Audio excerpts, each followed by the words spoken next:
84, published. This chapter has 10,000 words. P.S. Welcome to WeChat's official account. Fenghua, 1985. Chen Pinggan immediately looked around and didn't see anything strange. Only then did he take the little girl's hand and said softly, "Let's go somewhere else to talk." Chen Pinggan thought for a moment. The stream was quiet and easy to hide from people's eyes and ears.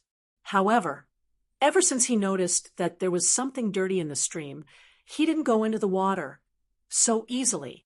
After the little girl in the red cotton-padded jacket said this in a hurry, she immediately regretted it because there was an outsider standing beside Chen Pinggan. It was Sister Wan, who wore a green dress and had a ponytail. Although Li Baoping had already met Wan Xiu on the back of the green ox, at that time there was also the golden boy and jade girl from the Taoist school present. One of them raised 2 big green and red fish while the other led a snow-white elk. Both of them were related to the little girl's family. At this moment, Wan Xiu certainly didn't look like a bad person. However, the little girl was most afraid of this kind of people. They had an unfamiliar relationship and looked very kind. But in the end, without even handing out a knife, the people close to them had already been stabbed to death. In the beginning, Mr. Ma and that person surnamed Chui were walking together, quoting classics and talking loudly, singing poems and singing songs. In Li Huai's words, this person surnamed Chui was either old man Ma's illegitimate son or his grandson. Otherwise, their relationship wouldn't be so good. No one would have thought that the high-spirited Mr. Ma would die in the hands of the righteous gentleman whose name shook the world. According to Mr. Ma's earliest words, among all the Confucian sages of the Eastern Vase continent, there were 2 people who were particularly outstanding and were known as senior and junior monarchs. Mr. Chui was the famous Lakeview Junior monarch. Before the unforeseen event, almost everyone had a good impression of Chui Minghuang. He was cultured, refined, and extremely knowledgeable. It was as if he knew everything and could answer any question. Lin Shuyi was the only one who did not like Chui Minghuang from the very beginning. However, as someone who came from a wealthy family in the Peach Leaf Alley, it seemed that he was born with a cold and stern expression, as if someone owed him several million taels of silver. Because he was estranged from the other 4 children, he had mocked and ridiculed Chui Junzi many times in the beginning, but no one understood what he meant.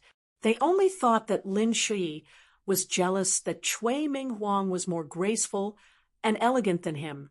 Although Wan Xiu did not understand why the young lady was looking at her with such unfriendly eyes, she still suggested, "Why don't we go to our newly built sword forging room?" The frightened young lady held on to Chen Pinggan's hand tightly and shook her head vigorously. Her eyes were filled with pleading. "Chen Pinggan, let's not go to places with strangers, okay?" Chen Pinggan gently held onto Li Baoping's hand and said gently, "Trust me, the sword forging room in the blacksmith shop is the safest place." The young lady raised her head and looked at Chen Pinggan's eyes. They were like the clear stream she saw when she first walked to the river by herself when she was young. The flowing water was so slow that she could see the bottom. At that time, the child felt that she would never grow up. At this moment, the young lady who was in a life and death situation was filled with grievances. She cried again and sobbed. "Chen Pinggan, don't lie to me." Chen Pinggan's eyes were firm. "I won't lie to you." Wan Xiu brought the 2 of them to the sword forging room and took out the key to open the door. She stood on the spot and smiled. "I won't go in. I'll keep a lookout outside. Even if my father comes, he's not allowed to enter." Chen Pinggan was a little embarrassed and explained in a low voice, "Can you bring her something to eat and drink? I think when she's not so nervous, her spirit will collapse all of a sudden. At that time, filling her stomach is more important than anything else. I was always like this when I was young." Wan Xiu nodded her head and turned her body slightly. She flipped her wrist, and a small silk bag appeared out of nowhere. She handed it over to Chen Pinggan and said, "These are 5 pieces of peach blossom cakes made by the shop. Take them first. I'll go get a pot of water." so that she won't choke. Chun Pingon and Li Baoping sat opposite each other. Although the young lady took the peach blossom cakes, she did not show any signs of eating them. Chun Pingon said softly, "What's going on? Tell me." Li Baoping spoke very slowly, which seemed to be contradictory to her usual impatient personality. However, the young lady spoke slowly, which allowed Chun Pingon to sort out his thoughts and put himself in her shoes to think about the problem. Before the old Mr. Ma from the school died, the journey of the 5 children to study abroad was very smooth. The ox cart and 2 horse carriages traveled hundreds of miles. Mr. Ma and Chui Ming Huang from Lakeview Academy had a good chat and became friends despite the difference in age. However, one day, when Mr. Ma was checking on their homework, he suddenly said that he wanted to discuss the itinerary with Chui Ming Huang. It was possible that they would part ways and part ways. After all good things must come to an end. However, the children waited for a long time and did not see Mr. Ma and Chui Ming Huang return. Thus, Li Baoping and Li Huai ran to look for them. In the end, Li Huai was the first to find Mr. Ma lying in a pool of blood. Not to mention his hands and feet, the old man's injuries were so serious that even his eyes and ears were bleeding. It felt like the old man's body was like a bamboo basket that had been lifted from a stream. The dying Mr. Ma asked Li Huai to only bring Li Baoping to his side. After Li Baoping came to his side, the old man only held her hand. For some reason, the old man, who was originally unable to say a single word, finally gave Li Baoping a simple explanation. Perhaps it was the final radiance of the setting sun, or perhaps it was a last-ditch effort. At this point, the young lady in the red cotton-padded jacket was already sobbing uncontrollably. Chun Pingon was not the kind of person who knew how to comfort people. He could only silently move a stool closer to the young lady and reach out to wipe her tears. He repeated, "Don't cry, don't cry." The young lady sniffled hard and continued, "Mr. Ma held my hand and told me that I must find you alone. He told me to be careful of the people from Lakeview Academy and Dolly's capital. Don't trust anyone." Chun Pingon's expression was solemn as he asked, "Where are Shi Chuanjia and the others?" Li Baoping, whose face was full of tears, suddenly grinned and said, "The 4 of them are taking the out-of-towner coachman around Mud Bottle Alley." Lin Shi felt that the coachman was not a good person. Maybe he and Mr. Chui worked together to kill Mr. Ma. After we found a place to bury Mr. Ma, the coachman said that we couldn't go to Cliff Academy because Mr. Ma and Mr. Chui had just received news that the academy where Mr. Chi was the hill master had moved from Dolly to the enemy country, the Great Sui Kingdom. Without Mr. Ma to lead the way, we would be killed by the border army for treason before we could reach the Great Sui Kingdom. We didn't have any ideas at that time. In the end, Mr. Ma didn't tell us what to do. Should we go back to the town school and wait for the next teacher, or go to the Great Sui Kingdom and continue to study at Cliff Academy? Mr. Ma also told us, so we had to follow the coachman back here. But the coachman also said that all of our elders' families had moved to Dolly's capital. If you don't believe it, you can go to the town and ask people. Once you ask, you will know that he is telling the truth because the Dolly government allowed every family to leave someone in the town. Wan Xiu took a pot of water and knocked on the door before entering the sword-casting room. Li Baoping immediately shut up. Wan Xiu didn't forget to close the door after she left. The young lady waited until the door was closed before she continued. The coachman was very strange. He deliberately asked U.S. who knew a young man named Chun Pingon who lived in a place called Mud Bottle Alley. He said that he wanted to help Mr. Ma pass a message to you. I didn't say anything at that time. Chun Pingon nodded. You did the right thing. Let's fill our stomachs first. Li Baoping wolfed down 3 pastries in a row and gulped down a mouthful of water. She wiped her face with the back of her hand and quickly said, "Later, the 5 of us found an opportunity to discuss and felt that it was absolutely impossible to just wait for death. So we came up with an idea. The day before we arrived at the town, Shi Chuanjia began to pretend to be sick. I had to take care of her all the time. Then I privately told Li Huai about the distribution of the alleys in Mud Bottle Alley and asked him to admit that he had known you for a long time. The reason was that his father, Li Er, used to be a waiter in the Yang family shop. There was once a young man in Mud Bottle Alley with the surname Chin, who often went to the shop to sell herbs. But when the coachman first asked, he didn't think of this at all. Chun Pingan was a little confused. Li Baoping blushed and explained, I often saw you by the stream in the town going up the mountain to pick herbs alone. Or when you went down the mountain, you would carry a big basket of herbs. Chun Pingan didn't know whether to laugh or cry. His eyes indicated that he understood. Chun Pingan was a little scared at the same time. He said in a low voice, what you did was actually very dangerous. The little girl nodded and said, I know. So before the 5 of us discussed this matter, I made it clear to them. Lin Shi said that Li Baoping's life was the most valuable and that he wasn't afraid of death. He was just an annoying illegitimate son, so he didn't care. Shi Chuanjia was a little stupid and said that she would listen to me anyway. Li Huai said that what was there to be afraid of? He was dead.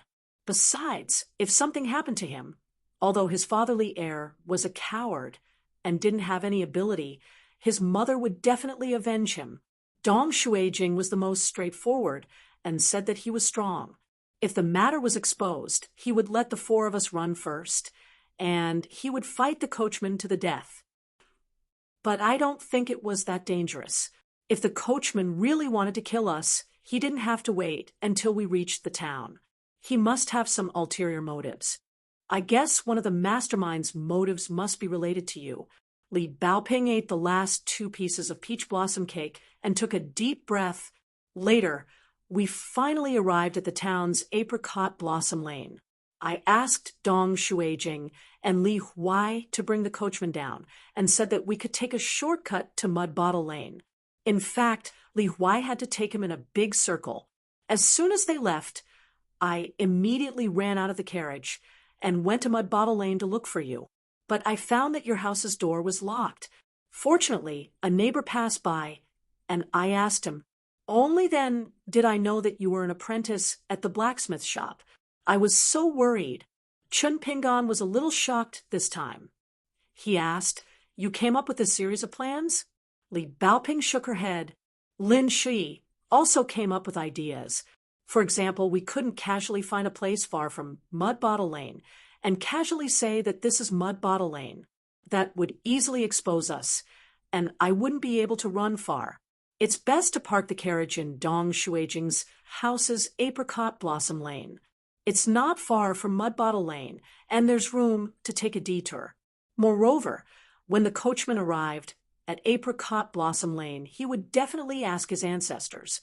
After confirming that it's true, it would be much easier for us to deceive him. Li Baoping said in a deep voice. In the end, it was proven to be true. Chun Pingan couldn't help rubbing the little girl's head and praised, You're amazing. Li Baoping smiled. If you weren't at home, Li Huai and Dong Shuijing would be even more safe. They wouldn't have to worry about being forced to confront each other and expose the truth.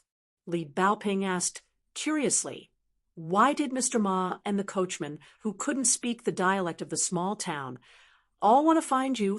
Chun Pingan shook his head and said, I'm also curious. For now, I only know that it might be related to the few things that Mr. Qi gave me.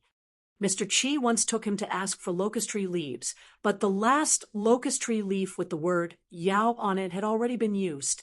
That jasper hairpin? However, Mr. Qi and Ning Yao both said that the hairpin was made of ordinary material and was just an ordinary hairpin used to hold up hair. Seal? Chun Pingan's mood was heavy. That was most likely the case. Mr. Qi gave him 2 seals, which totaled to 4. Many years ago, Old Yang told him to treasure the seal with the word Jing on it. The complete seal had the 4 words calm and proud. In addition, Mr. Qi also casually said that if he found an interesting landscape map in the future, he could use the pair of seals to mark it. thinking about the thousands of miles of mountains and rivers after Liju Cave landed.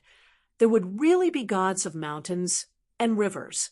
Among them, the Luapa Mountain that he was about to buy was one.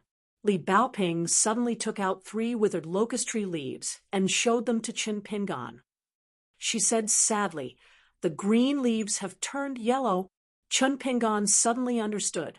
At that time, it must have been these 3 locust tree leaves that helped Mr. Ma to prolong his life. That was why he could speak a few more words. In fact, this was the truth.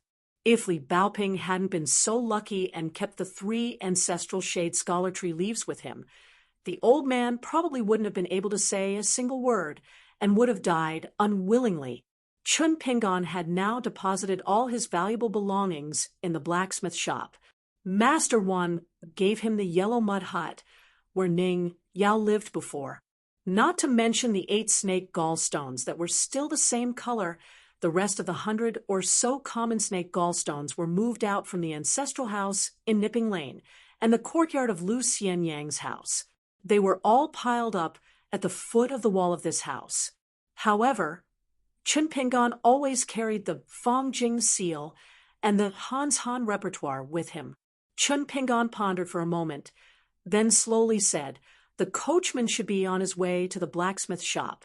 Why don't you hide here first? And I'll go and secretly bring Shi Chuanjia and Lin Shui, who were left by the ox cart. If the coachman asks, I can ask someone here to tell him that I have a habit of going out for a walk. Also, when the coachman arrives at my house in Clay Bottle Alley, he should be aware of your detour. Of course, he may not say anything on the surface, but after that, you will really be in danger." Qin Pingan saw that Li Baoping was still a little hesitant. He said in a deep voice, "Believe me, if your family has moved away, then this is the only safe place left in the town." Li Baoping thought for a moment and asked, "Do you trust Master Wan, who blacksmiths here?" Qin Pingan shook his head and said, "I trust the rules that Mr. Qi once said more." Li Baoping smiled brightly. "I understand." Once Li Baoping made up her mind, she instantly burst out with amazing decisiveness. "Since you trust Sister Wan, then I'll ask her to bring Shi Chuanjia and Lin Shui here. Then we'll find a place to hide. You can talk with the bad coachman at ease. Let's see what he's up to first." Qin Pingan smiled and said, "Okay." Qin Pingan walked out of the sword casting room with Li Baoping, probably to avoid suspicion. Wan Xiu sat a little farther away from the door on a small, green bamboo chair, swaying her body from side to side in boredom. After Qin Pingan finished his request, Wan Xiu said without hesitation, "No problem."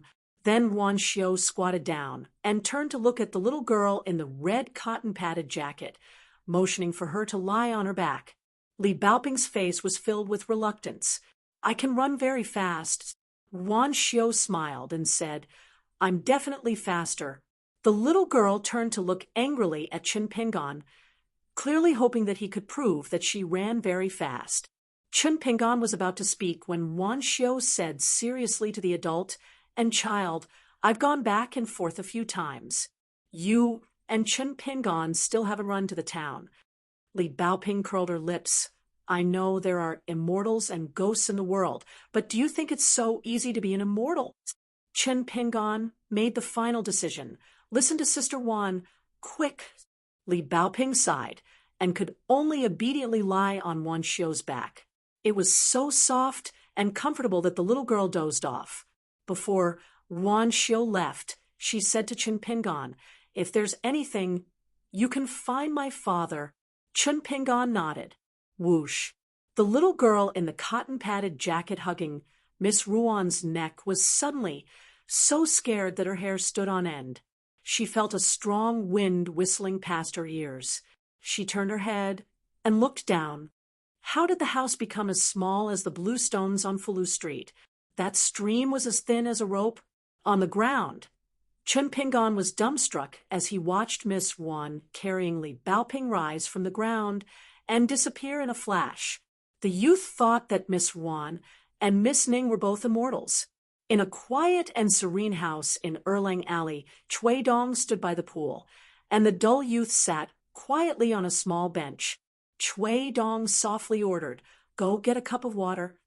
The youth immediately stood up and brought a cup of cold water with both hands.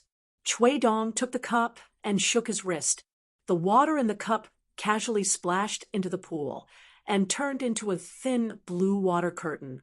Chui Dong's thoughts moved slightly, and the scene of the ox cart and the horse carriage entering the town one after another appeared on the water curtain. The people and the objects were all exposed. Chui Dong folded his hands in his sleeves and appeared to be very relaxed. He exerted strength from the tip of his toes and the heel of his feet, respectively. His entire body swayed back and forth like a roly-poly toy. There was none of the nervousness and anxiety that a Qi refinement warrior should have when the opportunity to attain Tao was approaching. Chui Dong saw the little girl in the red cotton-padded jacket bid farewell to her peers with 2 red cheeks, jump off the horse carriage and run on the streets. Then the coachman was tricked by the 2 youths to go to Apricot Blossom Alley.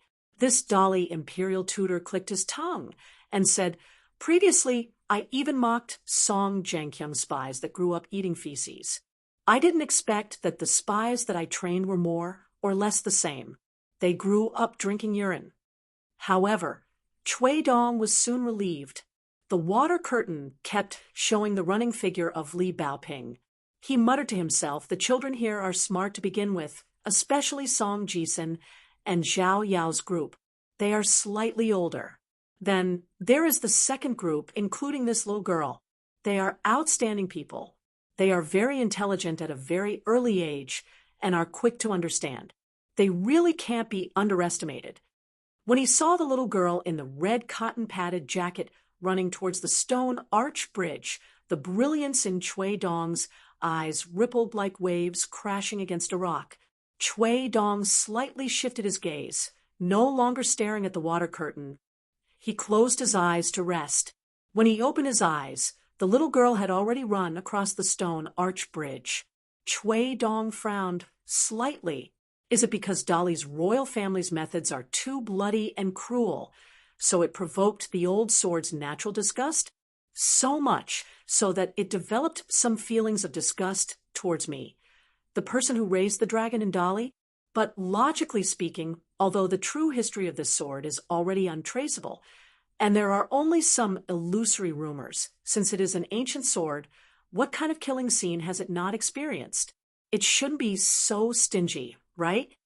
The scene on the water curtain was getting closer and closer to the blacksmith shop. The water curtain created by the cup of water shattered without warning. The countless water droplets that splashed out in all directions hit the walls, windows, and pillars of the house and exploded into countless holes. However, the water droplets that shot towards Chui Dong and the young man seemed to hit an invisible wall, instantly exploding into even finer water droplets. Wan Cheng's voice came from the courtyard. "Don't push your luck." Chui Dong raised his head and laughed. "Saints are really stingy. If you don't want to look, then don't look. If you have something to say, let's talk nicely. After all, this is the ancestral home of the Yuan family. What if I return to the capital and get punished for it?" Chui Dong muttered to himself, "The felons of the Lu dynasty should be here by now." Chui Dong lowered his head and glanced at the young man. After retracting his gaze, the left and right index fingers hidden in his sleeves tapped lightly. He said softly, just in case. When Li Huai and Dong Shuijing brought the coachman to Chinpingan, the latter was building a house with someone. Li Huai's eyes darted around furtively. Dong Shuijing's expression was normal, and he had the demeanor of a general. Chun Pingan, who was covered in dust, walked to the 3 of them and asked in confusion, "Are you looking for me?" The coachman's appearance was ordinary, and he looked like an honest farmer. He rubbed his hands and walked to Chun Pingan, whispering, "Can we talk somewhere else?" Chun Pingan shook his head and said in a low voice, "Let's talk here." Although the coachman's face showed displeasure, his heart relaxed slightly. This was the temperament of an ordinary young man from the streets. The middle-aged man hesitated. "Do you know Mr. Chi from the town school?" The young man with straw sandals said unhappily, "Everyone in the town knows Mr. Chi, but it's hard to say if Mr. Chi will recognize us." Li Huai held back his evil laughter. Dong Shuijing from Apricot Blossom Lane looked at Chen Pingon from Clay Bottle Lane. Someone hurriedly shouted from the other side of the house, "Don't be lazy, Mr. Chen. Finish your words quickly and get back to work." The young man sighed and said to the coachman, "If you have something to say, just say it, okay?" The man rubbed his cheeks with both hands, exhaled, and said in a low voice, "I'm a man of sacrifice from the Dali Imperial Court, and I'm responsible for protecting these children on their way to the Cliff Academy. Of course, I don't deny that I have the responsibility to make sure they aren't abducted by outsiders, such as the Great Sway Kingdom and Lakeview Academy. It doesn't matter if you don't understand, and it doesn't matter if you believe me or not. But I don't care what your relationship with Mr. Chi is, and I don't care if you know Mr. Ma Zhan or Mr. Ma. I hope you'll be careful in the near future, because Mr. Ma was killed on the way to the Cliff Academy. Before that, Mr. Ma occasionally chatted with me, and he mentioned you twice. The first time, he said that he remembered a child who liked to squat outside the school window when he was sweeping the floor a long time ago. The second time, he said that before Mr. Chi resigned as a teacher and the hill master of the academy, he said that you were also a good student, but it was a pity that he couldn't take you to the Cliff Academy." The man smiled bitterly and said, "It's a pity that these children are homeless now. They don't dare to go to the academy, and they don't have a home in the town. You know, not everyone can study in the Cliff Academy founded by Mr. Chi. In our capital of Dali, there are millions of people. It's said that after so many years, there are only a dozen students from the Cliff Academy, and now they're all high-ranking officials." Li Huai lowered his head, and his expression couldn't be seen clearly. Dong Shuijing stood in place, expressionless. In the distance, Wan Xiu coughed softly. Chun Pingon turned his head, and the girl in cyan nodded with a smile. Chun Pingon understood, and only called Li Huai's name. "Li Huai, you two come here. I have something to ask you first." Li Huai said, "Oh," and pulled Dong Shuijing forward.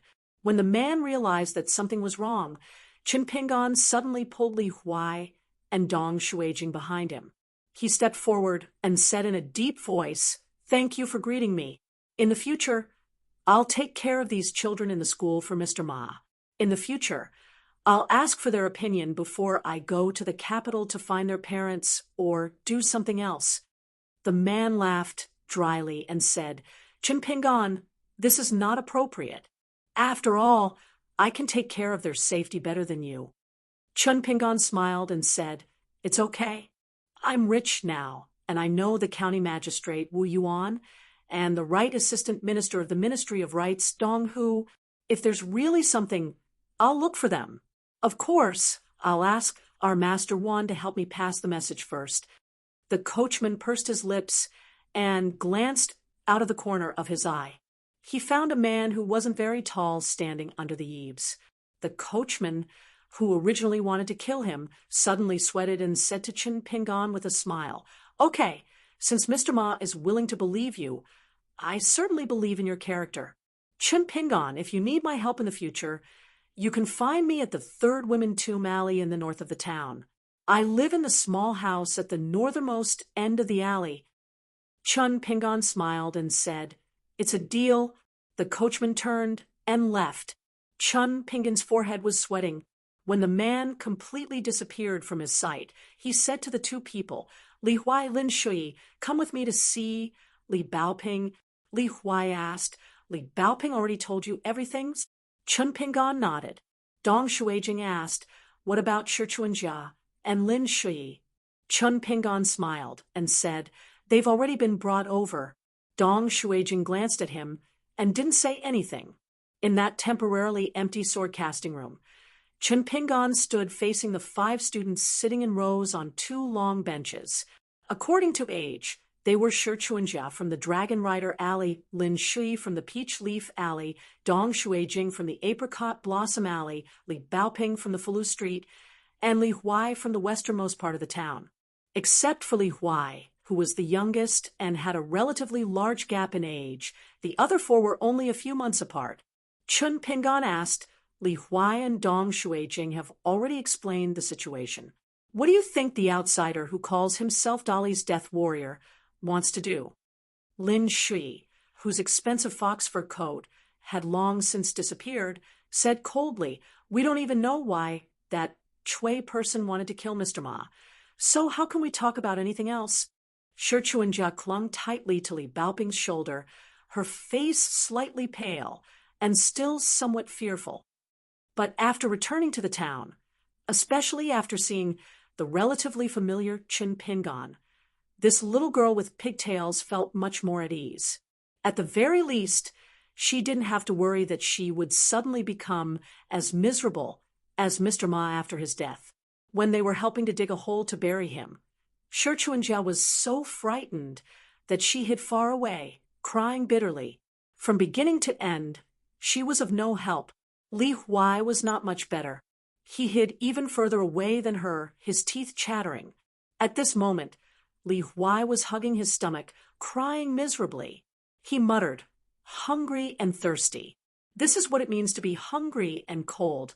Father, mother, your son is living a very hard life. Li Baoping turned her head and glared. Li Huai. Li Huai hung his head and secretly tugged at the sleeve of Dong Shuijing, who was sitting on the far right. Shuijing, are you hungry? Dong Shuijing calmly said, I can pretend that I'm not hungry. Li Huai rolled his eyes. Li Baoping was disheartened. She unconsciously reached out to grab Shi Chuanjia's pigtails and shook it hard. In reality, everything is in a fog. We can't see through it or guess it. Lin Shui is right. The chess player on the other side is definitely a master. We are too inexperienced. The most important thing is to protect our lives. After confirming that there is no danger, we can talk about other things. For example, we can quickly greet our family members who have moved to Dolly's capital and tell them that we are safe. After Li Baoping said, tell them that they are safe, everyone unconsciously looked at the person wearing straw sandals opposite them. Chun Pingan was silent for a long time. Then he asked, since we can't figure out what others are thinking, we should figure out what we are thinking. Seeing that the 5 people opposite him had no objections, Chun Pingan asked, do you want to go to Dolly's capital safely and find your parents and elders? Or? Li Huai painfully wailed, my parents have taken my sister to God knows where to enjoy life. Why would I go to the capital? With my uncle's family's temper, once they are rich, they will only bully me more. In the past, they treated me as a thief, but in the future, won't they treat me as an enemy? The world is so big, but there is no place for me, Li Huai. Li Baoping went around Shi Chuanjia and hit Li Huai with a chestnut. Li Huai immediately lost his temper. Dong Shuijing thought for a while and said sullenly, I want to study. If my parents stay in the town, I don't have to study. I can help them work in the fields. But if I go to the capital, what can I do? I don't even know how to speak Dolly's official language. I am not Li Baoping, a person who learns everything quickly. Besides, when my grandfather died, he wanted me to die in the school too. He said that if I can't be a scholar in the future, I shouldn't go to his grave. He didn't recognize me as his grandson. If the school in the town continues to operate, I will stay in the town. Shi Chuanjia's eyes were red. She said timidly, I want to go to the capital to find my parents. Lin Shui, who was sitting on the far left of the bench, frowned. I will go wherever it is safe. Li Baoping crossed her arms over her chest. Her eyes were shining, and she was in high spirits. She said loudly, I want to go to Cliff Academy. I want to go to the place where Mr. Qi studies. Li Baoping stood up and stood between Chin Pingan and his 4 classmates. She pointed at Dong Shuijing. Not to mention Dolly, in the entire eastern Aquarius continent, Mr. Qi's Cliff Academy is the most famous. If your grandfather knew that you stayed in the town to study and didn't go to Cliff Academy, I think he wouldn't be able to close his coffin. Of course, if you are afraid of dying, don't go. If you stay here and study for 10 years, you can be considered a half-baked scholar. It's better than dying on the way to school. Dong Shuijing's face turned red when he heard Li Baoping's words. Li Baoping pointed at Lin Shi. Aren't you an illegitimate child who is looked down upon by others? And you also look down on a rich kid like me who was born in Fallu Street after you go to Cliff Academy. Who dares to look down on you? Of course, Mr. Chi said that a gentleman doesn't stand under a collapsing wall. So, if Lin Shi is willing to stay here, I can't be bothered with you. As soon as Shi Chuanjia saw Li Baoping pointing at her, she burst into tears. Li Baoping's face was filled with anger and sorrow as she sat back down. Li Huai was puzzled and said, Li Baoping, why didn't you scold me? Li Baoping replied, I don't want to talk to you. Li Huai was stunned. Then he silently raised his head, his face full of grief and anger. Chun Pingon didn't look at the other 4 people. He only looked at the girl in the red jacket and asked, Are you sure you want to go to Cliff Academy? Li Baoping nodded. Mr. Chi said that our Cliff Academy's collection of books is the best in the continent. Mr. Chi also said that even if he can't answer all my questions, I can find the answers from the books there. Our Cliff Academy. It was obvious that the girl had long regarded herself as a student of that academy. Chun Pingon finally asked, Aren't you afraid of hardships? The girl's aura weakened slightly. I'm a little scared when I'm alone. Chun Pingon smiled brightly. Okay. Li Baoping looked confused. Huh? Chun Pingon said seriously, I'll accompany you to Cliff Academy. Li Baoping wanted to say something, but stopped. Her eyes were red. If it weren't for the 4 cowards sitting next to her, this fearless girl in the red jacket would have burst into tears. A long, long time ago, when she went to the stream to catch the crab for the first time, she had secretly cried outside the house. That was why she could be so proud when she ran into the house. Chun Pingon waved at Li Baoping. When Li Baoping walked in front of him, he said to the other 4 people on the bench, The 4 of you wait here for a while. Li Baoping, and I will go find someone and talk about something that will be related to you guys. So don't be in a hurry to leave. Then Chun Pingon held the girl's hand and walked out of the sword-forging room together. The youth in straw sandals seemed to be talking to himself, but also seemed to be talking to someone. I said that I must do what I promised. Li Baoping wiped her tears and said, But you also said that if I couldn't do it, I could say hello. Chun Pingon shook his head and said softly, Mr. Chi is no longer here. He can't hear me if I say hello. About half an hour later, even though the youth had already left with the girl in the red cotton-padded jacket, the military Saint Wan Tian was still sitting on the small bamboo chair. He was still in a daze. Wan Xiao was also sitting on the chair, looking at the empty bamboo chair. Her heart was in a mess. The youth asked Wan Ju to help him buy 5 mountains, but he would soon leave the town. If he could not return, he would give 4 of the 5 mountains, Luapa Mountain, Treasure Hill Mountain, Iridescent Clouds Peak, and Immortal Grass Mountain, to Lu Xianyang, Gu Kan, Ning Yao, and Wan Xiao. He would only leave the lonely Xinju Mountain for himself for 300 years. He could ask Master Wan to hire people to look after the 2 neighboring shops in the town. If the business wasn't good, it didn't matter if the shop closed for a day. However, he would keep the 100 or so ordinary snake gallstones and let Master Wan sell them there.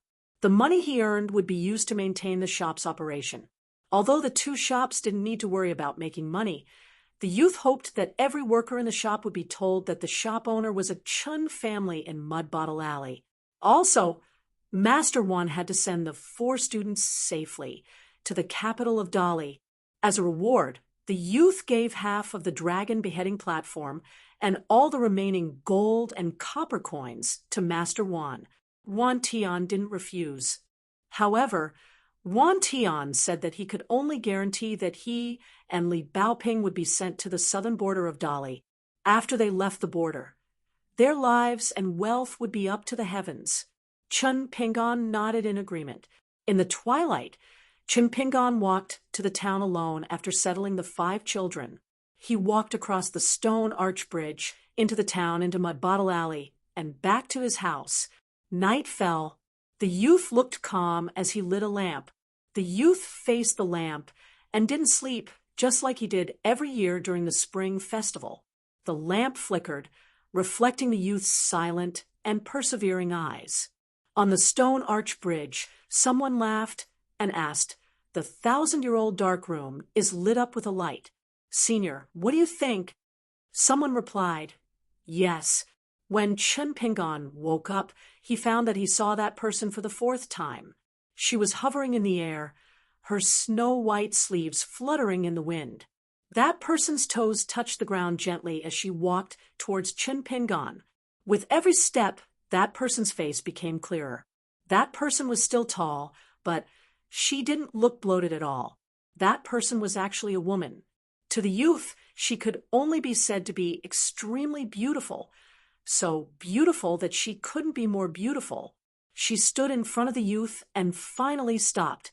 She lowered her head and bent down, staring into the youth's clear eyes. She said softly, "I have waited for 8,000 years. Chun Pingan, although your cultivation talent is far from my previous master's, it doesn't matter." She lowered her head and moved closer, almost touching Chun Pingan's forehead with her forehead. "Chun Pingan, I want to ask you to help me say a word to the 4 heavens outside. Is that okay?" Chun Pingan nodded subconsciously. The tall woman suddenly smiled. She suddenly knelt on one knee. Even so, she only needed to raise her head slightly to meet the eyes of the thin Chun Pingan. "Okay, from today onwards, Chun Pingan, you are my 2nd and last master." Chun Pingan was stunned. The tall woman covered in snow-white light narrowed her eyes. A smile on her lips. She knelt on one knee towards the ignorant youth. She was in high spirits, and her eyes seemed to contain the scenery of mountains and rivers. She said in a deep voice, "Chun Pingan, please repeat that oath with me. Is that okay?" She stretched out a hand and gently placed it in front of the youth. Chun Pingan also stretched out a hand and gently placed it together.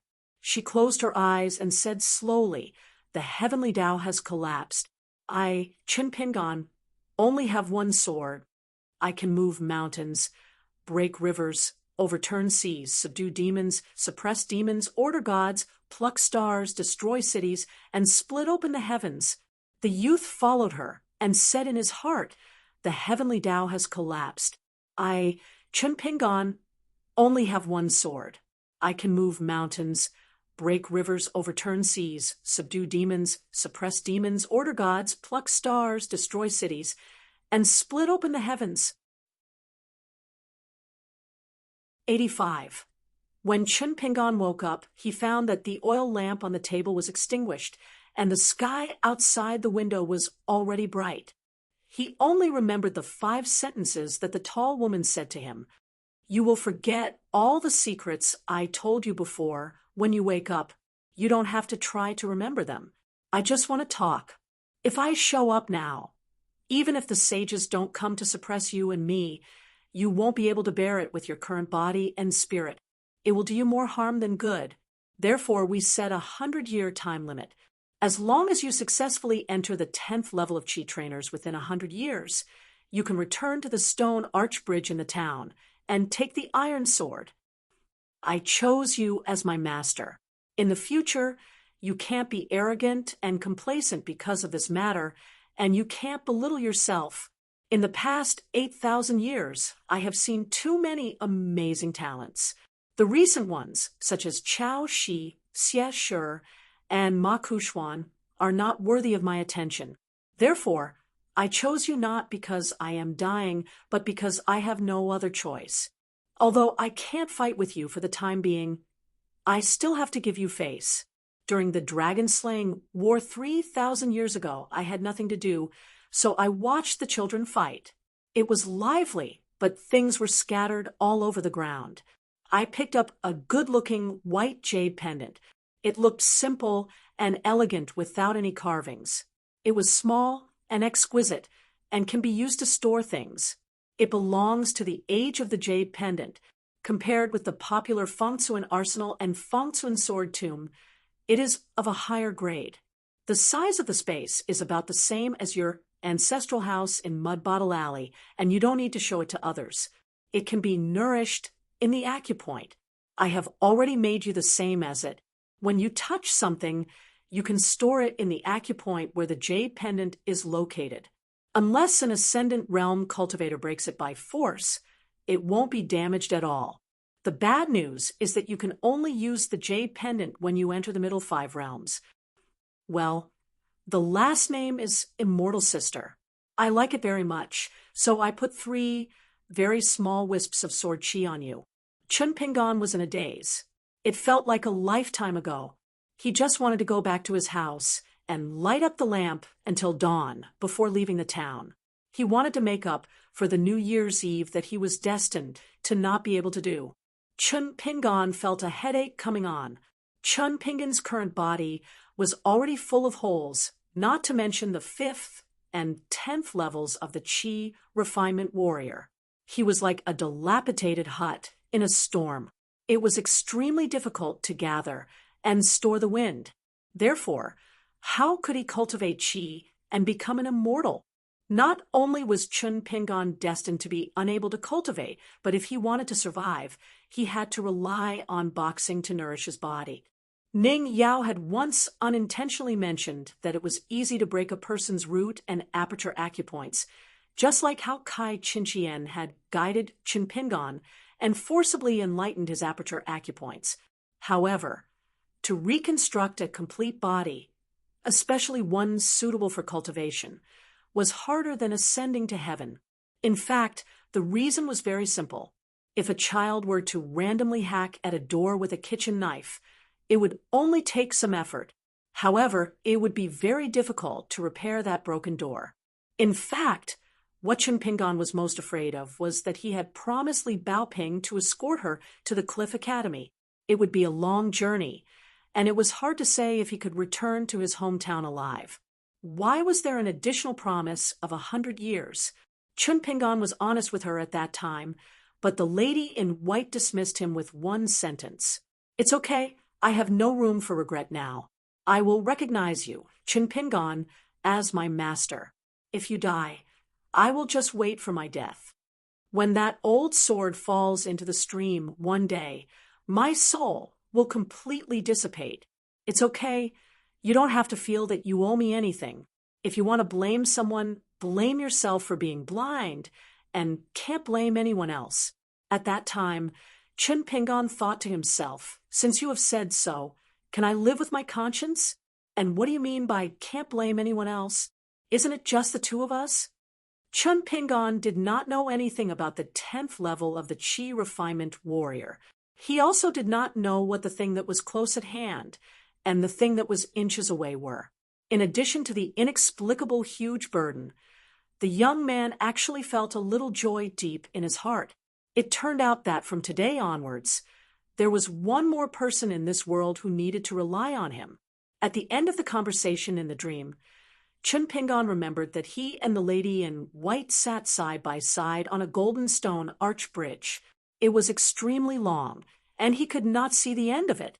It was like a flood dragon shuttling in the sea of clouds. Chun Pingan took a deep breath and leaned on the table. In the end, he felt that old man Yao's words were the easiest to understand. If it's yours, take it well, and don't throw it away. If it's not yours, don't even think about it. Chun Pingan put all the items that should be packed into a small basket: slingshots, fishing hooks, fishing lines, flint, and so on. They were very trivial. Finally, he carefully took out a small cloth bag from the bottom of the clay pot, which contained a bag of broken porcelain. There were quite a lot of things scattered around, but they were not heavy. When going on a long journey, Chun Pingan would often travel 100 or 200 miles on mountain roads. If he carried too much weight, it would definitely be a bad thing. He had to know how to rely on the mountain to make use of the mountain, and the river to make use of the water. Chun Pingon carried the small basket on his back. After locking the door, he stood in the courtyard and saw the locust tree branch leaning against the wall. After thinking for a moment, he opened the door again and placed it inside the house to prevent it from being exposed to the elements and rotting early. Chun Pingon carried the 2 taels of silver that he earned when he went into the mountains to pick herbs and went to Apricot Blossom Lane and Riding Dragon Lane. It was still early, so the straw sandals youth squatted outside the clothes shop and waited patiently. When the shop owner yawned and opened the door, the youth bought incense, paper money, and a pot of wine called Peach Blossom Spring Roasted Wine. Finally, he wanted to buy a bag of bitter cakes from the shop. He remembered that when he was young, his mother had eaten it once and said that it was very delicious. She also said that when Chun Pingon's 5th birthday, she would buy it again. Therefore, Chun Pingon remembered very clearly. However, when he arrived at the shop assistant said that the shop had long stopped making these kinds of cakes. There was an old master who knew how to make them, but the shop was about to close down. The old master had long followed the shopkeeper to the capital to enjoy life. Chun Pingon had no choice but to buy a bag of peach blossom cakes that Wan Xiu gave to Li Baoping yesterday. The youth walked out of the town and passed by the small temple where he and Ning Yao hid from the mountain moving ape. He still had to go south until he came to a small mountain ridge. The youth then began to walk up. When he reached halfway up the mountain, he saw a barren field that had not been planted for many years. There were also 2 small mounds of earth. There were no weeds in the field or on the mounds. Chun Pingon stood in front of the 2 mounds of earth and slowly squatted down. He took off the basket on his back and placed the things that were used to worship the ancestors one by one. The town had been like this for thousands of years.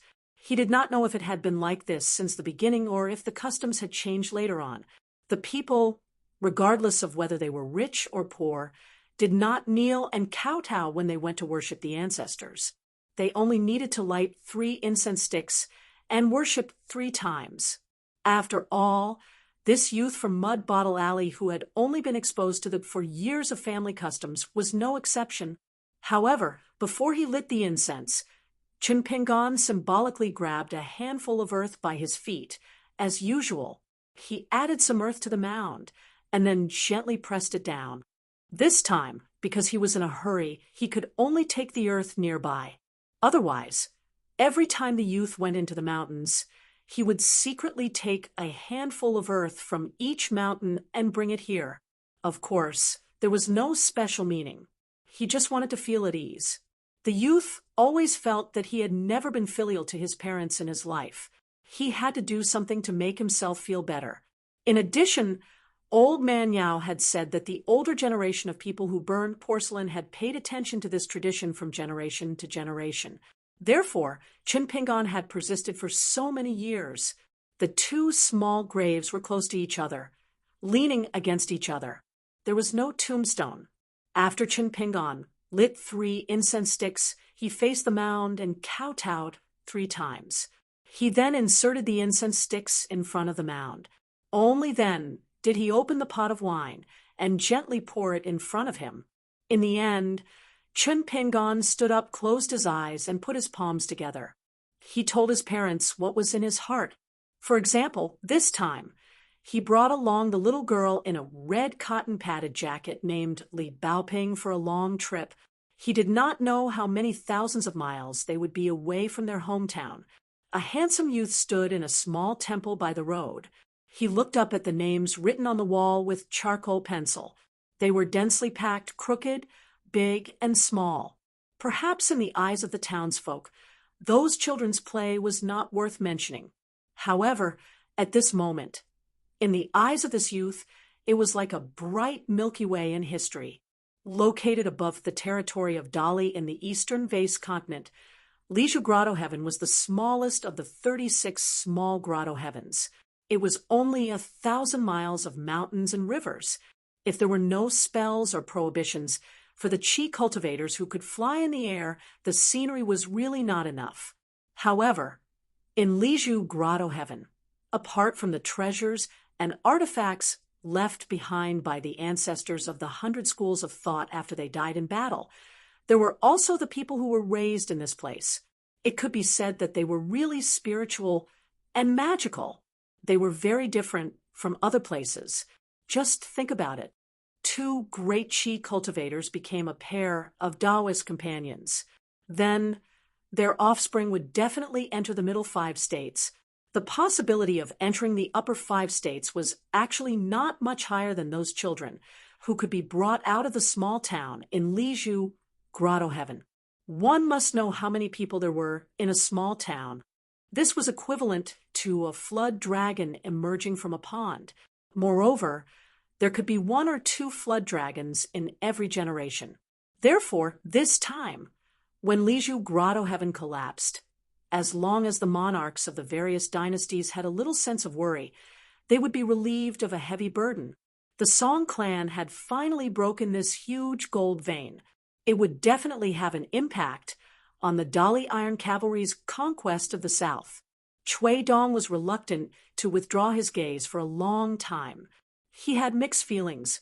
Since ancient times, the imperial examination of the dynasty had been the friendship of schoolmates, peers, and fellow countrymen. It was the same on the path of cultivation. Now that the dust had settled in Lizhu Grotto Heaven, a good ending was exchanged for at the price of someone's death. Then all the great cultivators who walked out of Lizhu Grotto Heaven would remember this kindness. It was just a difference of more or less. As for the 4 surnames and 10 clans and the forces behind them, it was even more so. It was a pity that although the Song clan did not lose any points in this turmoil, they did not gain any points either. However, Dali could have been more humane. For example, Wan Tong requested to enter Lizhu Grotto Heaven earlier. They should not have agreed so quickly. For example, if they knew that Qi Jingchun did not even use his heavenly cultivation in the end, and only used 2 words to fight against those big shots, then when the 4 forces asked to take back the sage's bet, even if Dali's Ministry of Rights did not have the guts to refuse, they should have delayed it with righteous words, saying that it was against the rules. For example, the Dali Imperial Court should not have privately used the name of a letter to inform the 4 surnames and 10 clans that the great calamity had arrived. They should quickly withdraw the incense seeds of each clan and not be implicated by Qi Jingchun's rebellious behavior. There were too many. Once Emperor Dali came back to his senses, or if he was greedy, then he, the imperial tutor who controlled half of the country's government and planned strategies thousands of miles away, would probably really be punished. However, at this time, the imperial tutor Chui Dong, who was standing in the small temple, had a satisfied and leisurely look on his face, as if he did not care about Emperor Dali's anger at all. Chui Dong said to himself, "Wait a moment, wait a moment." Chui Dong looked around at the walls and memorized all the names. He was about to wave his sleeve to wipe away all the traces to prevent others from making a fuss about it in the future. However, at the moment he was about to make a move, Wan Xiong appeared at the door of the small temple and laughed sinisterly. "Good boy, you've got guts. How many times has it been?" Chui Dong laughed and said, "I haven't done it yet, have I?" A voice leisurely appeared near the small temple. "You guys just fight with all your might. I'll be responsible for cleaning up the mess. I guarantee that there won't be a situation like the AOU turning over and the mountain range being cut off. After you guys decide the winner, at most 10 or 20% of this 1,000 miles of mountains and rivers will be destroyed. Wan Xiong, instead of being entangled by this guy, I think you should just end it with him. Don't be afraid of a thief stealing, but be afraid of a thief remembering." Chui Dong's expression did not change. He laughed and said, "Old Yang, killing without spilling blood, and even reaping the benefits of the fishermen. What a good trick." Wan Xiong nodded. "I think so." Chui Dong hurriedly bowed and apologized. He smiled and begged for mercy. Okay. I'll just stroll around the small town. Okay. Great Sage Wan and Senior Yang, Wan Xiong was obviously weighing the pros and cons. Cui Dong said lightly. Even if Senior Yang has the ability to protect most of the mountains and rivers, what if I focus on destroying Xinxiu Mountain's Hengming Peak? Without waiting for Wan Xiong to speak, Old Yang's voice sounded again. If it were me, I wouldn't be able to bear it. Wan Xiong said unhappily. Get back to Erlang Alley. Cui Dong shook his head and walked out of the small temple leisurely. When he brushed past Wan Xiong, he made a youthful face. When Cui Dong crossed the other side of the stream, Wan Xiong turned around and saw the old man sitting on a dry bench in the temple smoking a pipe. For the first time, the old man didn't mock and ridicule him. Instead, he smiled. You really do care about your daughter. Wan Xiong sighed. Obviously, he was very aggrieved by Cui Dong's provocation but didn't attack. He sat across from Old Yang and leaned against the wall. The corner of his mouth twitched. I don't owe anything to the heavens or the earth. Now that I've even repaid the ancestral master, I only owe that girl's mother. She's gone, so how can I pay it back? I can only put what I owe her on my daughter. Old Yang smiled and said, with your status and ability, plus your relationship with Yin's Qin clan, it's not impossible to find your wife's present life. Wan Xiong shook his head and said, her talent in her previous life was not good enough. Before she died, she hadn't reached the middle 5 realms. So even if she reincarnated into a human, there's no possibility of her awakening and knowing about her past life. In my opinion, without those memories and only a shell, she's no longer my wife. What's the point of finding her? It's enough to treat her as living in her own heart. Old Yang nodded and said, you sure are open-minded. The military school's 10th floor is the hardest to break through. It's not without reason that you were able to surpass your peers. Wan Xiong did not wish to delve into the matter and asked, do you think that person is bluffing? Old Yang smiled and shook his head. Then you're underestimating that person. A good man from the grasslands is willing to sacrifice himself to drag the emperor down from his horse. This person is probably someone who is willing to sacrifice himself to drag the Tao ancestors and Buddhist ancestors down from their horses. Of course, I'm only talking about his temperament, not his ability. Wan Xiong was skeptical. Old Yang used his pipe to point at the ground in front of the temple's entrance. There was a path that had been stepped on especially firmly by pedestrians. He said slowly, this fellow is different from us. He feels that he's walking on a single plank bridge. So once he meets someone on a narrow path, he feels that he's letting himself down if he doesn't kill the other party, or if someone behind him tries to cross him. It's also a path to death. You can't simply say that such a person is a good person or a bad person. Wan Xiong suddenly jumped to another question and said slowly, Chun Pingan's parents and ancestors were only ordinary people born and raised in a small town. How did his father know of the wonders of the intrinsic porcelain? Furthermore, why did he insist on breaking it at the cost of his life? Clearly, someone deliberately revealed the secrets of heaven to make him do such a thing. Old Yang fell silent for a long time. He exhaled a puff of smoke and finally said, in the beginning, I thought it was just an ordinary family feud. By the time I realized that something was amiss, it was already too late. However, I couldn't be bothered to get involved in these murky schemes. It's just something I used to think about when I'm bored. Thinking about it, this was all targeted at Qi Jingchun. It seemed like a small move, but in the end, it was discovered that this move was the true killer move. In the words of a Go expert, it was a divine move. To be precise, it was not only to deal with Qi Jingchun, who was too lucky, but also to deal with the literary luck of the sage of literature. But now, Qi Jingchun's last battle was too dazzling. Everyone is used to equating Qi Jingchun's life and death with the survival of that literary lineage. In fact, it's not far off.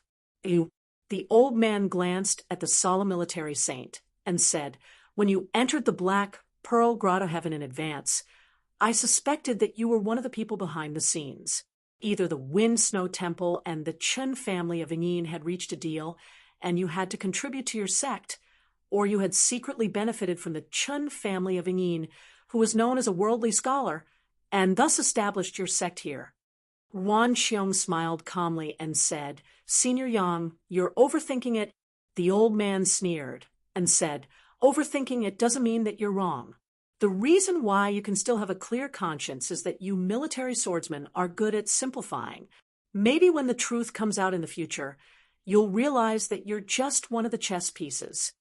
Wan Xiong's mind was still as firm as a rock. He laughed and said, It doesn't matter. If it's really the Qin family of Yingyin or any other force that dares to use me as a chess piece, then I'll make arrangements for my daughter's retreat. One day, I'll kill all the way. Wan Xiong sneered in his heart. If that's really the case, it's exactly what I want. 100 years, at most 100 years, I'll be able to forge that sword. Where can I go? Who can I kill? Wan Xiong collected his thoughts and asked curiously, could it be that the young man from Mud Bottle Alley is really the successor of Qi Jingchun? Old Yang lifted his smoking pipe and knocked on the wooden chair gently. He took out some tobacco leaves from the cloth bag at his waist and said angrily, God knows. Wan Xiong knew that this old man in front of him had hidden a lot of secrets in his stomach over the long years. Wan Xiong smiled and asked, if you want to enter the town, everyone has to first hand over a bag of gold and copper coins to the town's gatekeeper. This gatekeeper is that man called Zheng Dafeng. I know that these priceless copper coins didn't fall into Emperor Dali's pocket. So, Senior, you're the one who put them in the bag? What do you want to do with the money? The old man asked in return, if I ask you, Wan Xiong, how do you forge the sword in your heart, will you answer? Wan Xiong laughed heartily. Old Yang said indifferently, I want to move this temple. Wan Xiong was stunned, but quickly replied, as long as you don't move it outside, I have no objections. The old man nodded and smiled. Since you're so straightforward, I can tell you a little secret. Wan Xiong nodded, indicating that he was willing to listen. The old man exhaled a mouthful of thick smoke. After it dissipated, wisps of smoke wrapped around the entire small temple. Actually, before this, the small temple had already been enveloped in a thin layer of white fog. Clearly, the old man had increased the concealment of the small temple for safety's sake. The old man sighed and slowly said, Do you know what Qi Jingchun's most formidable aspect is? Wan Xiong smiled and said, Naturally, it's his good talent, high perception, and terrifying cultivation. Otherwise, how could those great personages in the heavens be willing to face Qi Jingchun together?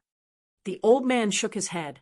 If Chun Pingan is really the person chosen by Qi Jingchun, then someone outside is using Chun Pingan as a masterstroke. On the surface, it's been idle for 10 whole years, but in reality, it's been carefully operating in secret. Even I have been used in this period of time.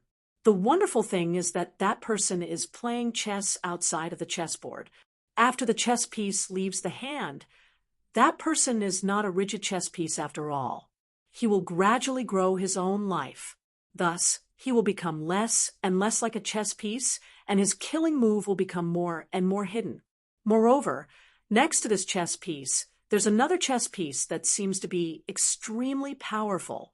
It's Song Jisen, the person that Emperor Dali has entrusted the hopes of the entire Song clan. He helps to attract attention from all sides and ultimately creates a great situation where the light is in the dark. Wan Xiong's expression was heavy as he asked, Qi Jingchun is said to be the person who has the potential to establish a sect. Although someone is deliberately flattering Qi Jingchun, it's definitely not all nonsense. How can you not see some clues? I've only just figured out these twists and turns. Interesting, really interesting. If the bystanders are like this, what about the people involved? The old man suddenly laughed and even coughed a little. He slapped his thigh and clicked his tongue. But the people involved have long seen through it. Qi Jingchun, this scholar, is really not honest at all. Do you know what he did before he died? He deliberately ran over to my side.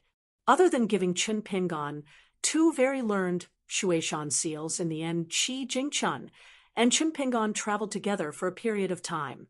He said a few words and finally left them for Chen Pingon. Wan Xiong, take a guess? Ooh. Wan Xiong's interest was completely piqued, but he said, I can't guess Qi Jingchun's thoughts. Old Yang sighed and said, Qi Jingchun said that a gentleman can be deceived. Wan Xiong thought for a moment. At first he didn't think much of it, but after a moment his complexion changed. In the end, he clenched his fists and his face flushed red. He helplessly shook his head and said, I'm ashamed of my inferiority. I can't help but admit defeat. The old man nodded, his eyes drifting. The first meaning is for Chen Pingon to tell me, or perhaps everyone, how to deal with Qi Jingchun within the rules. In truth, it doesn't matter. Whether it's victory or defeat, life or death, Qi Jingchun has long since seen through it. The old man stood up and said in a low voice, the second meaning is for Chen Pingon 10 years from now, or even 100 years from now, to tell him that even if he learns the truth in the future, even if he learns that he is the chess piece that caused Qi Jingchun's death, there is no need to blame himself, because Qi Jingchun already knows everything. Wan Xiong suddenly stood up and strode away. This is so damn boring. The great Qi Jingchun died in such a cowardly manner. If it were me, with his cultivation and ability, I would have already stepped through the eastern Aquarius continent and broken the world with a single punch. Sullen, sullen, sullen, let's go drink. The old man smiled and walked out of the small temple with one hand behind his back. The hand behind his back shook slightly, and the small temple disappeared into the old man's palm. He held it gently. Dali Imperial Tutor Chui Dong, the former first disciple of the Confucian sage of literature, I feel that your cultivation is also not limited to this, right? Then I will wait and see. Old Yang, who rarely left the small town, walked onto the stone arch bridge. His figure became more and more hunchbacked, and his expression was solemn. He did not say a word. He walked back and forth across the stone bridge twice, and both times he walked across it were calm and relaxed. After the old man walked down the stone bridge, he walked towards the small town with a sad expression. He thought to himself, is this really an opportunity that cannot be missed and will never come again? Even Ma Kuxuan, who was born with destiny, is not qualified to meet you? Even if he is just a comrade of yours, not your master, he is still not qualified? What kind of person do you want to find before you are willing to nod your head? Not to mention the 5,000 years of accumulation. Just the existence of the Pearl Grotto Heaven alone is a full 3,000 years. 3,000 years. In such a long period of time, how many heroes that would dazzle the eyes of the eastern Aquarius continent in the future had appeared? If they have your help, how could they not have the possibility to go up a few levels, above the 11th or 12th level? Even if it is only 2 levels, what kind of realm would that be? Ooh, the stone bridge was silent. The iron sword hanging at the bottom of the bridge did not move at all. The old man exhaled softly and said self-deprecatingly, what a good saying, the hero is not free. Forget it, forget it. Since it is so, then you can fend for yourself.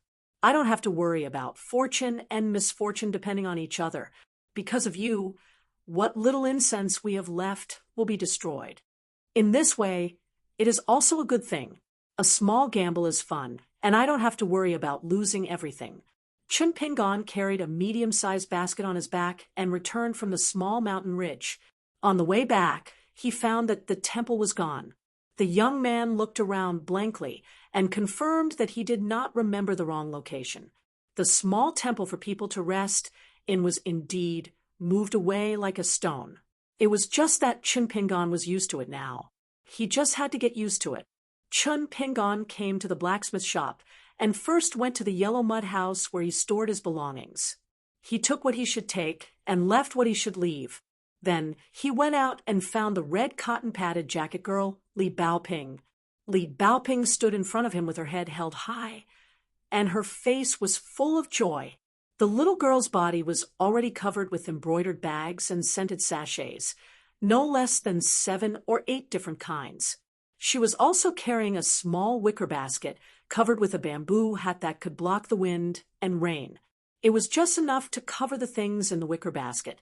It was probably the little girl's idea, and Wan Xiu helped to pack it up. The green-clothed girl, Wan Xiu, stood beside the red cotton-padded jacket girl, looking very festive. Chun Pingon looked at the little girl and asked with a smile, "Did you bring food?" Li Baoping nodded and said, "Most of the things in the basket are food that Sister Wan gave me. The rest are books. They're not heavy, not that heavy." Chun Pingon said, "Let me know when you're tired." The little girl puffed out her chest and said boldly, "How can I be tired?" With a gentle voice, Wan Xiu said, "The map of the northern part of the eastern vase continent, as well as the maps of the Great Li and Great Sui's respective provinces and counties, as well as a few smaller maps, are all in Li Baoping's basket. But after you leave Dali's border, you'll have to ask for directions often. Fortunately, Li Baoping knows your Dali official language and the language of the entire eastern bottle continent, so it shouldn't be a big problem. Also, I put some silver and copper coins inside, compared to the gold and copper coins you gave my father. They are really nothing. So, Chun Pingon, please don't refuse." Chun Pingon smiled knowingly and said, "I'm not stupid. Why would I refuse money?" Wan Xiu was a little annoyed and said, "You're not stupid? For them who have nothing to do with you." But as soon as the hurtful words came out of her mouth, the girl regretted it. She quickly stopped and didn't say anything else, because not far away there were 4 students who were no longer traveling together. Chun Pingon, who had been secretly winking, was relieved and said softly, "I'll have to trouble Miss Wan with the things we talked about yesterday." Wan Xiu nodded and said, "Don't worry, I'll keep those keys well.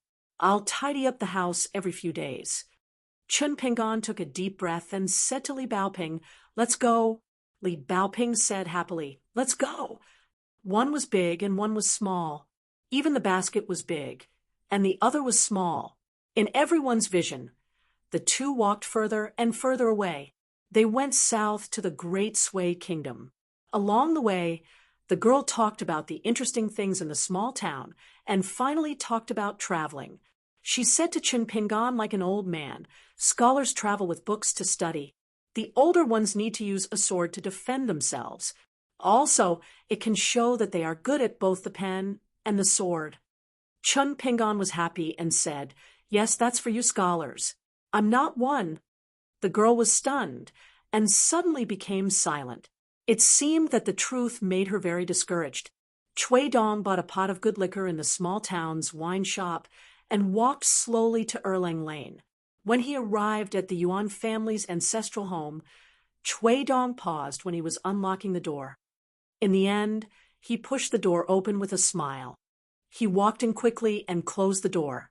He walked to the side of the pool and looked at the man standing under the plaque in the main hall. He was illusory and full of light. Chui Dong sat on a chair beside the pool. He opened the pot of liquor and took a sniff. Then he turned and smiled. "Even if you're only left with a remnant of your soul, it's still ungentlemanly to trespass on private property without invitation. Qi Jingchun, junior brother Qi. Am I right?" The man turned around, and his face could be vaguely seen. It was the elegant teacher of the school, Qi Jingchun. He was also the mountain master of the Cliff Academy, who fought against the heavenly axiom with his own strength. Qi Jingchun smiled and said, "That day, you and Chui Minghuang were acting for Wu Yuan on the surface, but it was actually for me. Are you tired?" Chui Dong moved a chair and sat down. He smiled and said, "Oh, then what did you see?" Qi Jingchun stood on the north side of the pool and faced Chui Dong, who was sitting on the south side. He asked, "Why did your cultivation level drop all the way from the 12th level of the Qi refinement warrior to the 10th level?" Chui Shi leaned back in his chair and shook the wine pot between his 2 fingers. "It's all because of our erudite teacher. Who would have thought that you had already started something new? That's why the teacher statue kept falling down. But not only were you not affected, your level kept rising. I, on the other hand, have betrayed my teacher for so long, but I've never been able to get rid of the influence of his school and literature. The thing that made me feel the most hopeless was that I realized that in this lifetime, I had no hope of using my knowledge to suppress or surpass teacher. What should I do? I couldn't possibly be buried with teacher. The problem is that the collapse of teacher's statue has a huge impact. It's not like a stone smashing into the lake. It's more like a mountain falling into the lake. The waves are so huge that except for people like you who have already come ashore, almost no one can avoid it. It's even more so for me. Therefore, I thought of a small idea. Junior brother Chi, what do you think? Chi Jingchun nodded and said, using other people's stone to attack Jade and break my stubbornness. Chui Dong's eyes turned cold. He stopped shaking the wine pot. Chi Jingchun sighed and said, the best outcome would be for your knowledge to surpass teacher and me, Chi Jingchun, and gain the recognition of heaven, earthman, and God. However, it's a pity that you can't do it.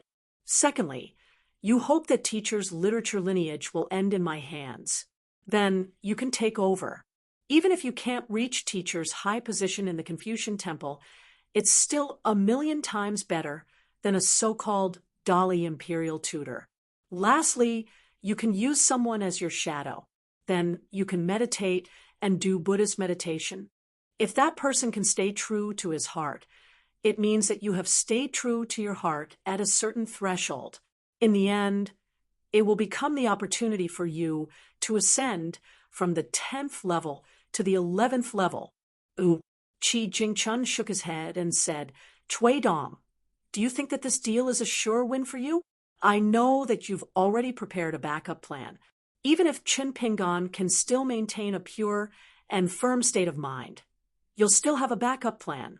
For example, you'll magnify the shortcomings of those ignorant children to wear down Qin Pingan's state of mind. Like grinding a mirror with a stone, you'll make the mirror rough and eventually shatter. Then, once Qin Pingan is the scholar that I choose to pass on to the next generation, you'll be able to succeed. You'll take over the fate of teacher and Chi Jingchun's literature lineage. The final result will be much greater than the third method, Buddhist meditation. Chui Dong's face turned pale. Chi Jingchun smiled and said, if you're willing to let go now, I can promise you that you'll achieve the third result. Although it's the worst, it's still a great thing for you, Chui Dong. After so many years of scheming, you'll finally get what you want. Chui Dong stood up and sneered. Chi Jingchun, you're a thing that's about to die. You're half human and half ghost. Do you think you're qualified to negotiate with me? Chi Jingchun's face was, as usual, I'll give you one last chance. Chui Dong's face was ferocious. How dare you ruin my state of mind? Chi Jingchun looked sad and said softly, Senior brother Chui. Chui Dong suddenly smashed the wine pot in his hand on the ground and took a step forward. He pointed his finger at Chi Jingchun, who was separated by a pool on the ground and a patio in the sky, and said sternly, I don't believe that you, Chi Jingchun, can beat me. Chi Jingchun put one hand behind his back and flicked his sleeve with the other. The wine flowing around Chui Dong's feet slid into the pool and formed a mysterious water curtain with ripples. It was exactly the same as Chui Dong's previous actions. They were indeed brothers from the same sect in the past. Every move he made was filled with the elegance of a scholar. In the water curtain, there was a young man and a young girl with a basket on their backs. The young girl in the red cotton-padded jacket walked sideways. She was raising her head and asking the young man questions. The young man in straw sandals smiled and patiently answered the young girl's strange and imaginative questions. If he encountered a difficult problem, the young man would say that he didn't know. The young man didn't feel embarrassed, and the young girl didn't feel bored. Chi Jingchun asked Chui Dong, do you still not understand? Chui Dong stared at the scene. His face was pale, and his lips trembled. He muttered, "This is impossible." Finally, he raised his head. The young imperial tutor with a mole between his eyebrows had his delicate face twisted to a terrifying degree. "Qi Jingchun, you actually chose a woman to be your only direct disciple?" Qi Jingchun looked at the young man's face, which was already unfamiliar to him, and asked with a smile, "Why not?" Chui Dong took a deep breath, and the corners of his mouth curled up. But the young man's temperament doesn't change. "If worst comes to worst, I'll withdraw all my backup plans and help him find whetstones along the way. I can still win. It's just that I won't win as much." "What, Qi Jingchun, do you want to turn around and harm Qin Pingan in order to block my path?" Chui Dong's face was crazy, and he was extremely proud. "Ha ha, I share honor and disgrace with that young man in Mud Bottle Alley. Qi Jingchun, how can you fight with me?" Qi Jingchun said calmly, "I advise you to cut off this connection now. It's not too late to stop now. At most, you'll fall from the 10th floor to the 6th floor and still be considered to be in the middle 5 realms." Chui Dong's face was gloomy. "Qi Jingchun, have you lost your mind?" Qi Jingchun glanced at Chui Dong and sighed. He stretched out 2 fingers and shook them lightly. The young man in straw sandals and the young lady in the red cotton-padded jacket did not notice at all. However, Chui Dong watched helplessly as a jasper hairpin suddenly appeared on the young man's head and was quietly inserted into his hair bun. Chui Dong's face was filled with shock and fear. He stretched out his hand and trembled as he pointed at Qi Jingchun. Qi Jingchun. He could not even utter the last word, "chun," no matter what. In an instant, Chui Dong, whose Dao heart was on the verge of collapse, was bleeding from his 7 orifices. He fell back into the chair and quickly formed the treasure bottle seal with both hands. He said hoarsely, "Calm the soul and settle the spirit." Qi Jingchun raised his head and looked at the courtyard. He did not look at Chui Dong, who was in a terrible state. He said, "You must remember that you have suffered a loss. If you dare to secretly trip me up again within 60 years, I have my ways to make you fall from the 5th level of Qi refinement warrior to an ordinary person. Of course, given your character, you will definitely not believe me. It's okay. It's up to you whether you believe me or not. The first time, I told you not to lose confidence in me. You did not believe me and ended up falling. Before I came to the Black Pearl Grotto Heaven, I told you not to do anything to Cliff Academy. You still did not believe me. So this time, it's still up to you." Qi Jingchun left the Yuan family's ancestral residence in Erling Alley and walked in the human world for the last time. He first went to the school, then to the stone arch bridge, then to the grave of his junior brother, Ma Zhan. Finally, Qi Jingchun went to the heavens.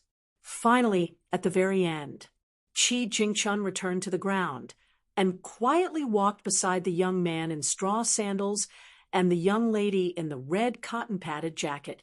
He walked side by side with them. It was just that they did not know. With every step the 3 of them took, Mr. Qi's figure dissipated a little. He finally stopped in his tracks and looked at the backs of the 2 children who were heading south. This scholar was worried, regretful, reluctant, gratified, and proud. He waved his hand gently and bid farewell, silently. That was it. Pretty good. Eh? Why is there a jade hairpin on your head? Huh? I don't know. When did this happen? Chun Pingan, you're actually a rich man, right? I'm really not. At least, I'm not anymore. I'm only rich for a few days. Okay, then, what's with the wooden sword in your basket? I don't know either. Chun Pingan, if you continue to be like this, I really won't like you today. I really don't know. Forget it, forget it. I'll stop liking you tomorrow. A young man with green mountains and clear waters followed by a young lady. 86. In the Yuan family's ancestral home in Erling Alley, Chui Dong sat on a chair bathed in blood. His hands formed the seal of Aquarius, and he struggled to protect this body from collapsing. This was not only because this body was extremely difficult to find, but also because this body was like a cage that locked up his soul. In a short period of time, not to mention traveling between the capital of Dali and the mountains and rivers of Longquan like before, once his body was destroyed, his soul would be completely separated and incomplete. He would really be reduced to a fish in a pond at the bottom of the middle 5 realms for the rest of his life. Those wolves, tigers, and leopards that used to tremble and crawl under his feet could now easily kill him. Although both his body and mind were heavily injured, after Cui Shi spat out a mouthful of blood, he still held onto the armrest of the chair and stood up with trembling hands and feet.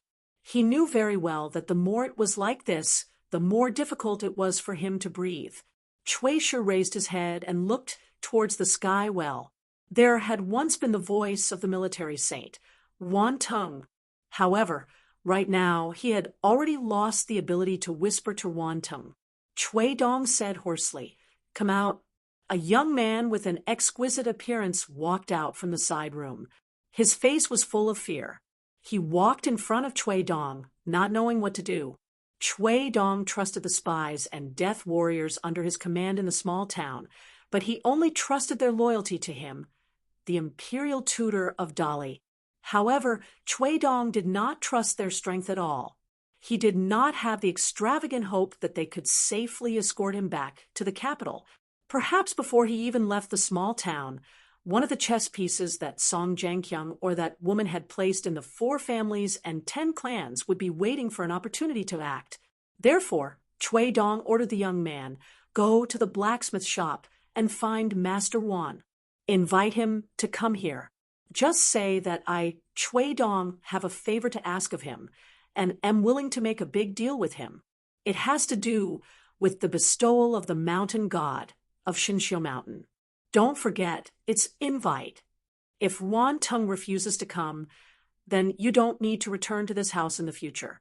The Yin spirit that I have temporarily placed in your body will not be able to withstand the erosion of the Yang Qi astral wind for a few days."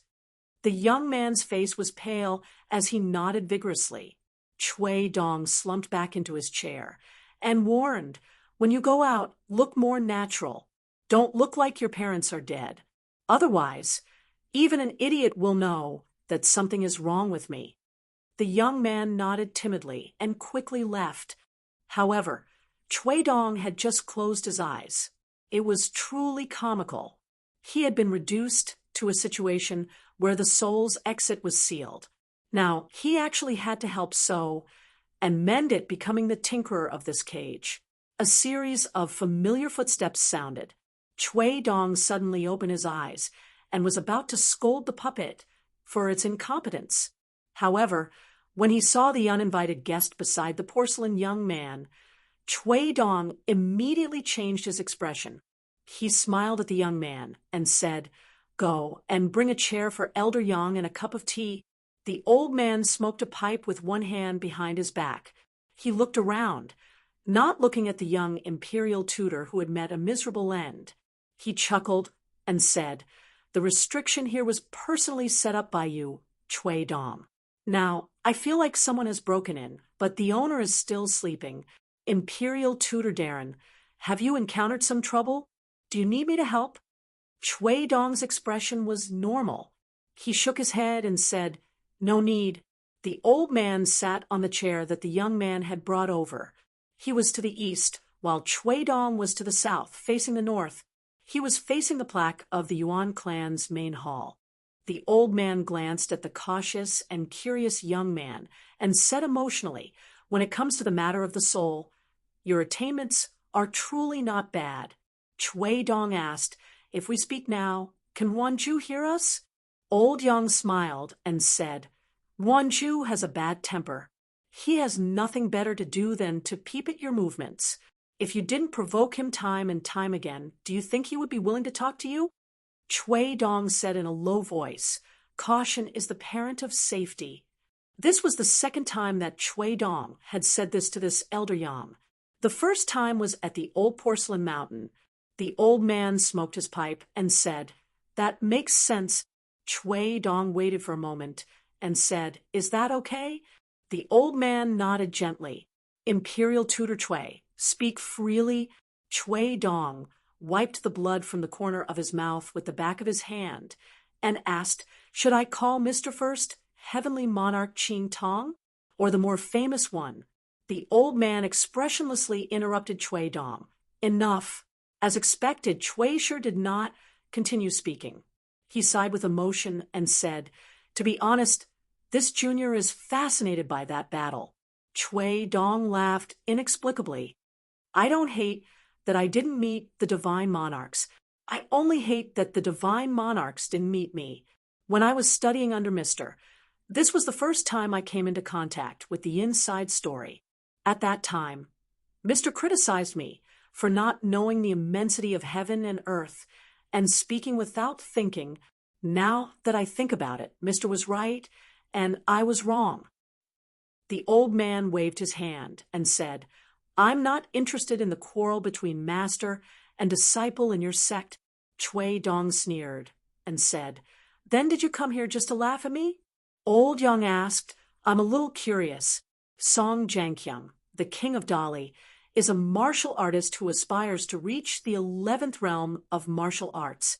Why are you so incompatible with him?" Chui Dong shook his head and said, "It's not that Song Jianqiang, and I want to fight to the death. It's just that there's a powerful woman in Dali who can't tolerate him. When Chun Pingan's life porcelain was broken, it was her who personally planned it behind the scenes. Even the greedy Ma family of Apricot Blossom Alley was not willing to take action. There were also the Lu family, the Song family, and so on. The purpose was to make it easier for her son to seize the opportunity. Of course, I don't deny that I used Qin Pingan to deal with Qi Jingchun. It's indeed one of the few miraculous moves that I, Chui Dong, have in my life. Qi Jingchun is one step ahead, so I admit defeat. But I still don't think this move is bad." Old Yang exhaled smoke and squinted his eyes, saying, "When the life porcelain was broken, the young man in Clay Bottle Alley was like a candle flame, especially eye-catching.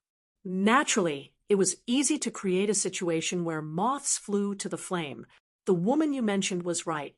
If not, the girl who was condensed from the remnant of the real dragon's spirit and essence would have rushed to Qin Pingan instinctively. But when she escaped from the dragon-locking well and arrived at Clay Bottle Alley, she realized that there was a strong dragon chi in Song Jisun's house. To her, it was the most delicious food in the world. So she tried her best to knock on his door. Unfortunately, she was too weak and fell into the snow pile in front of Chun Pingan's house. Later, it was Chun Pingan who saved her. But when she woke up, she was unwilling to sign a contract with such an ordinary person. After all, it was tantamount to suicide. So she claimed to be the new maidservant of Song Jisun's house. Chun Pingan stupidly gave away the biggest opportunity of the Great Way in Liju Cave Heaven with both hands. Speaking of which, Chun Pingan at that time was like a rebellious son of a big family, a rebellious minister of a big country. He was indeed suppressed by the way of heaven and could not keep any good fortune. Ooh. The old man shook his head, saying, "You can see it, but you can't touch it, and you can't hold it." Chui Dong quietly listened to the old man's narration and returned to the topic. Even His Majesty believed that his younger brother, Song Jianqiang, was never interested in the dragon throne. Unfortunately, there was one time when His Majesty asked me for advice on Go. That woman was also watching the game and giving His Majesty advice so that the game would not end early. His Majesty suddenly asked me if he, a vassal king on the battlefield, would suddenly lead an army to Dali's capital one day and use the knife in his hand to ask him for the throne. Of course, I answered honestly and said that His Highness would not do that.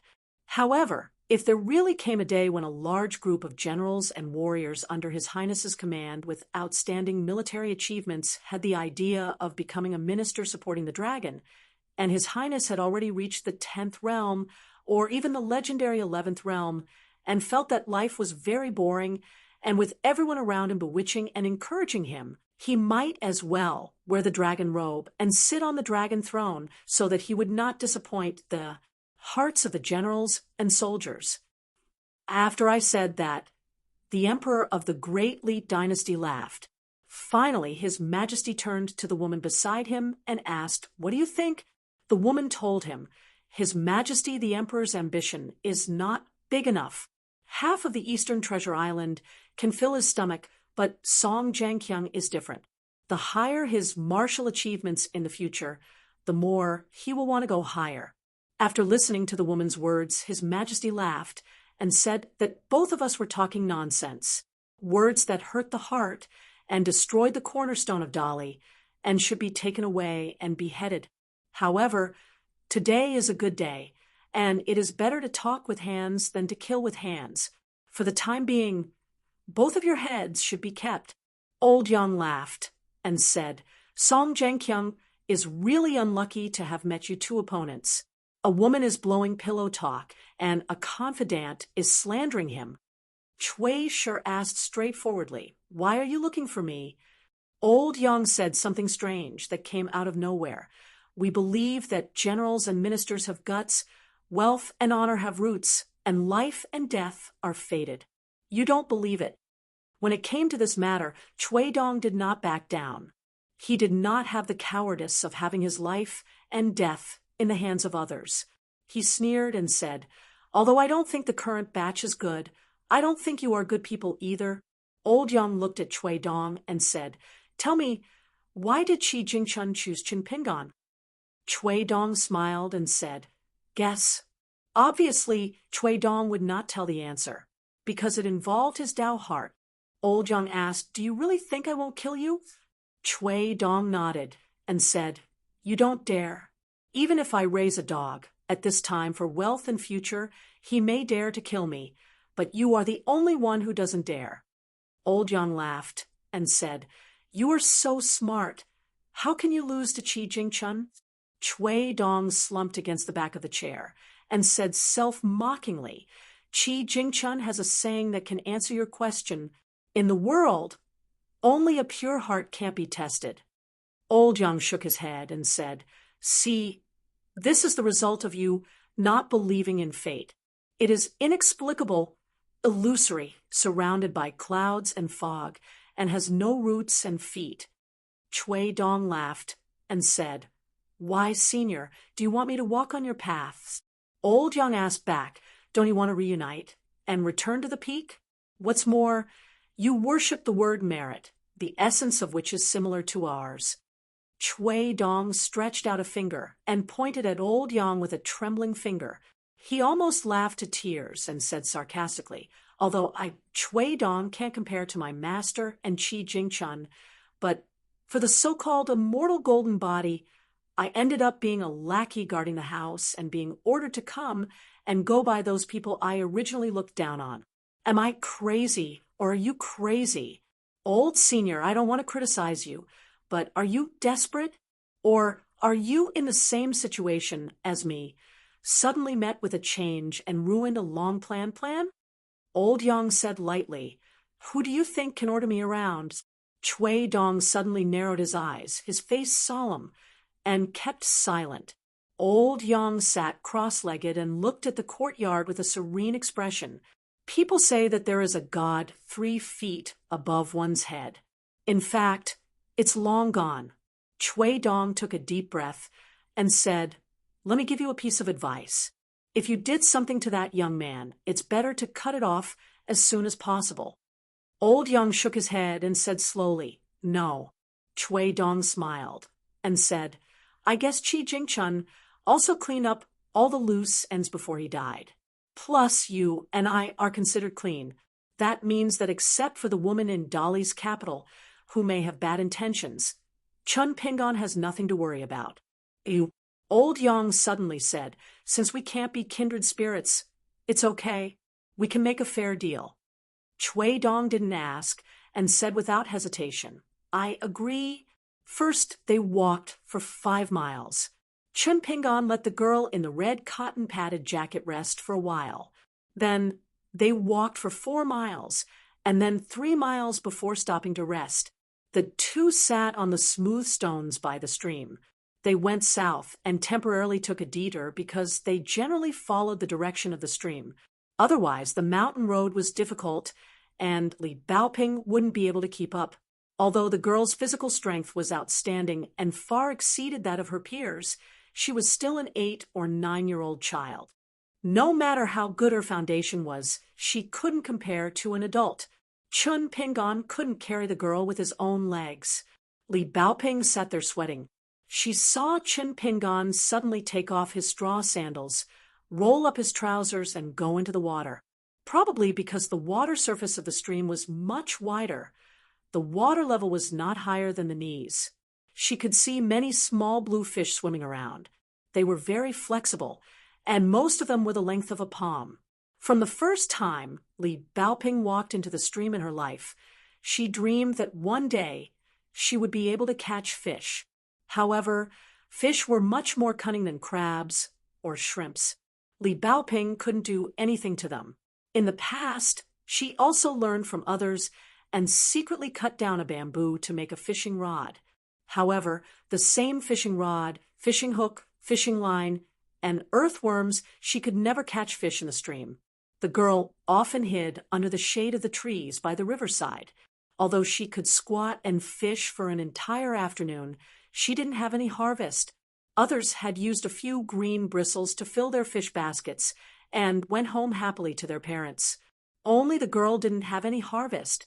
Therefore, in the girl's mind, Chun Pingon, who seemed to be omnipotent, went into the mountains and into the water, burned charcoal, collected herbs, and caught snakes, actually had a very high image. She had only told these secrets to Shi Chuanjia. At this time, the girl saw that Chun Pingon first found a place near the shore where there seemed to be a lot of fish hiding under the big blue stone here. Then he began to build a dam, a little upstream. It was almost as long as Li Baoping's height. It was made of large and small stones piled up in the stream nearby. There would still be water flowing down through the gaps between the stones. Chun Pingon was not in a hurry to block the gaps with gravel and sand. Instead, he built 2 dams, one horizontal and one vertical. In the end, it looked like he was building a small pond. Li Baoping came to the shore near the pond and squatted down. She opened her eyes wide and watched Chun Pingon begin to sew up the holes. His movements were fast and beautiful. At the same time, Li Baoping also noticed that when Chun Pingon lowered his head to work, his face was calm and his expression was focused. His mind was immersed in the work, and there was no distraction in his mind. It was like a girl studying in a village school. When she saw Mr. Chi writing for the first time, there was an indescribable feeling of comfort in her heart. As the upper dam was almost seamless and no water could enter, the side dams were the same. The downstream dam was only used to prevent the fish from escaping, so it did not use a handful of sand to cover the door. Therefore, the water level of this fish pond gradually decreased. Li Baoping's little face was filled with happiness. She clenched her fists and muttered to herself. She was even more nervous than Chun Pingon, who was sitting on the stone and resting for a while. Chun Pingon began to walk into the pond and scooped water out with both hands. Li Baoping clicked her tongue and said, "Chun Pingon, what you're doing is called draining the pond to catch fish." "Oh, no, that's a derogatory term. You're taking drastic measures to deal with the problem." Chun Pingon smiled and asked casually, "I used to see you fishing by the stream. How big was the fish you caught?" Li Baoping sighed. "The fish are too smart. I could only use a green foxtail to lure the crabs out of their nests. Fishing is so difficult." Chun Pingon couldn't help but ask, "Did you make the fishing rod yourself?" Li Baoping nodded vigorously and said, "Yes, there's a purple bamboo forest in the corner of my backyard. It's said that it was planted by my grandfather's grandfather. My father and the others guard it very tightly. When I asked to make a fishing rod, I was rejected. It wasn't easy for me to secretly cut one. I had to grind it bit by bit with scissors. It was so tiring. The water in the pond was getting murkier and murkier. Some fish had already begun to escape, splashing water everywhere. Chun Pingon was used to this. He raised his head and smiled. That bamboo wasn't too thin. Why did you cut off the head and tail? Li Baoping said blankly, yes. I was afraid that if the fishing rod was too thin, the fish I caught would be too big. What if it broke?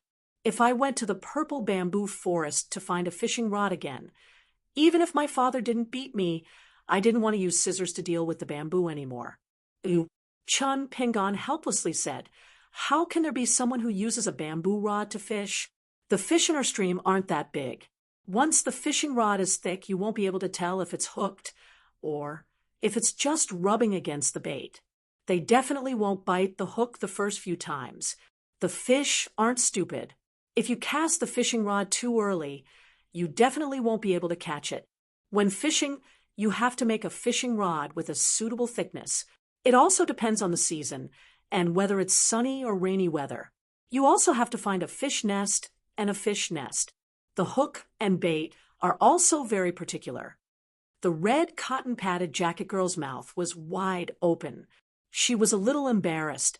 In fact, there was one thing that she didn't tell Chun Pingon. The hook at the end of the fishing line, hanging on the bamboo rod, was made by her with an embroidery needle at home. Maybe it was a little too big, but it was difficult for the fish to swallow the hook. Li Baoping told herself in her heart that it's okay. It's okay. I'm young and ignorant. It's understandable. Chun Pingon saw that the little girl was a little unhappy. He had to comfort her. But after so many years, you haven't caught a single fish. I think it's even more amazing. Li Baoping's eyes lit up. The little girl seemed to have opened up a knot in her heart for many years. She suddenly became energetic. She curiously asked, why do we have to catch fish? We still have so much to eat. Chun Pingon explained, think about it. There's a saying that sitting and eating until the mountain is empty. Even a mountain can be eaten until it's empty, let alone two small backpacks like us. So we have to save a little. The road ahead is long. Li Baoping thought deeply and eagerly said, teach a man to fish rather than give him a fish. Things like cutting bamboo to make a fishing rod and catching fish you can teach me in the future. Catch. Chun Pingon easily caught a blue and red slate fish and gently threw it to the little girl with a smile. Looking at Li Baoping, who was in a hurry, he said, you're too young. Just do what you can.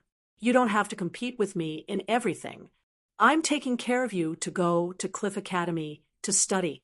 The little girl finally caught the fish with both hands and said righteously, wrong, wrong. Mr. Chi said that we have to read thousands of books and travel thousands of miles. I only have 5 books in my backpack, so I need to go to the library of the academy to read the rest. But traveling thousands of miles is also something that a scholar must do. Traveling with a book means traveling with a book box. Traveling with a book box means traveling with great rivers and mountains while practicing moral knowledge. One of the two is indispensable. Otherwise, you'll be a cripple. You have a lot of green bristles around you. They can be strung together by passing through the gills. If you're afraid of breaking them, you can put 2 or 3 green bristles together. Chun Pingon taught her how to deal with the trophies and asked, traveling with a book box means carrying a book box, right? Is it the kind that Chun Songfeng from Dragon Tail Commandery carries? It's made of bamboo and is very beautiful. If we pass by a bamboo forest in the future, I can make one for you. I also need to make a fishing rod. It's close to the water. If we go further down, the water will be deep. You can't catch fish like you did today. The little girl squatted on the shore and strung up the slate fish one by one. After hearing these words, she was so happy that she jumped up and said, really? Chun Pingon said with a smile, why would I lie to you? Alas, be careful. Don't jump. Be careful not to fall into the stream with the fish. The fish can't run away, but what if you catch a cold? The little girl in the red cotton-padded jacket squatted down and said with a bright smile, I'm happy. I'm finally going to have my own little book box. Chun Pingon squatted in the almost dry stream. His head was close to the stone, and he reached under the stone to fish. This kind of fish can be eaten raw after being dried. If you think it's dirty, I can remove the internal organs. I didn't need them before. Li Baoping hesitated for a while and said timidly, "How about removing the internal organs?"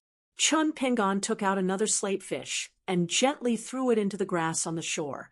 "It's up to you. I'll do it later." Li Baoping, who was holding 3 skewers of fish, quickly said, "Let me do it." Chun Pingon nodded and continued to fish under the stone.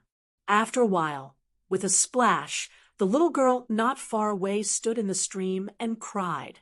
Chun Pingon quickly got up and ran over. He asked nervously, "What's wrong?"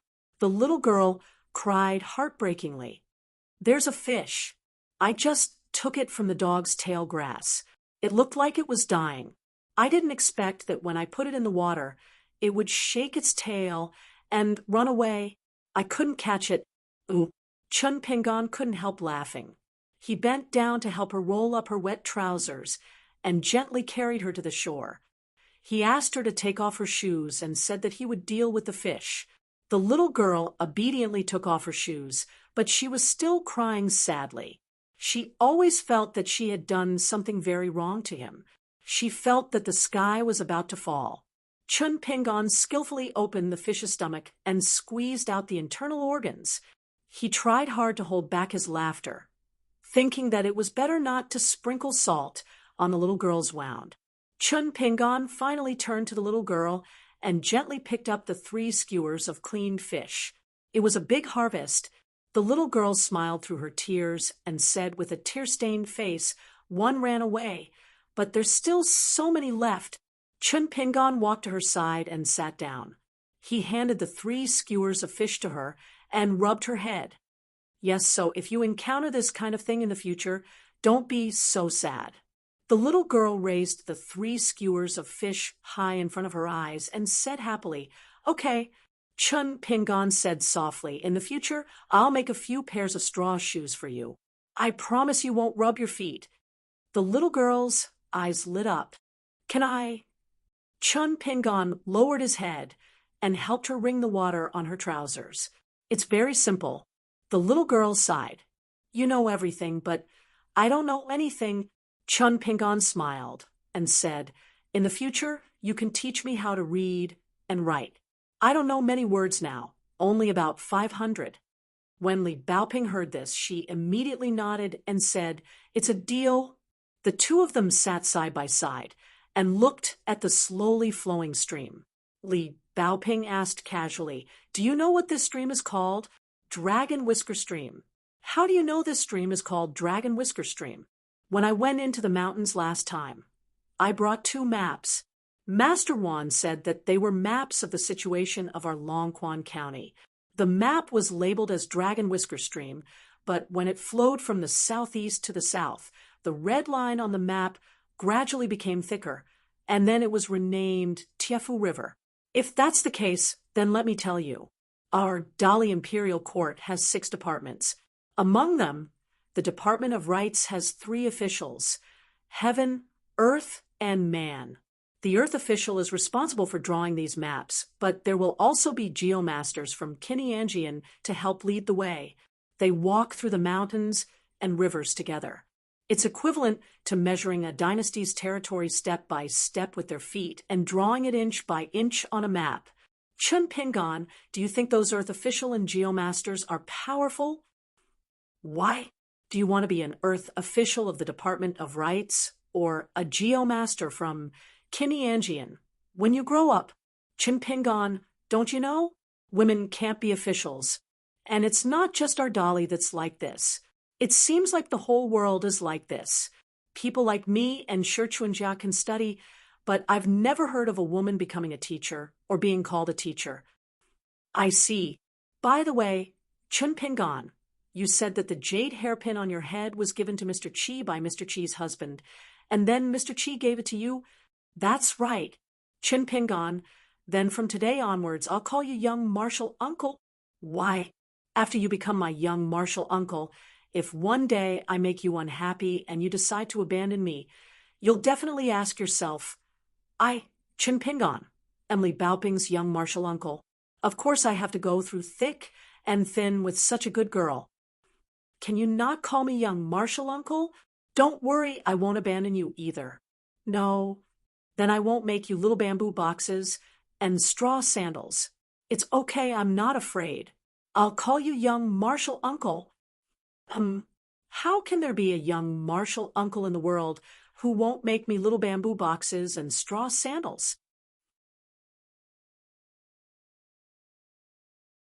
87. If Chin Pingon was alone, even if he had to carry a heavy load, it wouldn't be difficult for him to walk 100 li in a day. One had to know that during this period of time, he would have to cross streams and climb cliffs. Therefore, this time, Chin Pingon brought the girl in the red cotton-padded jacket and walked very easily. When he had nothing to do, he began to practice his stance walking. Because he had Li Baoping by his side, he didn't have to use his full strength and mental strength. Instead, it was relatively natural. In order to take care of Li Baoping, he even deliberately slowed down his stance walking speed and reduced the distance between his steps. This made Chin Pingon, who had finally found the knack of it, feel as if he had been beaten back to his original state and became awkward again. At this time, the two of them had already walked about 20 li. Li Baoping still had some strength left and didn't seem to be suffering. The girl only reached out her hand to wipe the sweat on her forehead and asked, "Young martial uncle, are you practicing boxing?" Chin Pingon stopped his stance walking and nodded. "Yes," Li Baoping asked again. Then, "Do you know where the source of this fist art, the foundation of this fist art, is located?" Chin Pingon was confused. "What do you mean?" "I only know that there are many acupoints in the human body. The reason why I can remember a few hundred words is mainly because I want to remember the names of those acupoints. However, I haven't had the time to ask what they have to do with boxing. There was a Miss Ning who saw my boxing manual but didn't tell me. She only said that when it comes to boxing, you can't take shortcuts. You have to rely on hard work bit by bit. The sister one, said that she practiced swordsmanship. Her family's method of qi was passed down in her family, and it wasn't good for her to tell others. Therefore, I didn't have a deep conversation with her at that time. In fact, at that time, the straw sandal youth felt that he was destined to walk around this small town for the rest of his life. Therefore, he had plenty of time and opportunities to ask Wan Xiao. Li Baoping widened her eyes in disbelief. She said in a heavier tone, "Young martial uncle, you don't even know this, and you dare to practice boxing? Don't you know that practicing martial arts carelessly, especially external martial arts, can easily harm one's vitality?" Practicing martial arts was actually similar to searching for dragons and acupoints by geomasters. However, while geomasters searched for acupoints in mountains and rivers, martial cultivators searched for and excavated the treasures in their bodies. After one found them, one had to use the appropriate method before one could be considered to have reached a higher level on the path of martial arts. No, young martial uncle, I have to explain this to you. You can only learn it after you understand it. Looking at her determined expression, Chin Pingon thought for a while. It was not a bad thing. Coincidentally, there was an old willow tree with a crooked neck in front of them. Most of it was leaning towards the stream like an unfinished arch bridge. He pulled Li Baoping to lean against the tree trunk to rest. The little girl was impatient and insisted on sitting. Chin Pingon had no choice but to carry her to the tree trunk and stand aside to prevent her from falling. She casually sat behind the tree, like a little teacher who was teaching for the first time in a school. She was in high spirits. She coughed, intending to have a good talk with this little martial uncle to prevent him from going astray. If he really damaged his body, wouldn't she be filled with regret and die of heartache? Li Baoping said with a straight face, "The reason why I know a little about practicing martial arts is because I have a maidservant sister called Zhu Lu in my family. Since she was young, the old ancestor saw that she had a talent for practicing martial arts. I was also very close to her. Sister Zhu Lu was also a taciturn person who only liked to tell me what was in her heart, so I know what practicing martial arts is all about. Unfortunately, when I was 6 years old, I secretly followed behind Sister Zhu Lu and walked on that thing called Earth Ox stake. It was very fun. The tallest stake was almost as high as the roof, but once I slipped and accidentally fell down. In fact, I was really fine. Sister Zhu Lu was still implicated by me and was severely punished by the old ancestor. After that, Sister Zhu Lu never took me to play anymore when she practiced martial arts in the morning and evening, or when she hid in the room to soak in the medicine bucket. Chun Pingan felt a little guilty. The so-called Sister Zhu Lu mentioned by the little girl might be the vigorous girl whose chest and head were hit by his 2 tiles that day. At that time, he secretly broke into the Li family's mansion and used a slingshot to break 2 porcelain bird food jars. The maidservant who protected the little girl in Jinyang Mountain was the first to discover his trace. She quickly climbed over the wall to the roof and finally jumped toward the roof where he was. Every time Chun Pingan thought about it afterward, he still felt that she was very powerful. Li Baoping could not wait to tell this guy who was still unwilling to admit that he was her youngest martial uncle. For example, the coward Shi Chuanjia's family has a shop. If they do well in business, they can make money and have a lot of money. Therefore, Shi Chuanjia's shop can be one of the oldest shops in our town. But if they only make money and don't know how to attract customers, they will soon be short of money and have to close the shop, right? Oh, as soon as he heard that doing business and making money, the money grubber Chun Pingan was immediately enlightened. He suddenly said, everyone has some family property. If they practice martial arts well, they can make money and make money. If they don't practice martial arts, they will lose money. If they don't practice martial arts at all, they will just keep their ancestral property dutifully. Li Baoping thought for a while and nodded. Something like that. Youngest martial uncle. Have you heard of a saying? It's called practicing martial arts to attract evil, especially those external martial artists who claim to finish their apprenticeship in 3 years and kill people when they go out. Their punches are fierce and powerful. They look awe-inspiring and shout when they hit people. In fact, it's the most harmful to the body because they don't find the meridian at all. They don't know the method to enter. Many people will fall ill when they reach middle age. It's hard to say whether they will live to old age. Even if they do, they will be very miserable. Because from the first day they practice martial arts, they are not cultivating their qi and body. Instead, they are being prodigals and squandering their ancestral property. In the words of the ancestors of the Li family, Li Baoping was born with no buttocks. When the girl in the red cotton-padded jacket was excited and wanted to stand up from the old willow, she was stopped by her youngest martial uncle's gaze. She continued resentfully, "So, youngest martial uncle, you must take this as a warning.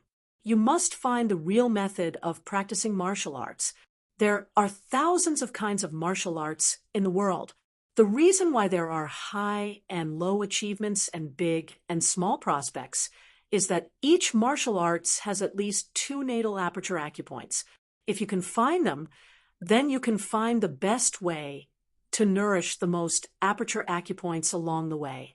It's like the spring wind and rain that nourishes everything. Even if the martial arts manual's rank is not high, as long as it's the right way, it can still strengthen the body and prolong life. However, if you take a wrong path, the better the martial arts manual, the easier it is to ruin things. Chun Pingan was lost in thought. He could feel the existence of that qi. It was like there was a small fire dragon in his body that had no home to return to. It was wandering around in a big furnace. Previously, this fire dragon was a bit like a headless fly, bumping around randomly. After hitting a wall, it would turn around. Now its range of activity was getting bigger and bigger. However, it would eventually return to the vicinity of the qi residence in his abdomen and wander around. It was like a child that had gone out to play. After being tired, it wanted to go home. This mysterious chi flow did not bring any discomfort or pain to Qin Pingan. Instead, it gave the youth a warm feeling like he was sunbathing in the winter. Chun Pingan's perception of the 5 viscera and 6 bowels of the body had been extremely sensitive since he was young. Therefore, he was able to quickly detect where the problem was. When Kai Qinqian said that he would not live long in the mud bottle alley, she might have thought that he was just joking. In fact, Chun Pingan had confirmed that her statement was correct on the spot. Since he could not detect anything wrong, Chun Pingan let the qi flow do whatever it wanted. Deep in his heart, there was a trace of curiosity. He wanted to see which acupoint it would choose as its residence. Li Baoping swung his legs and crossed his arms. It's said that the foundation of practicing martial arts is to disperse qi. It's very domineering. It's completely different from qi cultivators' cultivation of qi. The more the better, the better. Practicing martial arts is different. When you find the initial qi, it's like you have to fight your way through all the obstacles. You have to eliminate all the qi that was originally residing in your acupoints and qi dwelling and change it into the initial qi. Finally, you can move your entire body in one go with just a thought. In the blink of an eye, the airflow can move up to hundreds of miles away. The 9th realm can even move up to thousands of miles away. You can mobilize your entire body's potential in an instant. A general can command thousands of soldiers and horses like his own arm. You can imagine how powerful it is. It's not any worse than qi cultivators flying in the air. Li Baoping said. Sister Zhu Lu said that martial arts masters can fly over roofs and vault over walls. They can even travel with the wind like qi cultivators. In the future, once they reach the peak of great grandmaster, killing those arrogant qi cultivators will be as easy as twisting a chicken's neck. They can kill people with a snap of their fingers. Chun Pingan smiled and asked if martial arts is really so powerful. Of course, it is a good thing. But why does it have to be measured by how easy it is to kill people? Li Baoping was stunned. She shook her head honestly and said, I have never thought about that. It was Sister Zhu Lu who said so. When she said these words, Sister Zhu Lu yearned for it very much, just like how I dream of catching a fish every day. The young lady thought for a while and said, but thinking about it carefully, according to what Sister Zhu Lu said, it seems that martial arts practitioners and cultivators are born to be at odds. The latter likes to look down on the former, thinking that martial arts is a lowly profession and that they are pitiful people who have no aptitude and can't cultivate. Therefore, they see them as inferior people and scold the martial arts practitioners as the watchdogs of the secular dynasties. The former, on the other hand, feels that those cultivators are all proud and arrogant. They are not good people. Why do martial artists have to go through all kinds of hardships in Jianghu? Those qi trainers are obviously just a small group of people, but they occupy countless famous mountains and blessed places. They are so proud of themselves, calling themselves immortals on the mountain and cultivating immortality. With magic, they are respected and worshipped by the mortals and martial artists at the foot of the mountain. It is a matter of course. Li Baoping suddenly laughed and said, but youngest uncle, you don't have to care about these disputes. It is very boring. Li Baoping suddenly wanted to say something, but stopped on second thought. She seemed to have remembered something, but she was a little embarrassed to say it and felt a little guilty. Finally, she decided to be honest. She really didn't want to deceive her youngest uncle. The young lady apologized with a sad face and said, Sister Zhu Lu and her father, Uncle Zhu He, were supposed to go to the southern border of the Great Sui Kingdom with us. But I was afraid that youngest uncle didn't like them, so I lied to them to wait for us at the east gate of the town. If Uncle Zhu He was here, he would be able to teach junior martial uncle martial arts because Sister Zhu Lu had been practicing martial arts with her father since she was a child. The ancestor had told me in private that although Zhu He's talent in martial arts was limited, He was an expert in teaching martial arts. He could be called a wise teacher. Even if he was thrown into one of those rich and powerful mansions in Dali's capital, he could still be a distinguished guest. Now, Uncle Zhu, he is gone, and so is Sister Zhu Lu. Chen Pingon quickly comforted her and said, "It's okay. Although I don't have a master, I only have a boxing manual. Now, I can't even recognize all the words in the manual, so I don't dare to practice blindly.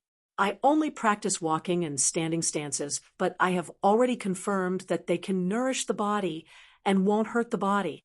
As for how to practice them, well, I guess I have to wait until I can understand the manual. There is no hurry. I practice martial arts not for any realm, but for survival. I don't think so much."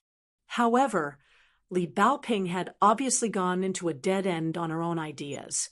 The more she talked, the more guilty she felt. The corner of her mouth turned down, and she was about to cry.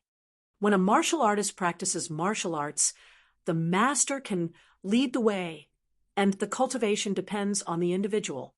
But the master is very important. The threshold of the door that leads the way is high and low. After the master leads the way through the first door, he has to let go because of his limited ability, or he can lead the way to the back door in one go. The situation is completely different. So the master must be a great master. He can't just find a famous master. Ooh, the little girl sniffled, and tears were about to flow out of her eyes. "Young martial uncle, you are a rare martial arts genius. If you become an expert because of me, what should I do?" Chun Pingon couldn't care less about how she came to the ridiculous conclusion that he was a genius. The most important thing now was to stop her from crying. When the little girl was sad, it gave people the feeling that she was really heartbroken. She wasn't the kind of child who would throw a tantrum. Chun Pingon suddenly had an idea. He suddenly raised his hand and placed it in front of the little girl. After gently clenching his fist, he said loudly, "Stop." Li Baoping was a smart child. She was stunned and stopped her tears. "Young martial uncle, what are you doing?" Chun Pingon shook his fist and laughed. "How is it? Young martial uncle is amazing, right? I made you stop crying." In order to comfort the little girl, Chun Pingon went all out. For the first time, he officially admitted that he was her young martial uncle. The little girl immediately smiled through her tears. She felt that it wasn't that she wasn't sad anymore, but that she was more happy than sad. Chun Pingon was relieved. He placed his hands on the old willow tree and then sat down beside the little girl. Under their feet, there were two baskets, one big and one small. Li Baoping said softly, "Uncle Zhu, he often told Sister Zhu Lu that if you practice martial arts but don't practice it seriously, you will be possessed for 3 years. If you practice martial arts to find the truth, you can kill the god with one punch. Once someone who practices martial arts falls sick, it's much more difficult to treat them than normal people. The second time was even worse. When I heard the noise, I moved a small stool over and secretly poked through the window paper. In the end, I saw Sister Zhu Lu rolling on the bed in pain. No one could hold her down. In the end, her fingernails were flipped open, and she was dripping with blood. She was very pitiful. In the end, we invited the shopkeeper of the Yang family's shop to send some medicine. Only then did the pain stop, and she gradually calmed down. But the elder master was standing at the door of the courtyard and didn't enter. He shook his head and turned to leave, seemingly regretful and disappointed. When I asked later, the elder master only said that her life was saved by the medicine, but she lost the hope of reaching the 8th realm. He didn't need to nurture Sister Zhu Lu too much in the future. Otherwise, it would be harming her. If she's lucky, she can reach the 7th realm. If she's unlucky, she won't even reach the 6th realm. Li Baoping turned around and said worriedly, "Little martial uncle, please don't fall sick like this.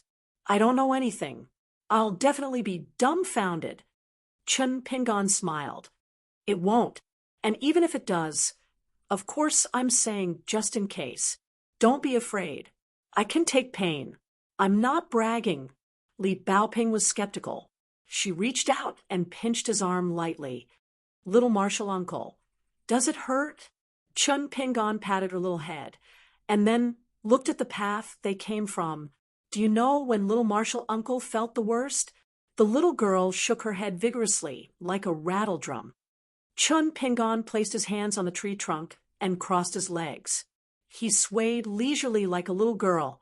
The youth narrowed his eyes and laughed softly. It was the second time I went into the mountains to pick medicine alone. At the time, I was only 4 years old, not even 5. When I went out, I wanted to pick the most medicine to go home, so I purposely picked the biggest basket.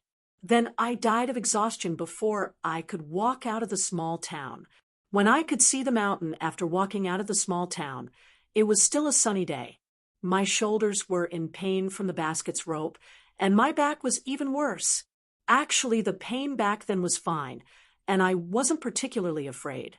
What made me feel despair was that the mountain looked so far away, as if I would never be able to reach it in my lifetime. Plus, it wasn't long before I left the mountain for the first time, so the blisters on the soles of my feet rebelled very quickly. Then little martial uncle clenched his teeth and cried as he walked. At the same time, he secretly asked himself, I haven't reached the foot of the mountain yet. Why don't I just go home? Anyway, I'm still young, the basket is so big, and the mountain path is so far away. Li Baoping listened attentively.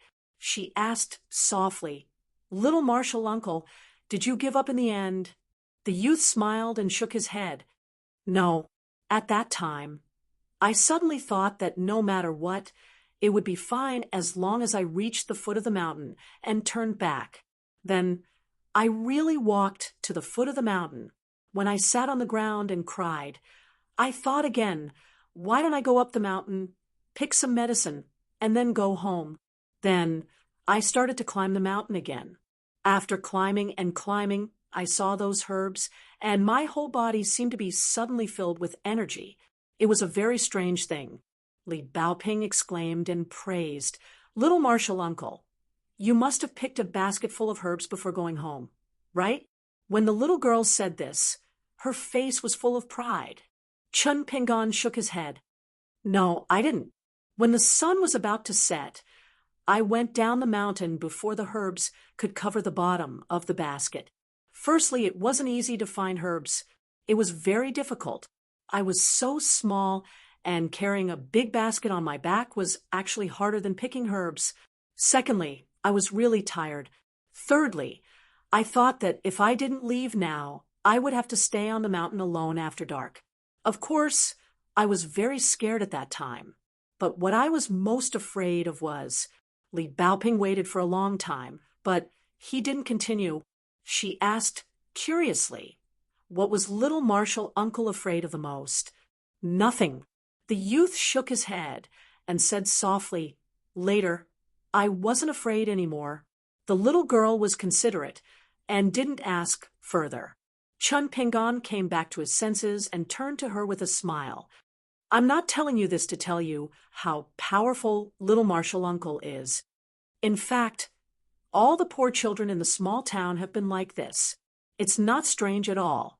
I'm telling you this because I feel that the methods of practicing martial arts that you told me today are very well explained. It's very similar to when little martial uncle secretly went to the school and saw Mr. Chi teaching when he was a child. Didn't you say that there are no female teachers? I think when you go to Cliff Academy in the future, after you read enough books, you might become the first teacher to teach in the academy. After hearing what little martial uncle said, the little girl in the red cotton-padded jacket was suddenly full of fighting spirit. She raised her fists and said, Li Baoping, you can do it. You can definitely do it. Chun Pingon looked at her silently. He felt that if Mr. Chi was still alive, he would be very happy. But then the little girl said something that gave the youth a headache. Because Li Baoping has the most powerful little martial uncle in the world, the youth could only pretend that he didn't hear anything. In the beautiful season where the grass was long and the orioles were flying. The youth and the little girl sat side by side, each with a beautiful dream. In a secluded place on the other side of the stream, a man and a girl sat cross-legged, eating dry food. The young girl, whose eyes were filled with a sharp look, said grumpily, "Father, can young lady really make it to the border of greatly smoothly with such a silly fellow? I heard that there are often wars there, and there are many bandits and soldiers there. It's very restless." The man teased, "Did you forget who taught you a lesson? Not only did you lose the first battle in your life after practicing martial arts, but you also lost so sullenly." The girl said angrily, "That's because Dad didn't allow me to use my chi without permission. You were afraid that I wouldn't be able to withstand the pressure. Now I can defeat that guy from Clay Bottle Alley with one hand." The man smiled and asked, "You're a master of the second realm of martial arts. Are you sure?" The girl reminded him loudly, "Dad, he's at the peak of the second realm." The man raised his water bottle and took a sip. He shook his head and said, "You can't beat him. You only have a chance of winning if you don't overdo it." The girl obviously didn't believe him. That youth had only just stepped into the door of martial arts.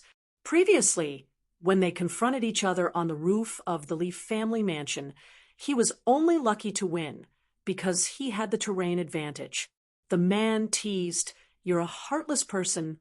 He fought with you in the house, and when you fell to the ground, he didn't forget to pull you up. If it were me, I would be very kind if I didn't add a tile to your head when fighting with an enemy. That's why I said he's stupid."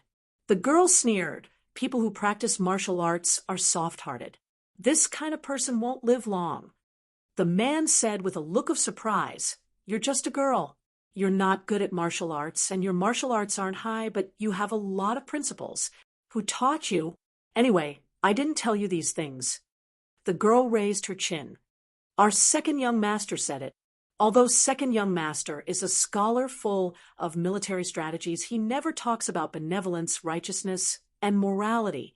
He only says that kindness can't lead soldiers and must be decisive in killing." The man frowned.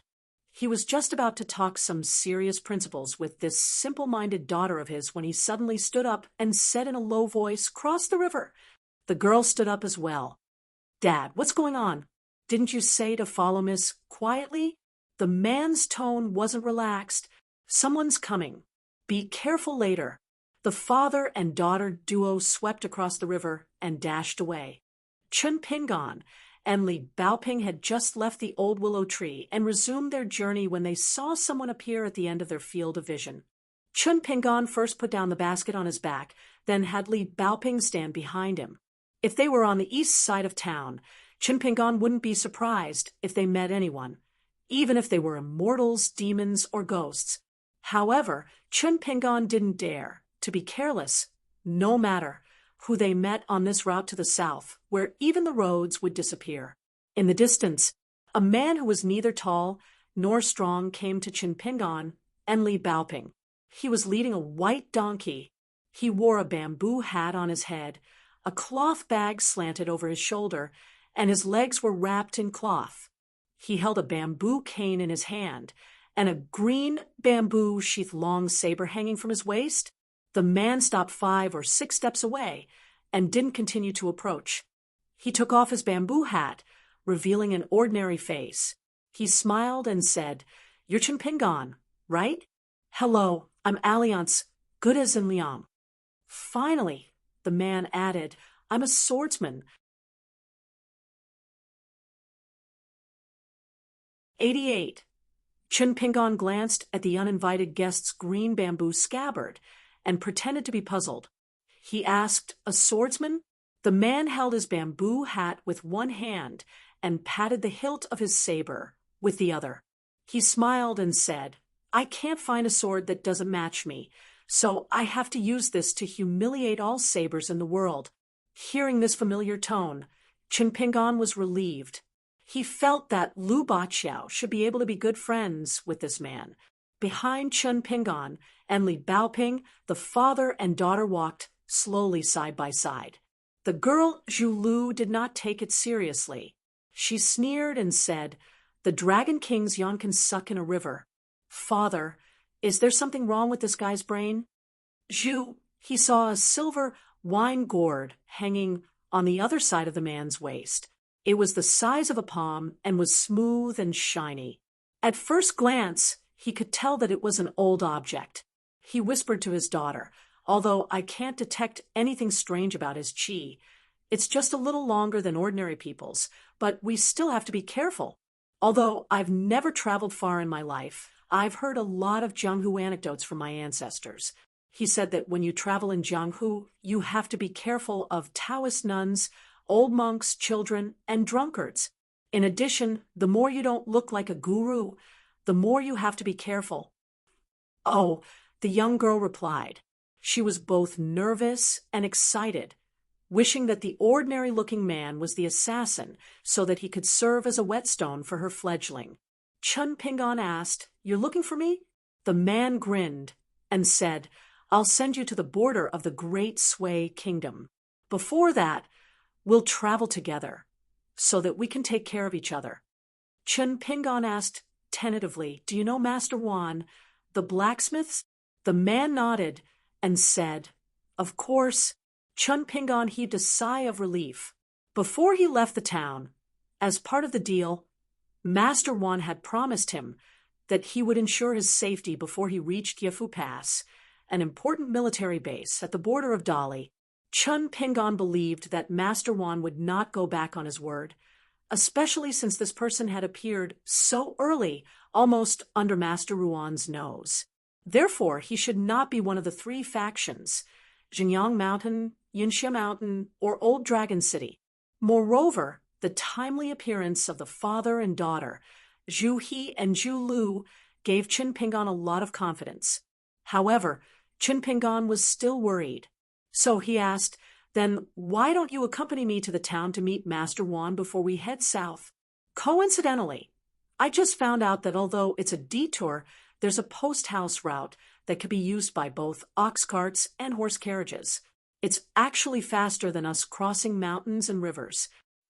The man smiled playfully. "So cautious? You don't have the forthrightness of a Jianghu man at all." Chun Pingon did not turn his head. His eyes were still fixed on the man, but he said in a deep voice, "Zhu He, can you let Zhu Lu take the bottle back to the town first? We're not in a hurry." Zhu He immediately figured out the crux of the matter and nodded. "That's the best." Then Zhu He said to his daughter, "Lu, you take the lady back first. Chun Pingon and I will accompany Brother Alliance. Whether it's drinking or sparring, it's fate that brought us together. It's not too much."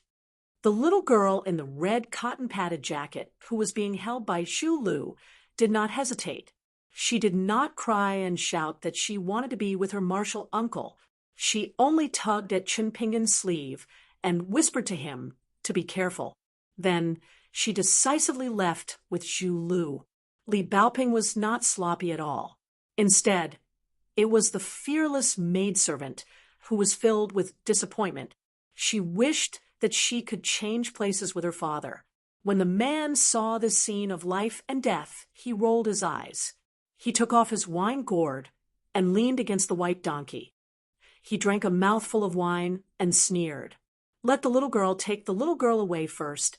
After the time it takes for an incense stick to burn, the three of us will go to the town." Then the man raised the silver-white wine gourd in his hand and patted the donkey's back. He looked at Zhu He and asked with a smile, "You're considered an expert. Don't you recognize this thing?" He patted his head.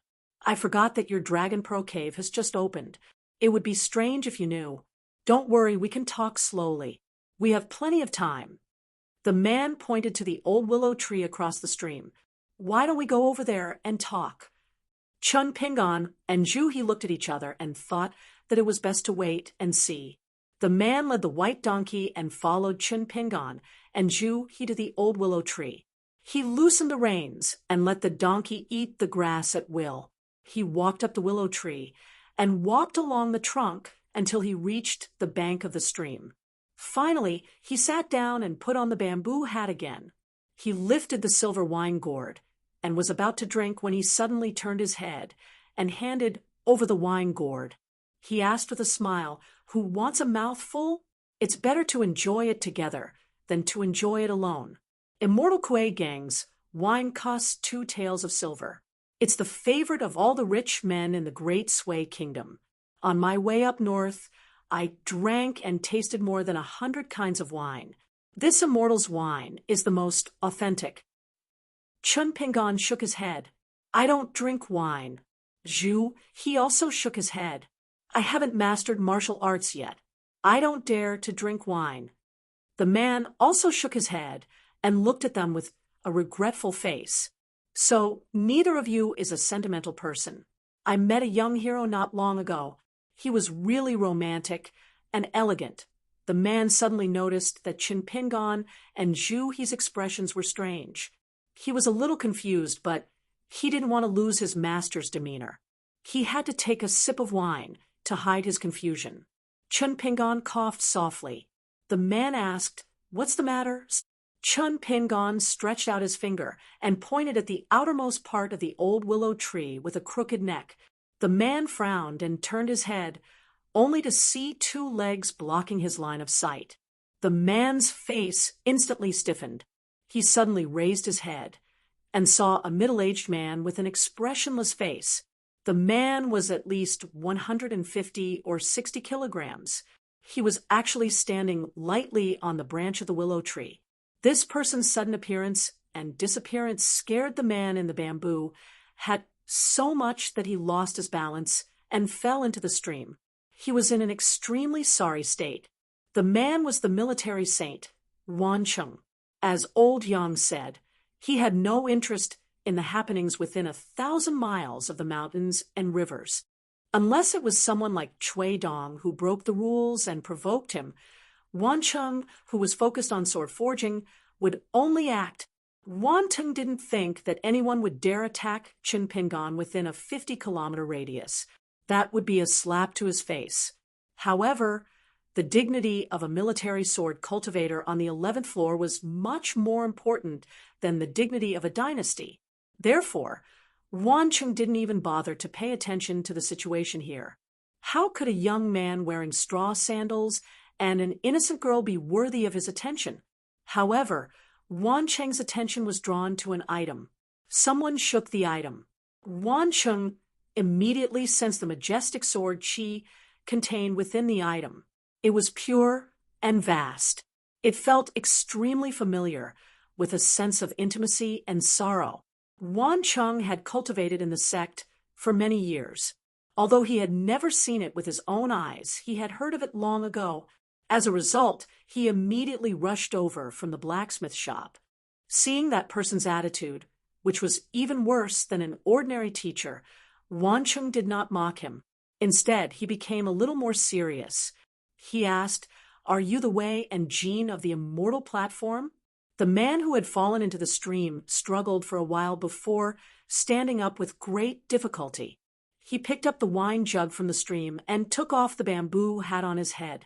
He looked up at the culprit and said unhappily, "I am Alliance." Wan Cheng stared at him from above. He was full of scrutiny. He asked, "Can you lend me some wine?" The man threw the wine jug high into the air at Wan Cheng. "Why not? But remember to return it to me." Wan Cheng took the wine jug and drank a mouthful. He smiled and asked, "It's not 5-millet wine?" The man was furious when he heard this. He rolled his eyes and said, "The price has increased." Wan Cheng laughed and threw the wine jug back. He asked, "How did you get here so quickly? I thought it would take you 10 days at the earliest." The man who called himself Alliance walked ashore, dripping wet. He cursed, "Why you care? What's so great about being a saint?" Wan Cheng asked, "Do you want to come to my shop? My daughter admires you a lot." Alliance pointed at himself and laughed. "Me? Your daughter has good taste." Wan Cheng seemed to have known about this man's absurdity. He asked, "Are you in charge of Dragon Spine Mountain this time?" Alliance waved his hand. "It's not me. There's someone else." Wan Cheng looked at the disinterested man. and suddenly laughed. "Did you meet that little Taoist priestess on your way north?" Alliance's expression was as usual. "What are you talking about? I don't understand." Wan Cheng sighed inwardly. He stopped probing and didn't say anything else. There was a famous sword cultivator in the Wind Snow Temple where Wan Cheng came from. He was young and talented. He rarely stayed in the sect. Even in the Wind Snow Temple, there were people who didn't know his name. When he was young, he was chosen by an ancestor of the Wind Snow Temple who went down the mountain to travel. He was accepted as a closed-door disciple. Therefore, his seniority was very high. When he first came to the mountain, he was only 20 years old. Many cultivators who were more than 100 years old had to obediently call him Grandmaster. Later, the ancestor of the Wind Snow Temple failed to break through. Coupled with the decline of this branch of the sect, the young sword cultivator became even more estranged from the Wind Snow Temple. This person often wandered the Jianghu for 7 or 8 years. Except for occasionally appearing in the sect on the anniversary of his master's death, he still came and went alone. Even when he returned to the Wind Snow Temple, he never greeted anyone. It was said that he had obtained a priceless sword strengthening gourd long ago, but he didn't use it to nourish his flying sword. Instead, he wasted it recklessly. He used it to store thousands of kilograms of wine. He was drunk for at least half a year. Therefore, he was known as the drunken sword immortal. Whenever he was drunk, he would be carried by a snow-white donkey. Before Wan Cheng left the Wind Snow Temple, he heard that for some reason, this person fell in love with a young Taoist priestess who was known as the most blessed person in the continent. Since then, he had fallen in love with her and couldn't extricate himself. The beautiful Taoist priestess didn't have the heart to find a Taoist companion. This matter became a sensational anecdote in the Aquarius continent. Wan Cheng thought for a while. "In that case, I'll have to trouble you to send them to the Dali Wild Man Pass." The man nodded. Wan Cheng cupped his fists and bid farewell, his figure flashing away. Only the willow branches swayed gently. "Zhu," he asked cautiously. "Alliance, Senior, are you an immortal of the Wind Snow Temple?" The man led the donkey and said in a languid manner, "I'm not familiar with the Wind Snow Temple." Zhu smiled, not embarrassed at all. The martial artists in the world might not have a good impression of chi trainers, but they still had to give a thumbs up to the cultivators of the Wind Snow Temple and the true martial mountain. Previously, he might have felt that this person's tone was arrogant and his attitude was pretentious. However, after St. Wan Jiao's trip, he looked back and realized that the ordinary-looking man in the bamboo hat in front of him was really a hidden immortal who hid in the city. He reckoned that the green bamboo scabbard longsaber must be a divine weapon that would shock the world as long as it was unsheathed. Alliance took a big gulp of wine to warm himself up and said to Chen Pingan, "That little girl is back." Chen Pingan turned his head and looked. Not only Li Baoping and Zhu Lu returned the way they came, but there were also 2 familiar faces, and a mule with heavy luggage hanging on both sides. Li Huai and Lin Shi. Chen Pingan trotted over. Li Baoping looked unhappy. Zhu Lu said in a clear voice, "We met these 2 children on the way. They said that they wanted to go to the Cliff Academy with Miss to study. Our ancestor just showed up and said hello. He asked me to look for you later." Chen Pingan did not ask who Zhu Lu's so-called ancestor was. He looked at the sneaky Li Huai and the down-and-out nobleman Lin Shi. Li Huai stiffened his neck and said righteously, "If I don't follow you, am I supposed to be a beggar in a small town?"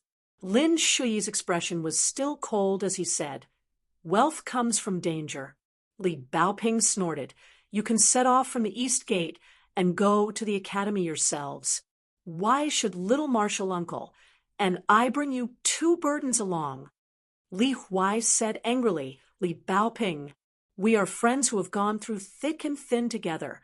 Lin Shi was not as shameless as Li Huai.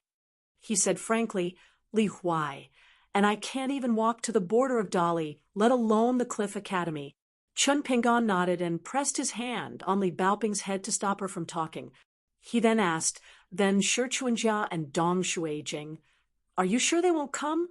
Lin Shuyi explained, "Someone from the shop will take Shi Chuanjia to the capital. Dong Shuijing heard that the village school will be open again in the future. He will take your temporary job at the blacksmith shop." Chun Pingan looked at Li Baoping, Li Huai, and Lin Shuyi. He smiled and said, "Then let's go together." Alliance brought the white donkey back from the stream. When he saw Li Huai and Lin Shui, he said reluctantly, "It's okay to bring a cute little girl, but what about you two brats?" Li Huai scolded, "Who are you?" Alliance replied without changing his expression, "I'm your long-lost father, your biological father." Li Huai stared at this strange man as if he was struck by lightning. The man felt his hair stand on end. Did this little bastard's parents really have an unspeakable story? Li Huai quickly changed his dull expression. He twitched the corner of his mouth and looked at the man in the bamboo hat with disdain. He muttered, "You want to fight with me?" The man was deflated. He clicked his tongue and said, "Oh, there are many little bastards in shallow water." Li Huai put his hands behind his head and muttered, "I don't want to listen to the bastards chanting." Chun Pingan asked for no reason, "Alliance, why do you speak our village dialect?" The man smiled and said, "You can ask Wan Fei."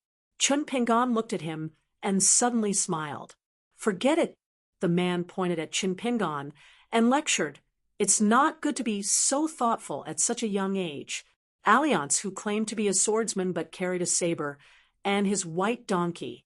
Chun Pingan and Li Baoping each had a basket on their back. Li Huai and Lin Shui were empty-handed. Zhu He and Zhu Lu were walking at the back. The 7 people with great disparity in status were heading south together. Because this alliance came from the same place as Master Wan, the journey was not difficult. Moreover, following the Tiefu River to the south, they would soon see the Dali Post Road that was being built day and night. However, Alliance was still willing to listen to Chun Pingan's advice. Li Huai ran over to ask the man in the bamboo hat during a break. He was not afraid of strangers at all. He put his hands on his hips and asked, "Hey, Alliance, is your donkey male or female?" The man did not dislike this child, but he was a little annoyed. "It's none of your business. Why don't you let me ride it? I can't even bear to ride it myself. What right do you have? Do you really think you're my son? If you give me the donkey, I'll let my mother remarry. How about it? Of course, if my mother doesn't agree, don't blame me. This donkey will still be mine. F***CKU. And your mother?" "Alliance, I'm not scolding you, but you have to change your temper in the future." Li Huai put his hands behind his back, shook his head, and sighed as he left. He left behind a bamboo hat man who had his horizons broadened. By the stream, 2 people walked toward the blacksmith shop. One was Wan Jia. The other was an old man with white hair and a red face. The latter was the old ancestor that the maid Zhu Lu mentioned, the true backbone of the Li family, one of the 4 major families of the small town. Li Baoping was such a treasure, and the Li family had high hopes for her. Of course, they would not only let the father and daughter be her personal retainers. If Master Wan had not shown up today, the old ancestor of the Li family who had achieved qi refining would have escorted them all the way to Yefu Pass. The old man smiled bitterly and said, "Master Wan, is this the helper you invited from the Wind Snow Temple? He looks really—" "Ooh," Wan Jia said bluntly, "he doesn't look like a master at all. Instead, he looks like a street punk, right?" Wan Jia said slowly, "When I took the wine gourd to drink, I checked it carefully. The natal sword qi in the blade's strengthening gourd was still alive. It was undoubtedly the true inheritance of the Wind Snow Temple. Moreover, there were few people in the Wind Snow Temple. Wei Jin was cold and didn't like to make friends with others. Instead, he liked to wander in Jianghu. Although there are insidious methods in the world to successfully seize the natal item after killing people, Wei Jin's cultivation is definitely not low. If you want to successfully take the blade, strengthening gourd, and the sword chi from him, Wan Jia laughed and said, then even if I were to take action today, I wouldn't be able to stop that person from doing what he wanted to do. The old man sighed and said, you can't say that. If the three sects didn't take away the winning item and the formation was still there, Master Wan wouldn't have to be so restrained. Wan Jia thought for a while and said, later, I still have to meet with the people from the Wind Snow Temple's great salamander ditch to understand the situation. They are not far from here. It just so happens that the matter of Dragon Spine Mountain dividing the dragon beheading platform is not easy to say in front of the people from Marshall Mountain. During this time, if anything happens to the town, I'll have to trouble Elderly to find Xiao Xiao and ask her to send a message by flying sword. Wind, Snow Temple, and Marshall Mountain were the ancestral homes of the two great military schools in the Eastern Vase continent. One was in the south, and the other was in the north. The relationship between the two sides had always been good. Generally speaking, they minded their own business. Of course, when it came to critical moments, they would definitely abandon their sectarian differences and choose to join forces to fight the enemy. Marshall Mountain paid more attention to the development of the secular dynasties below the mountain. There were many cultivators from Marshall Mountain in the Dali dynasty. There were also cultivators from Marshall Mountain under the command of the Liu dynasty that had been destroyed and the Gao family of the Great Sui Kingdom.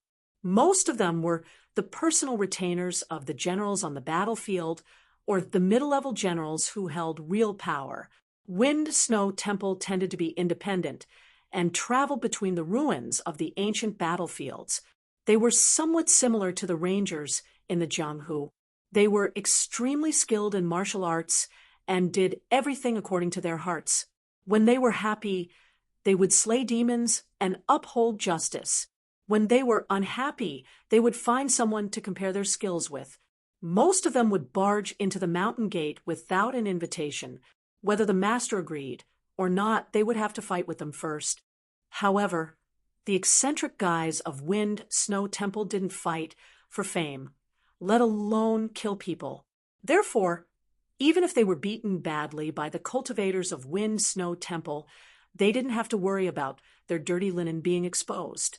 Regarding the flying sword, the old man was confused. Master Wan, there are also several good quality flying swords for messenger in my house. Master Wan waved his hand with a smile. It's not the same. The difference is not small.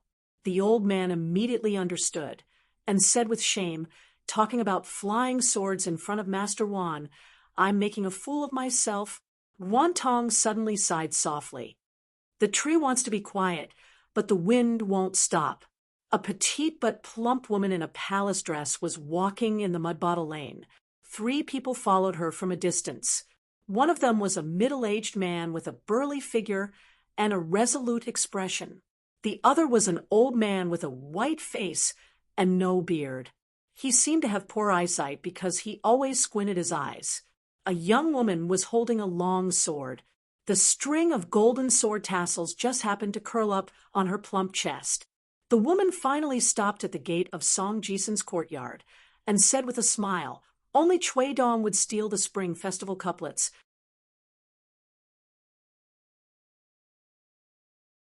'89. The short but enchanting woman took out a bunch of brand new keys and opened the door. She smiled as she pushed the door open. Finally, I can use my skills. The woman glanced at the chicken coop at the foot of the wall. There was the sound of birds flapping their wings. She was stunned. Not starved to death yet?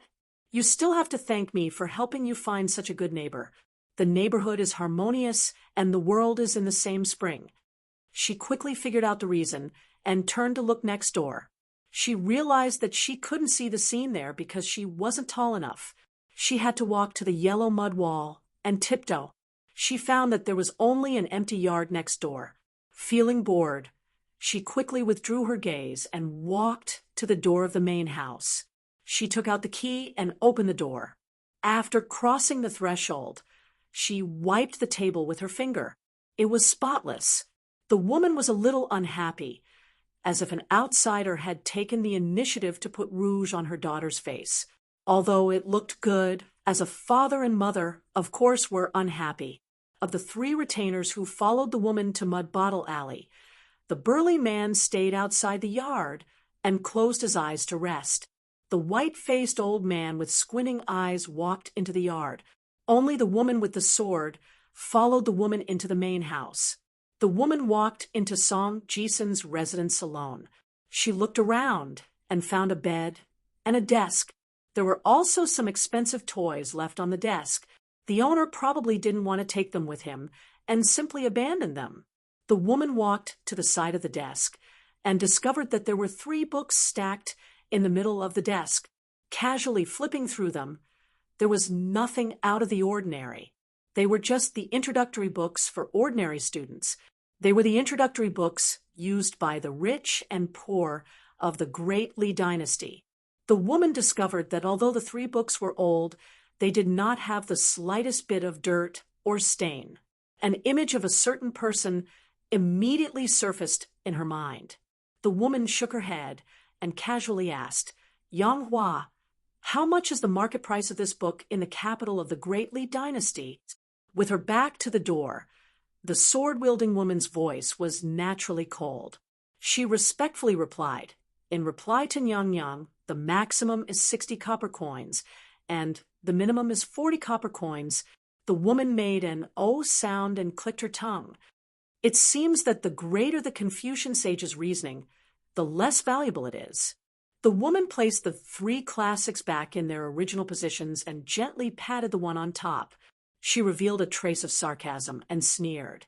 If it weren't for the school of novels helping to add fuel to the fire, sparing no effort to travel to the big cities and towns, the streets and alleys of the city, for thousands of years to put in good words for it, and they themselves were willing to be the unrated, unofficial officials and unofficial historians, Confucianism wouldn't have been able to sit firmly on this world. The old man in the courtyard coughed softly and said in a low voice, Nyang, please be careful with your words. This is not a place to speak freely." The woman smiled and said, "Don't worry. After Qi Jingchun's death, he reached an agreement with the higher-ups, so no one will keep an eye on this place anymore.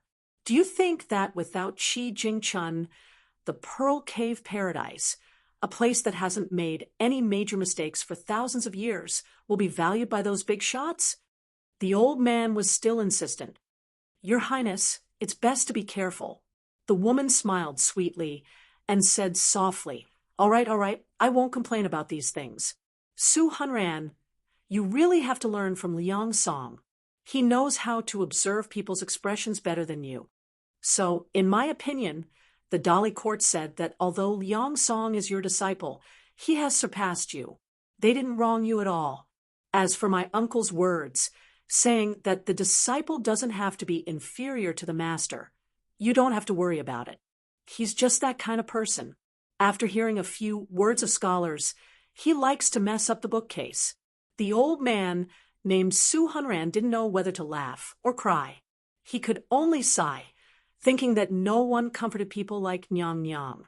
However, the old man's mood suddenly turned solemn when he thought of his brush with the vassal king on the way to the south. At that time, although Song Jianqiang looked tired, as if he had not recovered from serious injuries after a life-and-death battle since he dared to lift the window curtain in front of him, it meant that Song Jianqiang was very likely to make further progress on the path of martial arts. Although the possibility of reaching the 10th realm was very small after reaching the peak of the 9th realm, every time Song Jianqiang took a step forward, even if it was only half a step, the difference of half a step could be equivalent to the difference of one realm for a 7th or 8th realm martial arts grandmaster. This white-faced and beardless old man was well known in the Dali court and was known as the first swordsman in Dali. The suffix of the word master was like the word master after a certain person's surname. It carried a lot of weight.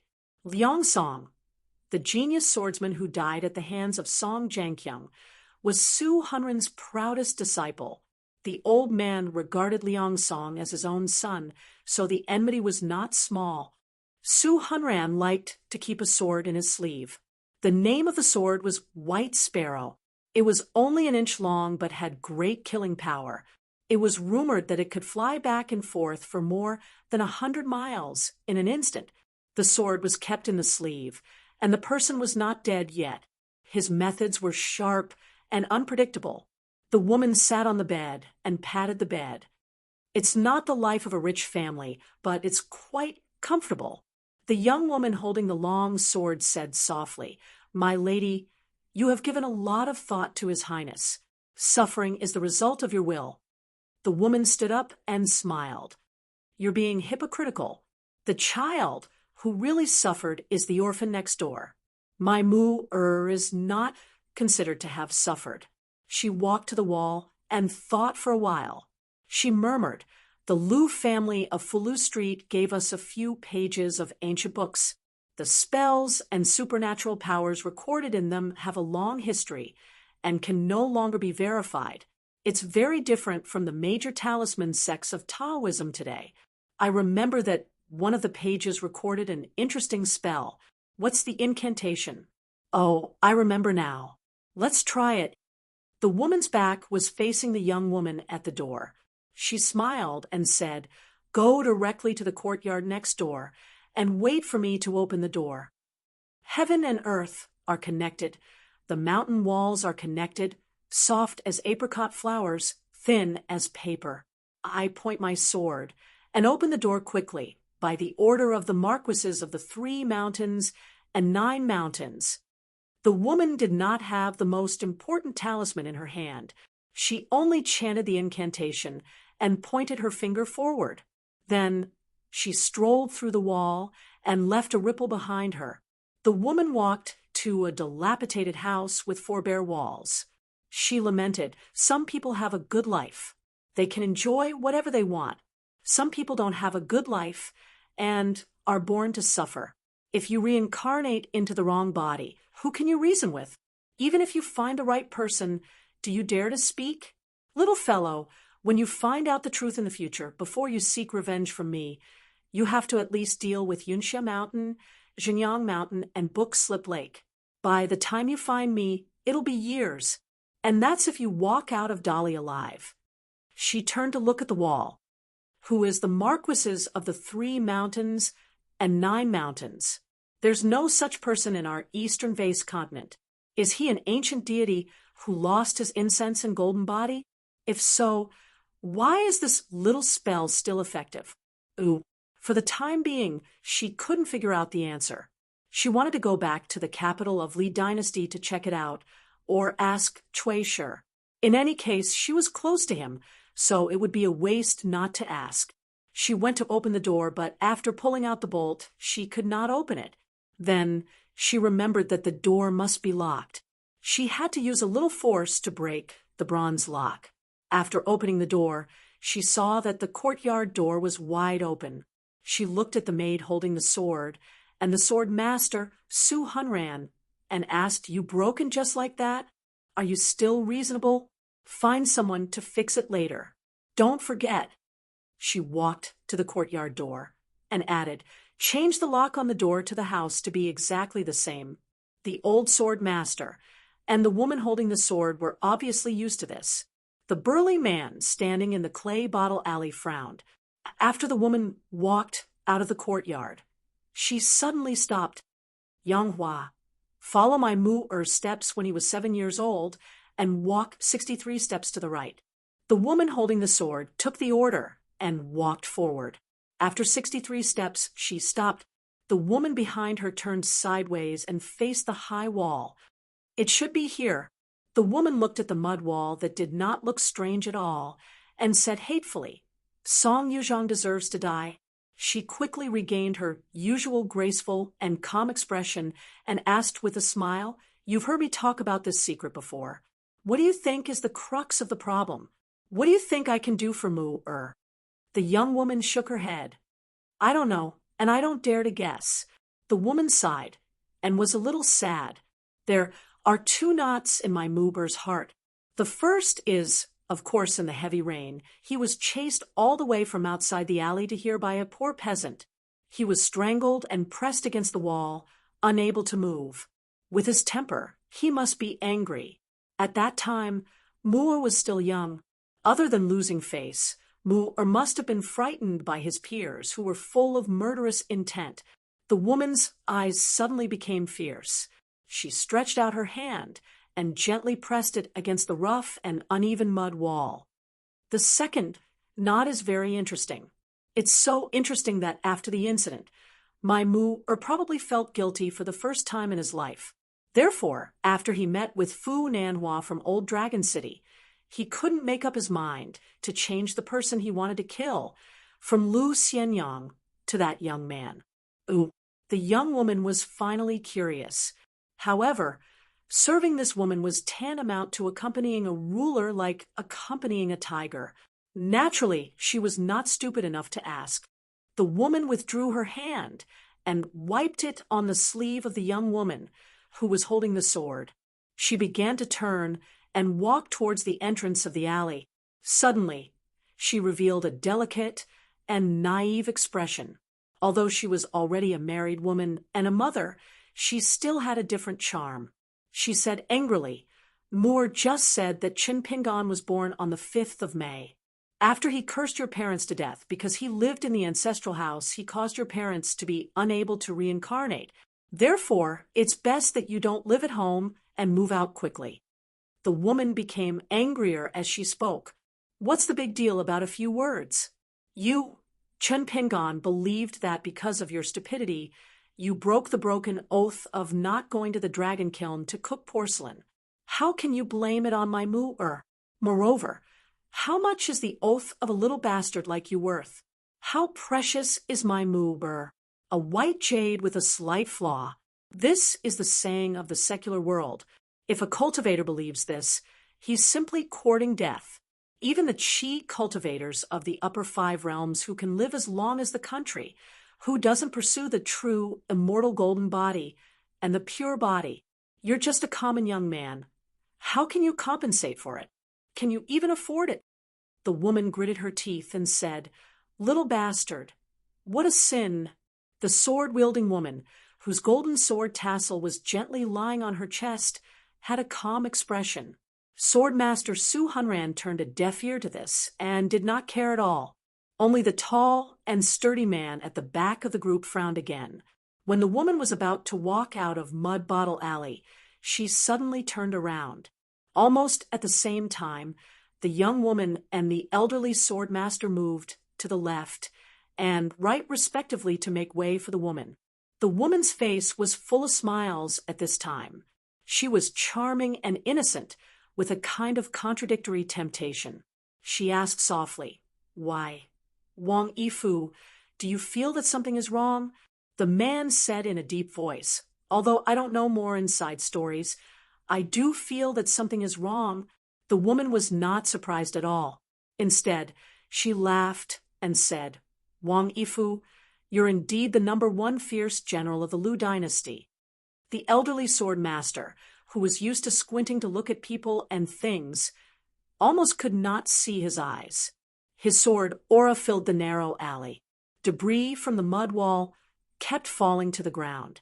The sword-wielding woman quietly took a step back, as if to make more space for the sword master, Su Hunran. She looked at the burly man not far away, and her lips curled into a mocking smile.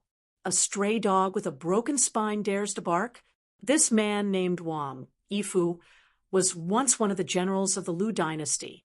He came from a first-class general family, and his ancestors were all generals on the battlefield. Before Wang Yifu surrendered, his status was equivalent to that of the Dali dynasty's pillar state.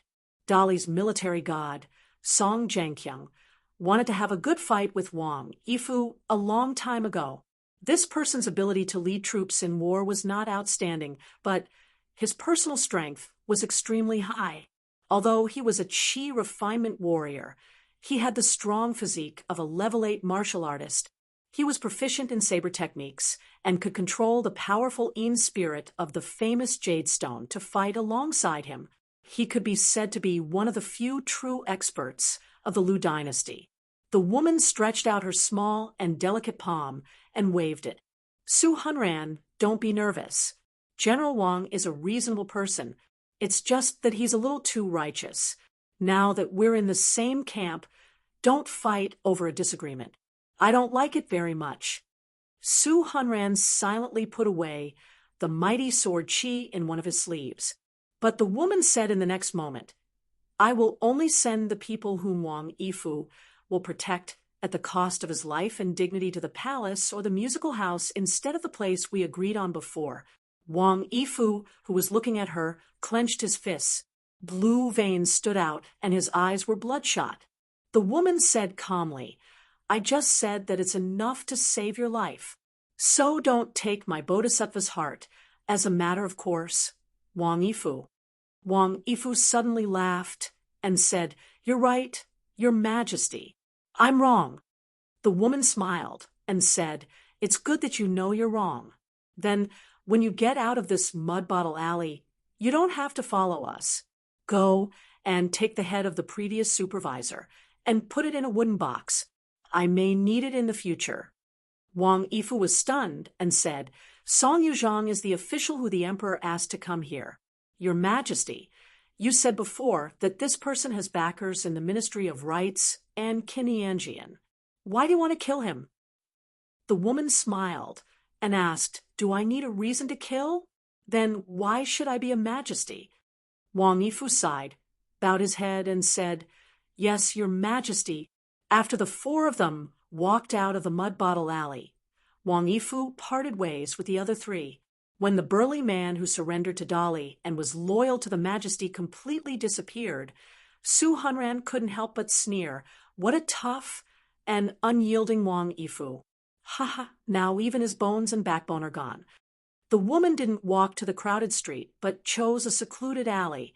She laughed at herself and said, Do you really think I can't distinguish between good and bad after doing something? The old sword master didn't know how to answer for a while, so he just shut up.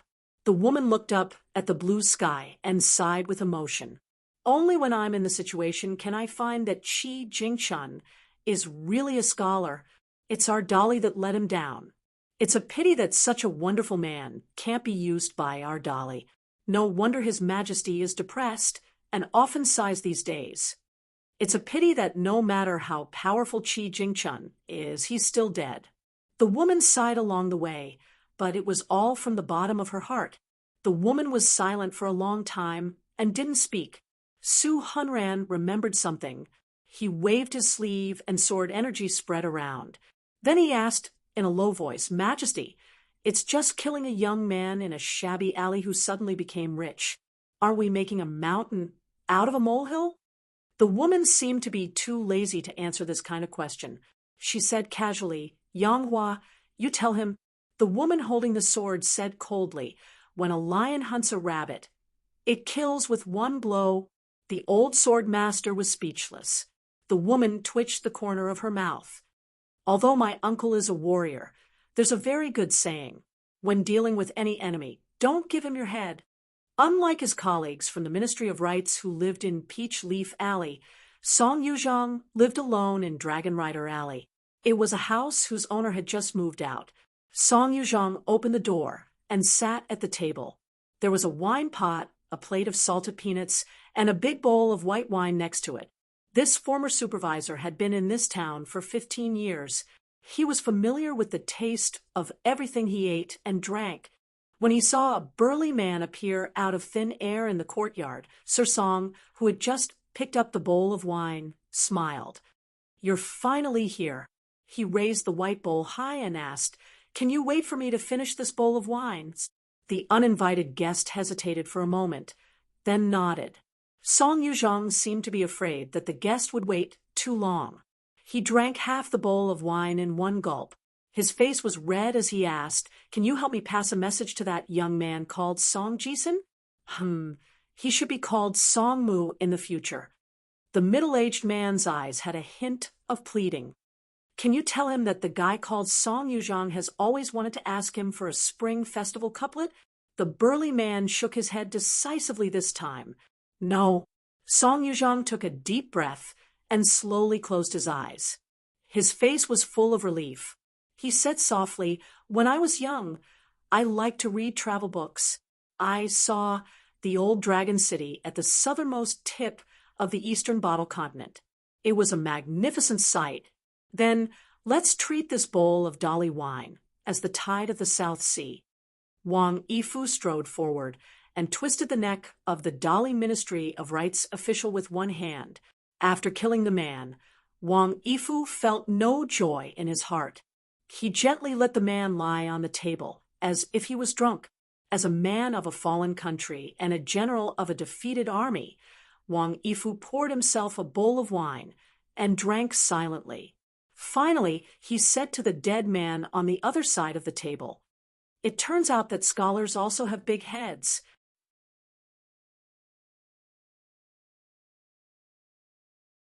90. Even though Qin Pingon still doubted Alliance, it was undeniable that Alliance was a very interesting person. He had a donkey that he never rode, so he had a lot of fun bickering with the little brat Li Huai. He always wanted to trick Qin Pingon into drinking wine, saying that the best things in the world were only good wine and beautiful women. When Qin Pingon was practicing his dance, he would circle around the youth, saying that once this set of boxing technique was mastered, it would definitely be domineering and would randomly punch people.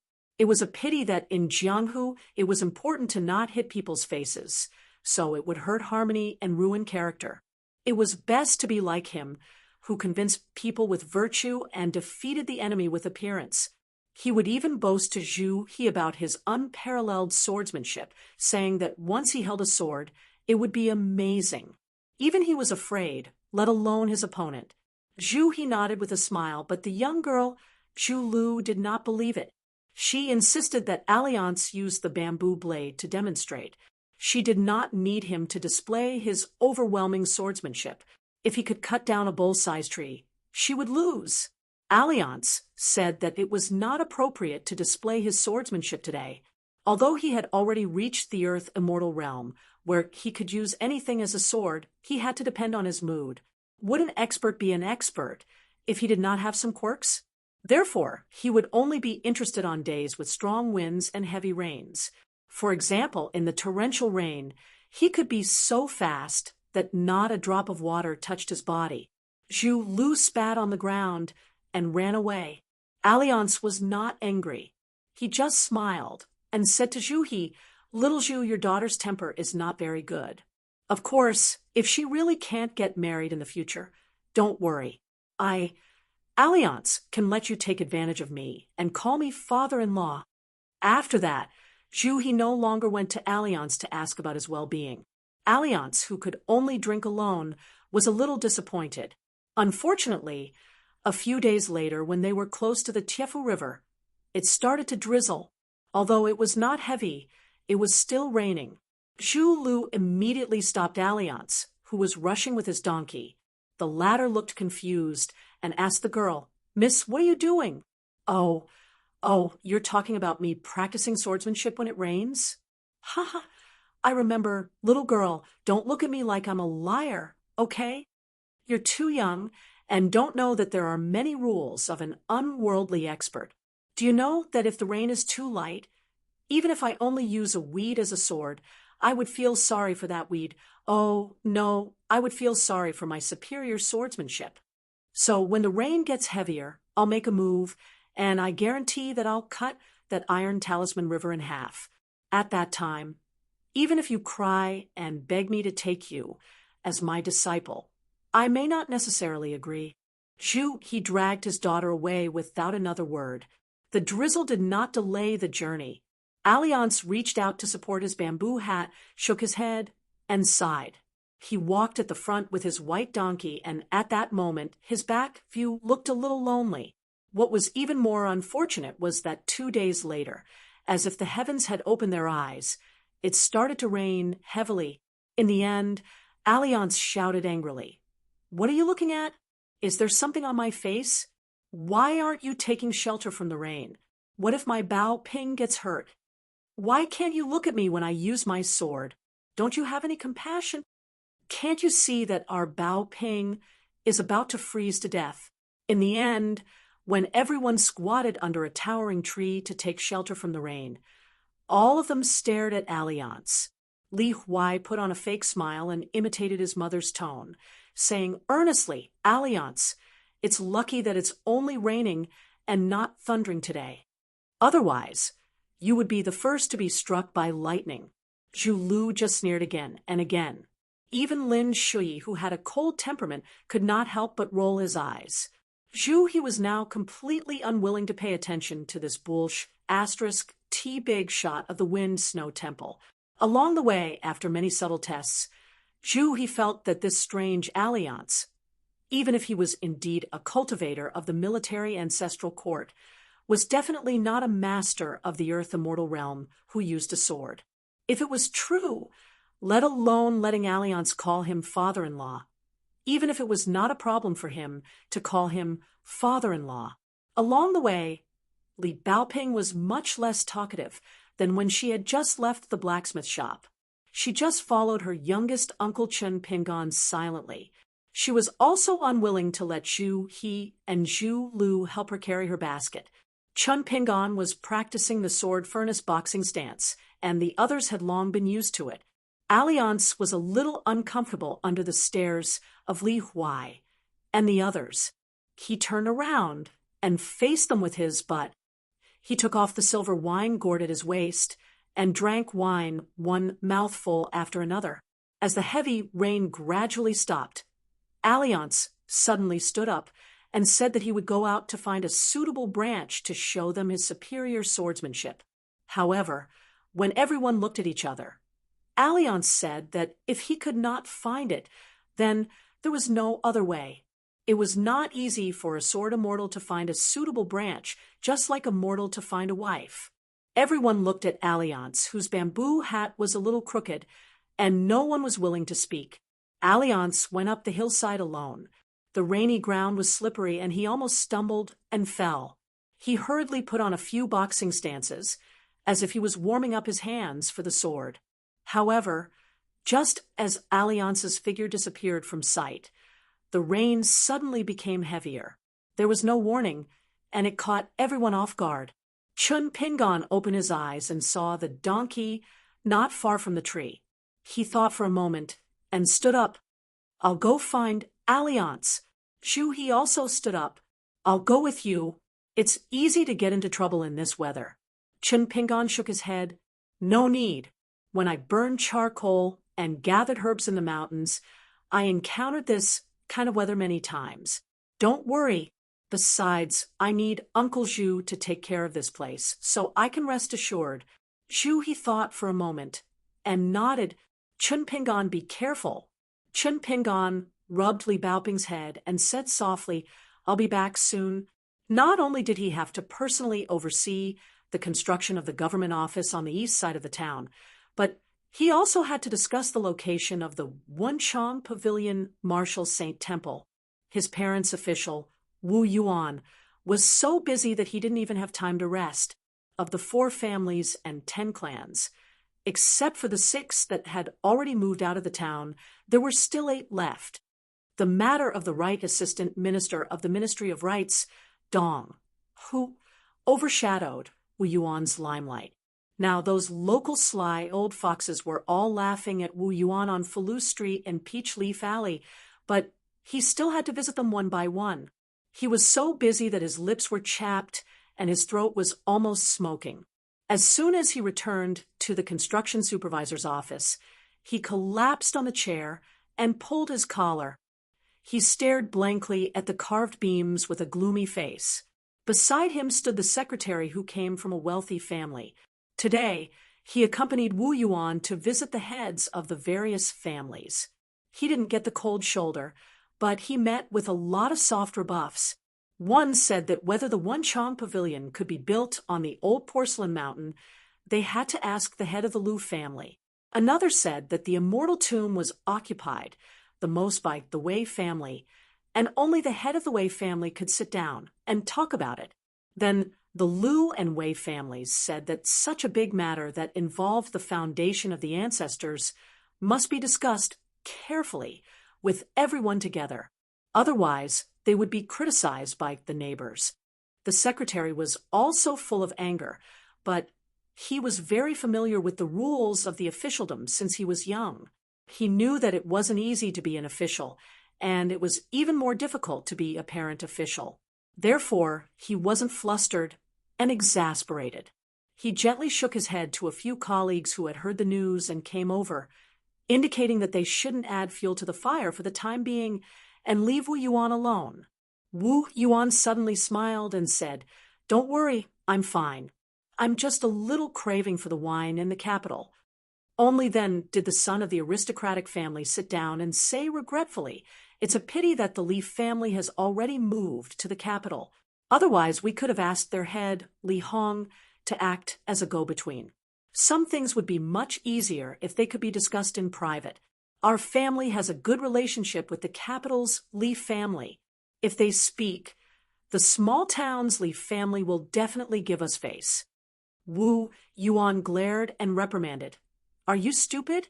The connections your family has accumulated aren't equal to your own connections.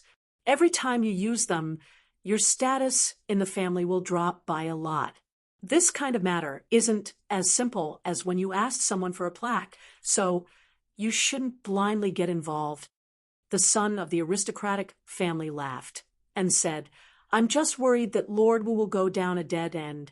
Wu Yuan sneered and said, "If I were someone who would go down a dead end, I would have already broken the legs of that old father-in-law of the Pillar State and eloped with him with his precious daughter." The whole room was silent. The son of the aristocratic family held back his laughter and said in a low voice, "This kind of big talk, Lord Wu can just brag here." Wu Yuan comfortably leaned against the back of the chair and didn't show the slightest embarrassment of being exposed. Instead, she laughed and said, "Of course, if father-in-law really came, I would have already run over to serve tea and water with my head bowed and waist bent. I still have to ask Lord Pillar State if you're tired all the time. Otherwise, you can rub your shoulders." The hall of the yamen was filled with laughter. Even the two secretaries at the door, with golden embroidered sabers at their waists, looked at each other and smiled. The moment Wu Yuan sat up straight, everyone in the hall subconsciously held their breaths and concentrated. Wu Yuan said neither hurriedly nor slowly, "The Li family has already moved out. The Liu family is determined to be a coward and doesn't care about anything. The Zhao family said that the old ancestor's body is not well and everything can only be decided after she gets better. The small-town Song family has the deepest water. The four families of Fulu Street together have 10 large dragon kills. The two under the Li family's name have already been transferred to the Wei and Liu families of Peach Leaf Alley. Today, you will put together all the scattered documents of the yamen and gather them into a network map of the 4 families and 10 families. I want to see how the fish and dragons mix in this small pond. Taking a step back, even if we can't do anything to the first few families, we will go to the second-tier families. Apart from the bottom of the 10 families, there is also the very rich Ma family. They have always adhered to the ancestral teachings and refused to move to Fulu Street's Peach Leaf Alley. They have 2 kills. Since I am still the supervisor of kills, the size of these dragon kills is still up to me. We will rope in and support these families. At the same time, I will throw in money. I won't feel distressed even if the yamen savings are emptied. I don't believe that you can protect the old porcelain mountain, but the immortal tomb is such a large place. Once the spoils are not evenly distributed, how long can you protect it? The water is shallow, and there are many bastards. The temple is small and the wind is strong.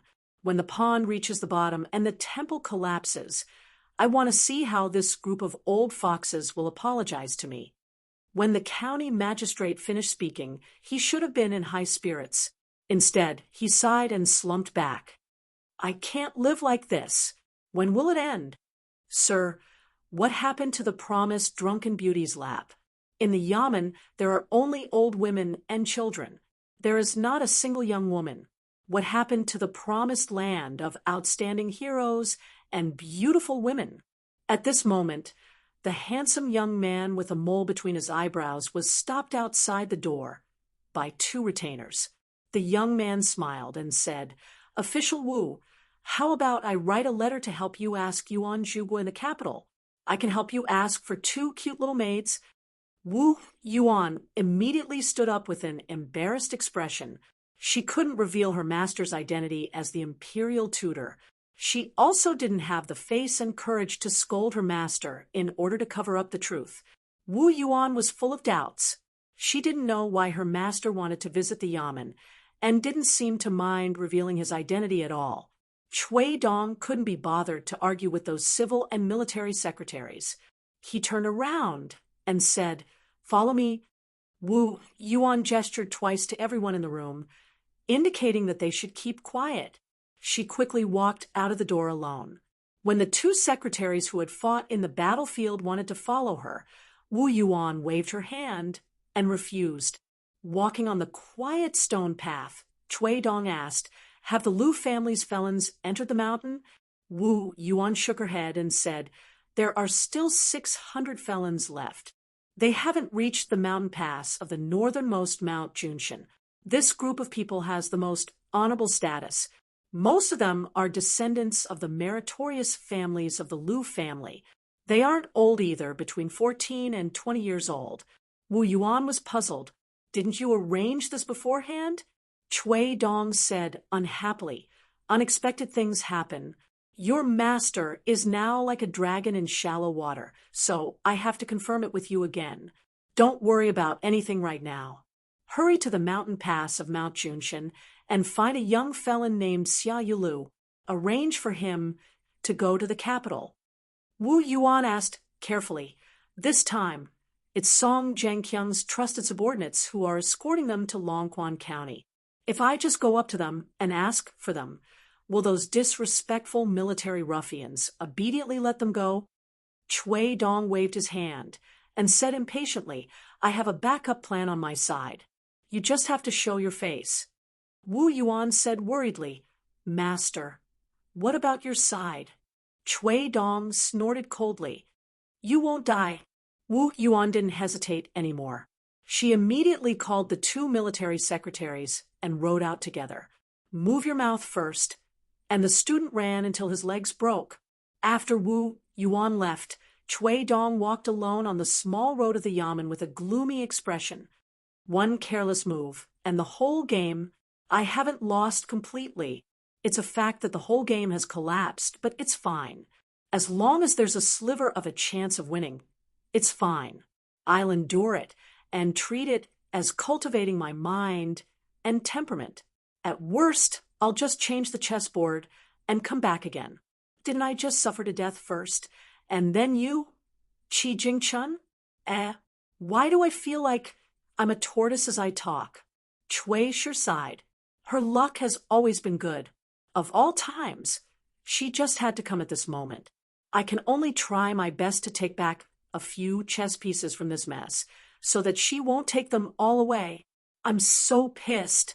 Cui Shi sighed. I'm so pissed. After that, a Yamen worker walked by from afar and heard a handsome young man muttering loudly, "I'm not angry, it's not worth it. I'm not angry, it's not worth it. Mother of asterisk cur, it's not worth it, my ass. I'm so angry." Ooh. In the blacksmith shop, 3 brand new bamboo chairs were placed under the eaves. They were emerald green, and the color was amiable.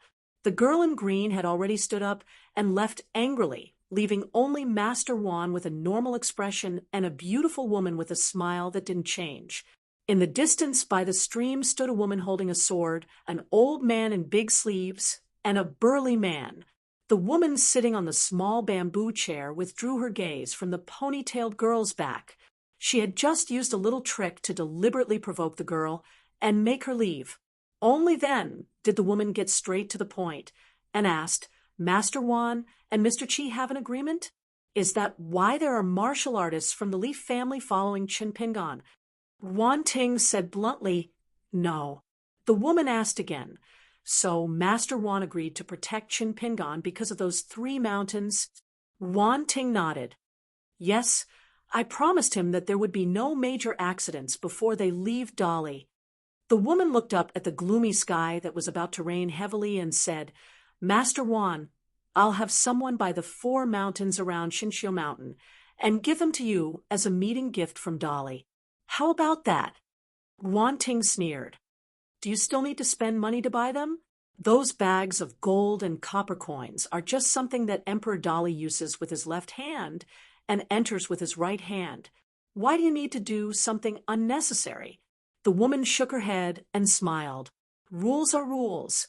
It's not that I like to follow rules, but the rules of Master Wan in front of me, or the rules of His Majesty in the capital, are higher than my status, so I have to follow them. Although I'm not a good person, I always act according to my ability. Wan Ting didn't comment on this and asked, Why do you insist on killing that young man? And you don't hesitate to pay such a big price to kill him in such a hurry? So much so that you can't wait until he leaves Dali's border before killing him? The woman's tone was not heavy, but her eyes were very determined. He must die. If he dies, even if there's really the so-called Buddhist karma that the bald donkey mentioned, the matter of killing his father, and relying on him to fight for more opportunities for my Mu will all stop with me. Ooh, Wan Ting said indifferently, it's because you have some unorthodox supernatural power that can cut off karma, right? The woman smiled. She didn't deny or admit it. Wan Ting shook his head and said, But this isn't a reason for you to be in such a hurry to kill him. My Mu is about to enter Dali's capital. When the time comes, a great opportunity will descend. In order to avoid unnecessary complications, I have to eliminate the root of the problem as soon as possible. The woman saw that the man opposite her was unmoved and indifferent. She had no choice but to reveal the secret and choose to be honest with the military saint. She explained in detail, if the knot in Mu-Er's heart was placed on an ordinary cultivator, it wouldn't be a problem. The path of cultivation is long. Even if he can't get rid of it by himself before breaking through the middle 5 states, Dali has plenty of methods to get rid of it by force. At most, he'll leave behind a sky demon's heart of unpredictable size. When he enters the upper 5 states, it will become extremely dangerous. But now that the opportunity in the capital waits for no one, there's no room for carelessness. In addition to that useless Chui Dong, the imperial tutor of Chueda, who was known for his flawless plans, actually lost. Obviously, in the end, he didn't succeed in destroying that young man's clear state of mind. I had no choice but to settle for the next best thing. I used Chin Pingan's head to forcefully change Mu-Er's state of mind. When the woman said this, she said helplessly, It's not that I didn't think of deceiving Mu-Er, saying that Chin Pingan became a vulgar commoner in Chui Dong's examination. I could even arrange all the details flawlessly and present them to him one by one, but I can't bear the risk. Once Mu-Er knows the truth in the future, his talent is too good now. Once he obtains that opportunity, it will become a great hidden danger. It's very likely that his Taoist heart will collapse in an instant. At this moment, it was about to rain heavily. The curtain of rain was like iron. Wan Jie ignored the torrential rain outside and asked, What knot in your heart is so troublesome? That old bastard surnamed Yao tricked me and told that young man the truth. His parents couldn't have been hurt by Yang Qi just because he was born on the 5th of the 5th month, so he couldn't be reincarnated as a human. So the young man who violated his mother's oath was dumbfounded. He ran back to the small town from the dragon kiln like a madman. After that, the young man who was so sad and indignant that he wanted to kill someone, Teacher Wan, do you know what he did? He didn't go to find Mu-Er, nor did he go home. He actually waited outside Clay Bottle Alley until Mu-Er went out alone. Only then did he stop him and catch up with him. In the end, he pinned my Mu-Er against the wall in Clay Bottle Alley and almost strangled him to death. Of course, he didn't kill anyone in the end. Even if he really wanted to kill, he would be the only one who would die. It's so hateful that those men of sacrifice hidden in the dark stubbornly adhered to His Majesty's rules. As long as Mu-Er didn't die, they absolutely couldn't interfere. The woman tried her best to tell the secret in a casual tone. For the first time, she felt tired and helpless. How can there be such a strange bastard in the world? His action became the biggest knot in my Mu-Er's heart. It was almost a dead knot. For so many years, he even woke up from his dreams many times because Mu-Er couldn't understand. You, Chen Pingan, why didn't you kill me? Why did you choose a time when GQ wasn't around? If it were me, Song Jisen, I would have chopped you, Chen Pingan, into 8 pieces. That wouldn't be enough to vent my hatred. It would be best if I did it in front of your family and friends. In the end, it can be said that I've trapped myself in a cocoon of my own making. The rain fell on the ground like soybeans, just like the tears of 2 children of the same age. One sat on the ground limply, covering his neck with both hands and crying out in fear. The other wore straw sandals and walked to the entrance of Mud Bottle Alley, covering his face with his arms. Like a mirror, the brighter and more flawless it was, the more it could reflect the flaws of the person looking at it. After a long silence, the woman retracted her thoughts. She hesitated and asked, Master Wan, you should have guessed the work of that covered bridge, right? Wan Cheng's face was full of disgust. If I had known, I wouldn't have come here. The woman raised her eyebrows and said in a deep voice, therefore, before Mu-Er leaves the town, he is to go there and burn some incense. Everything he has today is because the imperial family of Great Li has lost one golden branch, jade leaf, and royal family member after another. The number of strokes on the plaque on the covered bridge represents the number of people who died. It was these people who sacrificed their lives in exchange for his achievements. Master Ruan's face was gloomy. He didn't seem to want to speak anymore. The woman slowly stood up, high-spirited. She lowered her head and stared at Wan Cheng. Her voice was low and bewitching. She said slowly, Master Wan, if you feel that 4 mountains are still not worth the promise you made to that young man, it's fine. Master Wan, you can name a price. As long as you are willing to speak, everything can be discussed. For example, on Dali's side, after I return to the capital, I can persuade His Majesty to open the door for your daughter when she proves her Tao in the future. Although I don't know what it is, I can promise Master Wan on behalf of His Majesty that the Dali Imperial Court will do its best to help when the time comes. Other than me, Imperial Tutor Cui Dong, and even Song Zhangqiang can help your Wan Xiu prove her Tao. Wan Cheng said indifferently, in the future, don't enter within 1,000 miles of Longquan County. If you are discovered, don't blame me for hitting a woman. The woman sighed. Forget it, forget it. At most, we'll wait until Dali's border. When she walked down the steps, Wan Cheng said that bamboo chair was made by Chen Pingan himself. The woman was stunned. She deliberately misinterpreted Wan Cheng's real meaning and smiled charmingly. What Master Wan wants to say that the young man called Chen Pingan indirectly touched but the woman laughed and left. She walked straight into the rain, allowing the rain to drench her body. Her figure was graceful and her curves were exposed. Wan Cheng did not look at her. His face was expressionless. It was another heavy rain. Chen Pingan, who was already a young man, walked to the top of the mountain and saw a man wearing a bamboo hat who was slowly sheathing his bamboo blade. He turned his head and smiled brightly.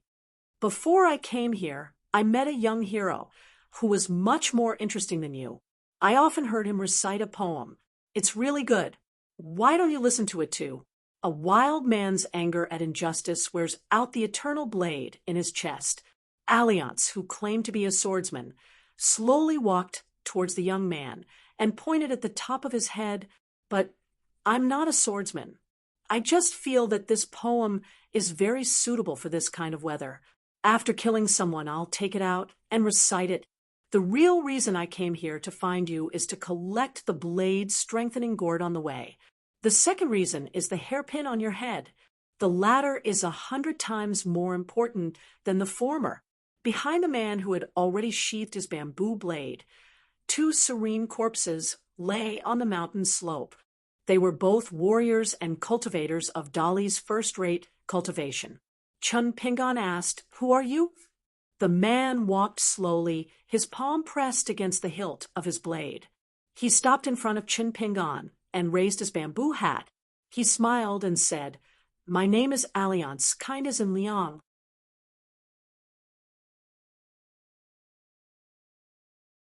91. The heavy rain pounded on their bamboo hats, making loud, slapping noises. Chun Pingan said in a low voice, "This hairpin is very ordinary. It's only made of ordinary jade." Alliance stared at the serious youth, as if he had heard the funniest joke in the world. He grimaced and tried hard not to laugh out loud. "What you say doesn't count." Chun Pingan's forehead was sweating, but it was quickly washed away by the rain that splashed on his face. He looked at the man and asked, "Then what do you want?" Alliance asked with a smile, "Do you think you're going to die?" Chun Pingan suddenly felt very desperate at this moment, because Master Wan had come and left, and the man in front of him was still standing in front of him. Alliance was still the smiling Alliance with the green bamboo blade at his side. The man smiled at the youth. He was not tall, wore thin clothes, wore sturdy straw sandals, and of course had that jasper hairpin. If he remembered correctly, there were 8 beautiful words engraved on the hairpin. Chun Pingan's lips were livid. He asked with a trembling voice, "Can you let them go?" Alliance did not speak. Chun Pingan had stayed up all night before leaving, trying to imagine all the difficulties. It was not that he had not thought that on this trip to Cliff Academy he would encounter all kinds of obstacles, because his enemies were Yunxia Mountain, Old Dragon City, and Xinjiang Mountain. Without exception, they were all immortals on the mountain, but they all had great enmity with him. Therefore, Chun Pingan was very worried that, because of him, the red-padded jacket girl's path to learning would be affected. That day, when he told Li Baoping about the hardships he went through in the mountains as a child, it was not because he wanted to complain or put on airs as a youngest uncle. Instead, it was because Chun Pingan wanted to tell the little girl one thing. The journey to the academy that had been moved to the Great Sway Kingdom would definitely be longer than the journey he took to pick herbs in the mountains. If one day he was no longer around and couldn't be by her side, and Li Baoping wanted to study there because she didn't have confidence in herself, then Chun Pingan hoped that she could walk a few more steps like that time when she entered the mountain. Maybe she would reach it as she walked. However, when these words were on the tip of his tongue, Chun Pingan suddenly felt that it would be too unlucky and inauspicious to say such words. Therefore, he only said half of it and swallowed the other half back into his stomach. He changed it to hoping that she could become the first young teacher, a female teacher. It was not only to seek luck, but also to fulfill Chun Pingan's expectations for the little girl. Alliance smiled and said, "To say the least, that hairpin is an ordinary scholar's ornament, and it doesn't belong to you. To say the least, I don't believe that the hairpin Qi Jingchun has carefully preserved for so many years doesn't have any hidden secrets. For example, it could be a small cave that no one knows, or it could be a feng shui treasure place with the potential to become a blessed land. If one were to take a step back, then it would be even more amazing. It could be a token that was passed down from generation to generation, just like the tokens of the 3 main branches of Taoism: a peach talisman, a feather robe, and a Taoist crown. If it's true, then the hairpin is really Qi Jingchun's teacher token. Chun Pingan, do you think it's appropriate to wear it on your head?" Chun Pingan didn't answer the question and asked, "Alliance, can you let go of Li Baoping and Li Huai?" Alliance smiled and asked, "How can you be sure that I won't go back on my word after I've promised you?" Chun Pingan's toes moved slightly. Alliance crossed his arms and smiled. "Young hero, don't be impulsive. We're trying to reason with each other." It's not too late to make a move when you can't reason with them. Chun Pingan was silent, his face pale. Alliance looked at the teenager from head to toe.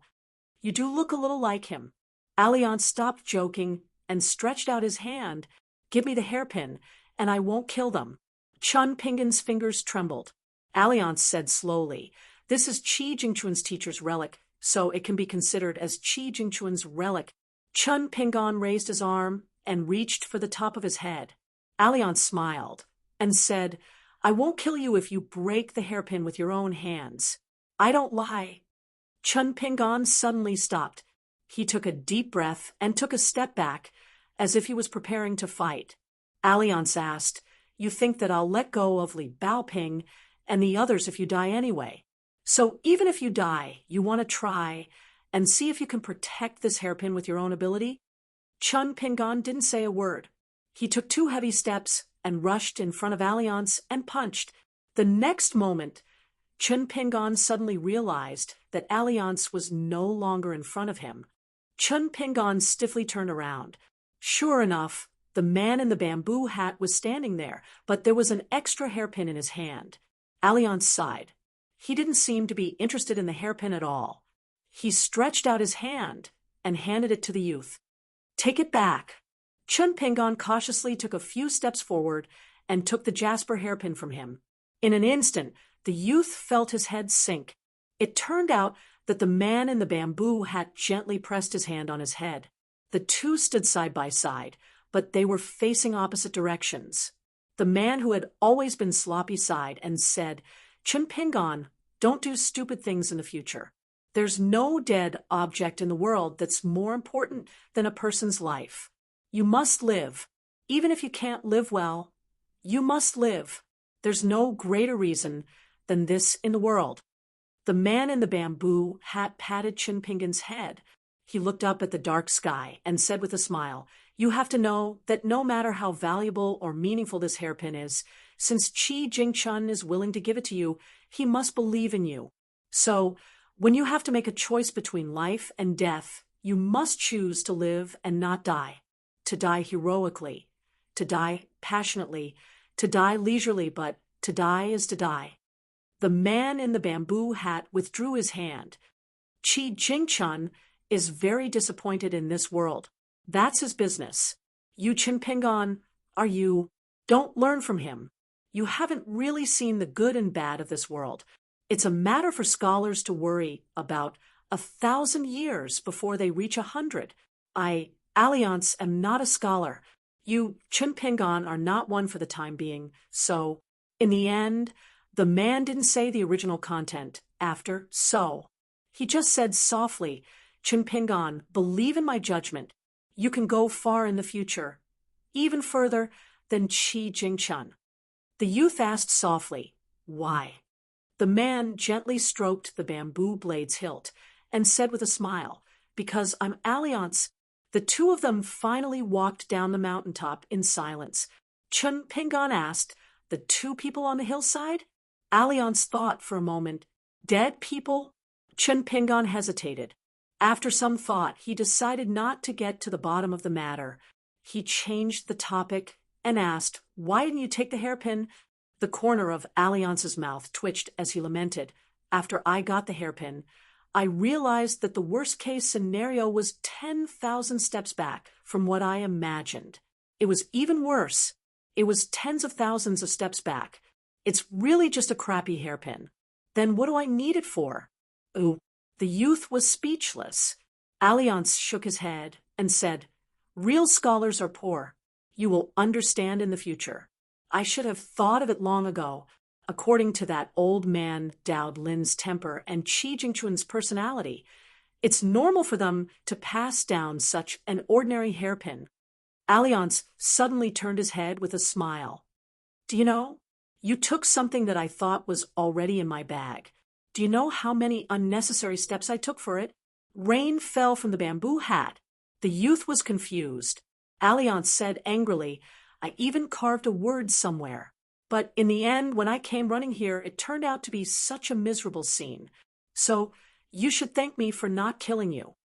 Alliance said to himself, if you don't have the ability to carve 2 or 3 words there in the future, see if I won't cut you. Chun Pingon said helplessly, Alliance, can you say something I can understand? Sure. Alliance laughed and said, my name is Alliance, good as in Liang.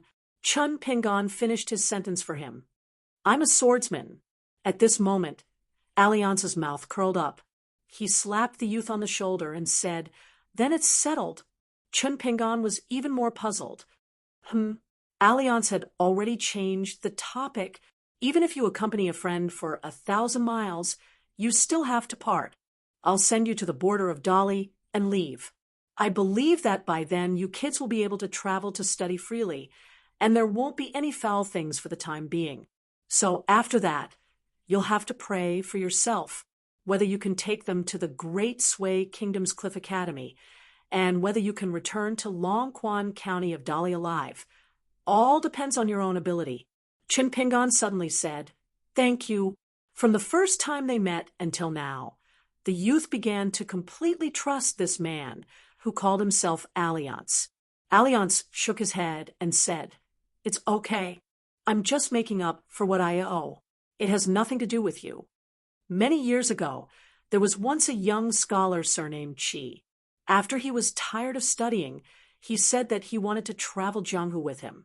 At that time, the swordsman named Alliance didn't agree. The man felt that if he had a little more patience at that time, the youth wouldn't have come to this point today. Alliance finally said, Chun Pingon, do you know? The youth said, what? Alliance said earnestly, in the future, you have to respect a peerless master like me from the bottom of your heart. The youth asked curiously, can you beat Chu He? Alliance felt a headache coming on. He felt that this guy was even more annoying than Qi Jingchun back then.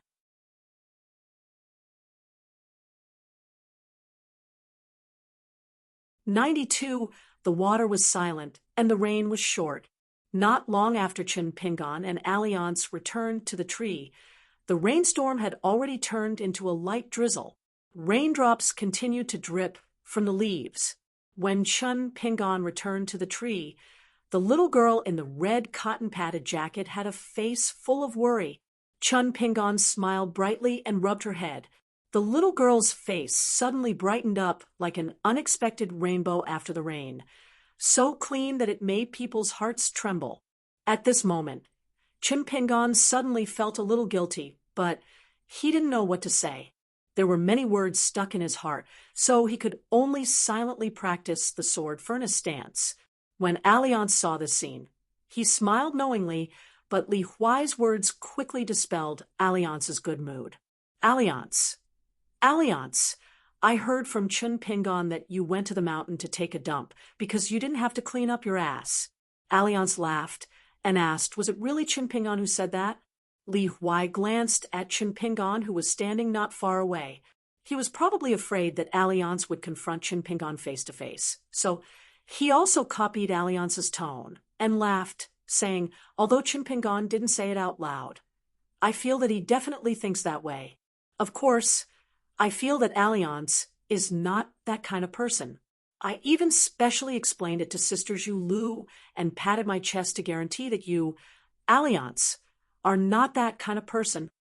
Alliance gently pulled Li Huai's ear, lowered his head, and asked with a smile, oh, Li Huai said bitterly, Alliance, it's all Chun Pingon's fault. He's too much. Do you want me to scold him for you? Alliance twisted the little bastard's ear with all his might. Do you think that I, Alliance, am so gullible? Li Huai screamed, but unfortunately no one was willing to pay attention to him. Li Huai immediately changed his tune. Alliance, I have an older sister called Alliance. Her name is a bit unpleasant to hear, but she is very beautiful.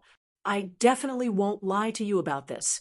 Lin Shui and Dong Shuijing, those two perverts, both secretly like my sister. Dong Shuijing would come to our house to eat whenever he had nothing to do, every time he sees my sister. Even though she is already an adult, he still blushes. Alliance, I think you are much better than Dong Shuijing. You are handsome and have a good temper. You can afford to ride a donkey and drink wine. Do you want me to introduce you to my sister in the future? Alliance quickly released Li Huai's ear and gently placed his hands on Li Huai's shoulder. He pressed down and smiled. Let's squat down and talk slowly. Chen Ping'an walked to Zhu He and Zhu Lu and asked, Uncle Zhu He, can we talk for a while? The man grinned and said, I have been waiting for you to say this for a long time. Then let's walk around casually. The rain is already very light anyway. The two of them walked side by side out of the nameless tree. Before Chen Ping'an asked, Zhu He introduced himself and his background. Chen Ping'an, so many strange things have happened in the small town. Since you were able to survive the attack of the mountain-moving ape of Xinjiang Mountain and become an ally with that foreign girl, I guess you already know a lot of things. Then I won't hide anything. After all, the safety of the young lady is the most important. Both of us are the children of the Li family. We have been doing chores for generations in order to earn a living in the Li family. Although it sounds very pitiful, it is actually not as bad as you think. From the old ancestor, who we only see a few times in a year, to the head of the family, to our Miss Bao Ping, no one treats us as servants, especially the young lady and my daughter. In fact, their relationship is no worse than that of sisters in ordinary families. At this point, the middle-aged man turned his head to look at his daughter, who was standing under the tree and looking away. She was still in her teenage years and had not really grown up yet. She would be a real young lady in about a year. He felt that his daughter would not be inferior to any of the young ladies in the capital of Dali. He had always been proud of this and firmly believed that his daughter, Zhu Lu, would definitely shine in Dali in the future. It should be known that Dali had always respected women. They did not stop women from throwing themselves into the battlefield to bravely kill the enemy. The late emperor of Dali even specially ordered the Ministry of Rights to set up a whole set of martial merit titles for female martial artists and cultivators. This was the first of its kind in the continent. Once, it was wantonly attacked by the scholars and literati led by Lakeview Academy, setting off a big, chaotic war. The spearhead was pointed directly at the barbarian Dali dynasty in the north. If not for Qi Jingchun, who was the mountain master of Cliff Academy, standing firm against the objections of the masses, perhaps the young emperor at that time would have been forced to withdraw the imperial edict due to public opinion. Zhu He laughed and said, that year, after discovering that I had the bone structure and talent to practice martial arts without demur, he spent a lot of money to cultivate me, Zhu He. That's why I have the skills I have now. My daughter, Zhu Lu, is about the same. If not for her own failure to live up to expectations, failing at the second realm of martial arts, her future achievements would only be higher than mine, her father's. After old ancestor discovered that Zhu Lu was a good seedling to practice martial arts, he personally told me that Zhu Lu had the hope to reach the legendary seventh realm of martial arts. I, Zhu He, am merely at the fifth realm. Speaking to this point, Zhu He's mood was somewhat dejected. When a martial artist ascended to the next realm without an evenly matched opponent, without the tempering of life and death situations where one's life was hanging by a thread, relying only on talent, one was destined not to go far. Moreover, once a good opportunity was missed, one would not be able to climb up in one go. More and more, one's willpower would be worn down more and more, the second would be weakened, the third would be exhausted, and the road to the top would be completely cut off. Zhu, he suppressed the haze in his heart and continued, this time we are escorting Miss out of Dali. First, we are the closest. Our skills can be considered passable.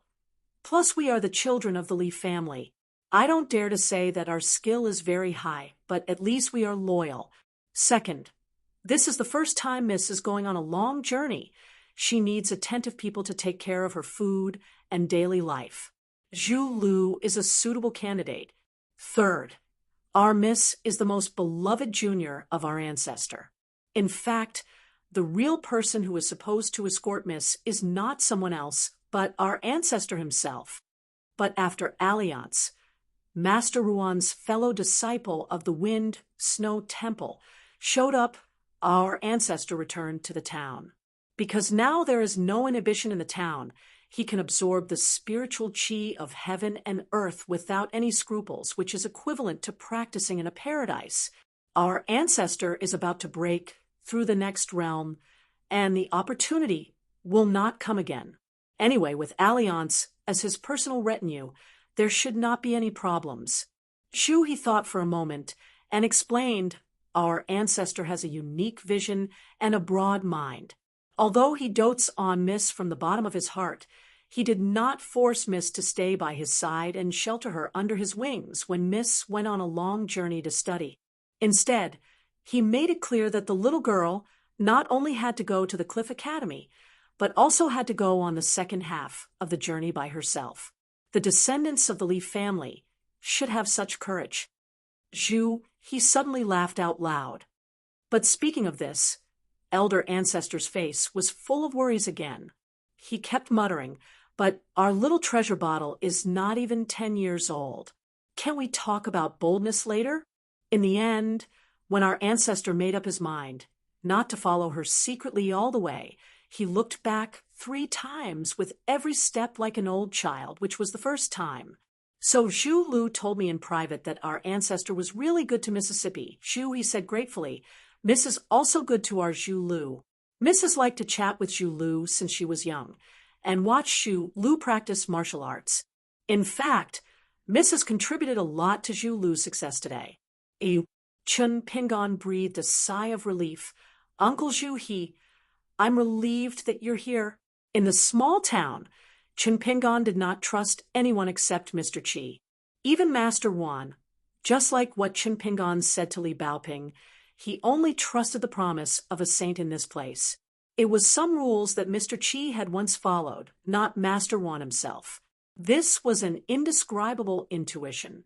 It could be said that he was born with it, but more of it was cultivated, just like the medicine that the straw-sandaled young man decocted for Miss Ning. It was the same for Alliance and Zhu, and there was no exception. Chun Pingon was not someone who did not have to worry about food and clothing. He had never suffered before, so he foolishly treated everyone well. The hardships of life, the ugliness of people's hearts, the hardships of poverty, and the lonely and helpless young man had long been engraved in his bones. Zhu, he patted the young man's slender shoulder. With just one pat, he felt that the young man's bones were strong and tough, which slightly exceeded the expectations of this fifth realm martial artist. However, he quickly felt relieved. If not, how could he face the mountain-moving ape head-on? Zhu, he definitely did not have such courage and ability. However, when he thought of this, Zhu, he could not help but sigh. He was not even 40 years old, but his ambition had already been exhausted. He could not even compare with a young man who had just stumbled on the path of martial arts. Zhu, he was also a little curious, and asked with a smile, although I have never walked out of the small town and do not know the rules of the outside Jianghu, the ancestor once said that if you meet a fellow martial artist at the foot of the mountain, there are many taboos. For example, monks do not talk about their names, Taoists do not talk about their lifespans, and they can ask about their masters, but not their martial arts. However, I am really curious. How did you escape from the mountain-moving ape? I only heard about the pursuit in your small town from the ancestor after the event. Chun Pingon was a little embarrassed. In fact, I have been running for my life from the clay bottle alley to the mountain. If it were not for Miss Ning, I would have been dead. Zhu, he hesitated for a moment before reminding him softly, you have to cherish these good karma, the relationship with Miss Ning and with Master Wan. Master Wan, you have to be careful and maintain it steadily. Don't break it. Chun Pingon was a little confused. Zhu, he sighed with emotion. We are just frogs at the bottom of the well in Liju Cave. The gap between us is limited. Just like you and me, the difference in martial arts cultivation is at most 5 realms. As for identity, do I have the right to look down on you who has a clean background. However, the world outside the well is very different. The further you go in the future, and the longer you stay outside, you will understand more thoroughly. Ooh, Chun Pingon said sincerely, I have not thought that far. Zhu He laughed and said, you can think about it carefully. Chun Pingon nodded. Chun Pingon had always cherished the kindness of others. As for the malice of others, if there was no way to reason with them, he would keep it in his heart and never forget it. After all, there was still a long way to go. Under the tree, Li Huai, who had just sold his sister, Alliance, was now very thick-skinned in front of him. He said casually, Alliance, I will ask Chun Pingon to make you a wine gourd later. You can give me the small gourd on your waist. We are family. I will not treat you unfairly. Anyway, you look old and don't deserve my brother-in-law's identity. Alliance said mysteriously, what do you know? This gourd is called the Blade Strengthening Gourd. It is a rare good thing in the world. It looks inconspicuous, but it is very valuable. How many sisters do you have? One won't be enough to kill you. Seeing that Alliance rarely spoke to him in such a firm tone, the little kid's heart was pounding. He looked at the small gourd enviously and raised his head reluctantly. He asked tentatively, why don't I ask my parents to give birth to a few more sisters? This can be discussed, right? Alliance reached out his hand to cover his forehead. For some reason, he remembered that when he walked down the hill with Chun Pingon, the young man had compared him to Zhu He, who was in the fifth realm. Alliance let go of his hand and sighed. He picked up a dry branch and drew on the ground. Li Huai looked over and saw that it was a crooked handwriting. His handwriting was not as good as his own. It was even worse than Lin Shui, who even Mr. Qi said was not tacky. The more Li Huai looked at it, the more embarrassed he felt. He looked at Alliance's handwriting and then at the silver-white wine gourd at his waist. After an internal struggle, Li Huai said, Alliance, your handwriting is so ugly. I've decided not to be your brother-in-law. My parents hope that my sister will marry a scholar in the future. Alliance slowly raised his head, his face full of disbelief. Is it ugly? Li Huai's heart was heavy. He nodded vigorously. The child felt that if his sister dared to snatch food from him again, he would definitely scold her for being heartless. He had even given up the blade strengthening gourd for her. Liang had a look of disdain on his face. He chuckled and said, How is that possible?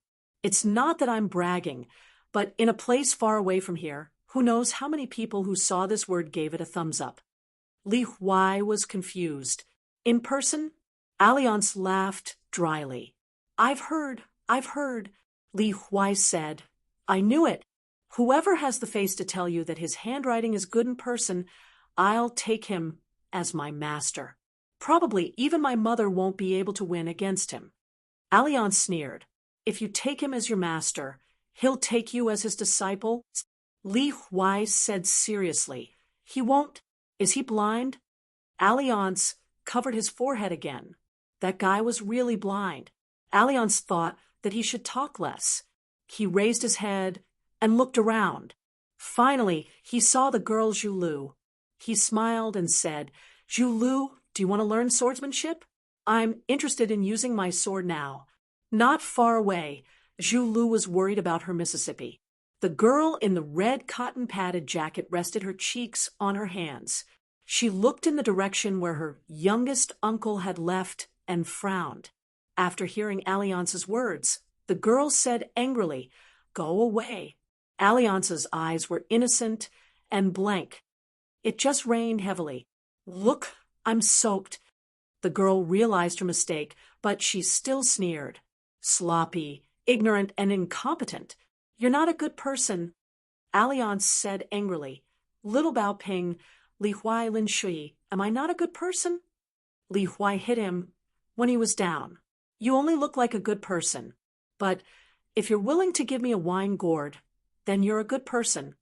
Lin Shui said coldly, Don't trick me into drinking in the future. Teacher has said before that scholars write hundreds of poems when drinking, but they're all fake. Only the girl in the red cotton-padded jacket secretly smiled at Alliance. Alliance felt warm in his heart. He gave her a thumbs up and ignored the other two's sarcasm. Alliance's Jianghu was not for nothing after all. When Chun Pingan and Zhu returned, the group went on their way again. When the Dragon Tail Stream, which was originally in the southeast, turned to the south and became the new Tiefu River in the Dali County Annals, the river suddenly surged and the water level rose. The river was wide and deep, far surpassing the previous stream. Under Chun Pingan's suggestion, they took a short break and cooked some rice here. After lunch, they continued on their way. Li Huai stood by the river and clicked his tongue with his hands on his hips. Alliance, have you seen such a big river before? Liang, who was riding the white donkey, looked at the junction of the stream and the river, then looked behind him. In the end, he smiled at Li Huai and said, "The number of great rivers I've seen is more than the number of rice you've eaten." Li Huai was unhappy. "Alliance, do you feel uncomfortable if you don't brag for a day?" Alliance turned a deaf ear and walked to the young man who was building the simple stove. He said softly, "Let's go for a walk by the river. I have something to tell you." Chun Pingan was stunned. He asked the maid of the Li family, Zhu Lu, to help. Li Baoping had been able to help a lot along the way. She was even familiar with helping Alliance feed the white donkey. Therefore, she helped Sister Zhu Lu to cook rice and asked her youngest uncle to go for a walk by the river and leave everything to her. These days, the little girl insisted on carrying the basket on her back and doing her best to take care of everything. Every time the young man practiced martial arts, she would silently accompany him. She was cute and naive. The two walked to the river and walked down the river. Alliance said honestly, "I like the little girl Bao Ping very much. Of course, you will like her more than me." Chun Pingan looked back and saw the little girl busying herself over there. Her legs were like the wheels of a car, compared to Lin Shui, who always did what he said, and Li Huai, who never did anything. Li Baoping was full of vitality even though she was still young. Just looking at her was like looking at a beautiful spring. Chun Pingan nodded. Alliance said again, "But you keep feeling that something is wrong, right?" Chun Pingan nodded. Since the last time we talked about martial arts, she said a lot in one breath. But after that, it seems that she doesn't like to talk much. Alliance asked, "Did you say something to her? For example, what kind of person do you want her to be in the future?" Chun Pingan suddenly turned his head. His face was full of shock. Alliance probably didn't want to inadvertently hurt others with his words. It was rare for him to be careful with his words. He stopped and squatted by the river and gently threw stones. After the young man squatted beside him, Alliance said softly, "Deep feelings don't live long, and extreme wisdom leads to injury." Normal people are not qualified to apply these two sayings, but Li Baoping is different. Although she is still young, the first one is of course something that has no shadow, but the second one is already applicable to her. You have Chun Pingan as your support, so your unintentional words and actions will be deeply embedded in the little girl's heart. Words are very strange. They will accumulate word by word in the heart. You may think that my sayings are more like a half-baked pedant or a sour scholar, but the truth is the truth. Chun Pingan exhaled softly. "It's my fault. I was afraid that she didn't have the confidence to go to Cliff Academy. So I said that I hoped that she could become a teacher, little teacher." Alliance smiled. "It's my fault. Chun Pingan, you're wrong." The young man was puzzled. Alliance didn't look at the young man. Languid, he looked at the calm surface of the river. "You just didn't do better. It's not that you did wrong." The young man was even more puzzled. The two sayings were different, but weren't the results the same? Alliance finally turned his head. He seemed to have seen through the young man's thoughts. He shook his head and said, "It's very different. Do you know why the good people in the world are more aggrieved than the other? For example, Qi Jingchun. The Mr. Qi, he could have done things more happily, but in the end, he was just so cowardly and aggrieved. When you look around, it seems that those bad people are living more freely and happily than the other. For example, the two enemies you mentioned to me before, the mountain guardian ape of Jiang Mountain and young Castellan Fu of Old Dragon City, will indeed live very comfortably after they return to their own territories. One of them has a high status and enjoys respect while lying on the roll of merits. The other is ambitious and aims to go to the north. Alliance looked at the young man, who was deep in thought. He smiled and said, "That's why being a good person is very tiring. You mustn't be a good person and think that you've done wrong when you don't receive anything in return. You mustn't think that you'll never be a good person again. This is wrong." Alliance's expression was solemn. He emphasized and repeated the last sentence, "This is wrong." Alliance laughed and became the playboy who didn't care about anything again. Of course, Li Baoping is very good. The little girl is just repaying you in her unique way. Don't get the wrong idea. Chen Pingon shook his head hard and said, "No, no." Alliance nodded.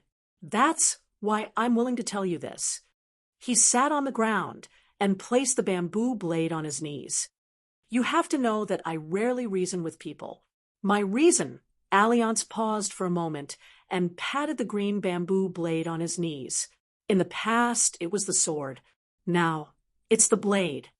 Even if it wasn't raining or the sun wasn't high, Alliance would still wear the inconspicuous bamboo hat."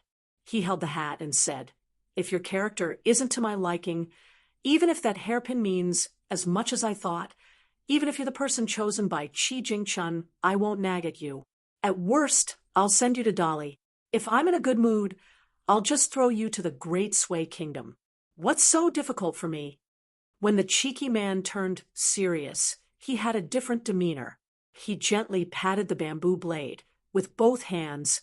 "To me, all young, life is in the world. You have to walk your own path, say your own words, and do your own deeds. I think you, Chen Pingon, should be the same. You don't have to be like me, but you have to have a straight back, big fists, hard bones, and high swordsmanship." Alliance laughed. "Don't forget, the most important thing is to live long enough." Chen Pingon said honestly, "Alliance, although I understand some of it and don't really understand some of it, I'll keep it in mind. If I encounter any problems in the future, I'll think about it carefully." Alliance nodded and said with relief, "That's enough." Alliance stood up and walked a few steps. Suddenly, he turned his head and said, "Chen Pingon, I've finished the dry food I brought." After saying that, Alliance left quickly and walked towards Li Baoping and Zhu Lu. He shouted, "Have you eaten yet? Have you eaten yet?"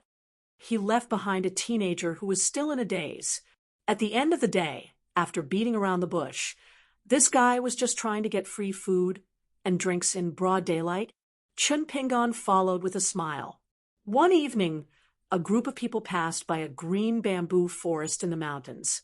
The girl in the red cotton-padded jacket tugged at Chen Pingon's sleeve and pointed in that direction. She asked softly, "Young martial uncle, the bamboo forest, isn't it beautiful?" The teenager who was in a hurry nodded and continued on his way. They were about to see the post road that Alliance mentioned, the official road of the Dali Imperial Court. The girl was silent. She shook the basket on her back and still followed the teenager closely. At night, they slept in the narrow leather tent set up by Zhu Lu. The girl thought of something and pouted. She felt wronged and finally told herself that her young martial uncle was already very good. Then she fell into a deep sleep. The next morning, the sleepy-eyed girl didn't dare to sleep too much, afraid that she would delay her martial uncle's planned journey. She quickly put on her clothes and the pair of straw sandals that her martial uncle had made for her. However, the moment she came out of the tent, she was stunned. Just outside the tent, there was a small and beautiful green bamboo bookcase. The girl was stunned for a long time. Then she burst into tears. The teenager who had been busy the whole night was sleeping in the distance. After being awakened by the crying, he quickly got up and ran over to stand in front of the girl. Chun Pingan was at a loss for a moment. He touched her head and did not know how to comfort her. He thought that the girl would be happy when she saw the small bamboo bookcase at dawn. Seeing Li Baoping so sad, Chun Pingan's heart ached. The girl closed her eyes and cried for a long time. When she opened her eyes and saw Chun Pingan, she stopped crying and ran to him. She hugged Chun Pingan tightly and sobbed, "Young martial uncle, I'm sorry."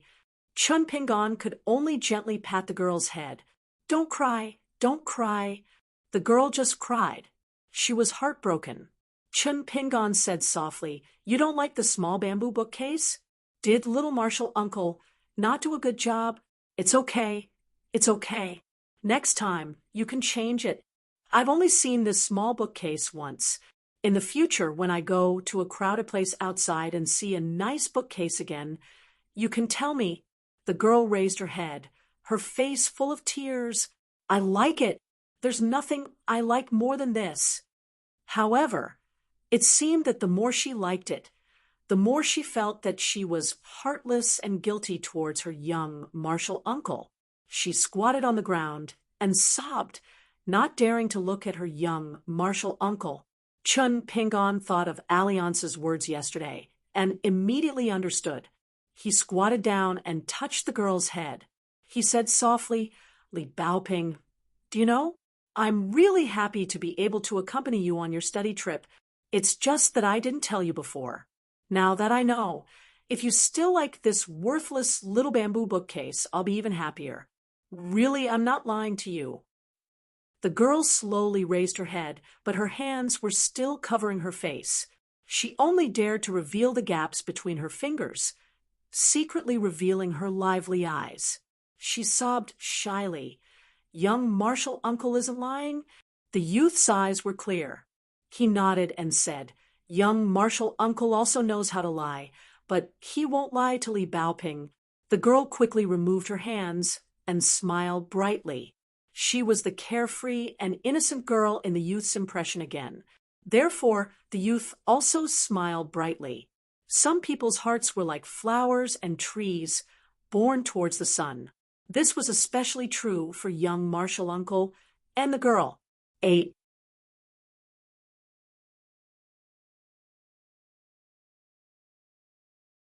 '93. More than 20 people stood scattered on a hillside with a height of more than 100 feet.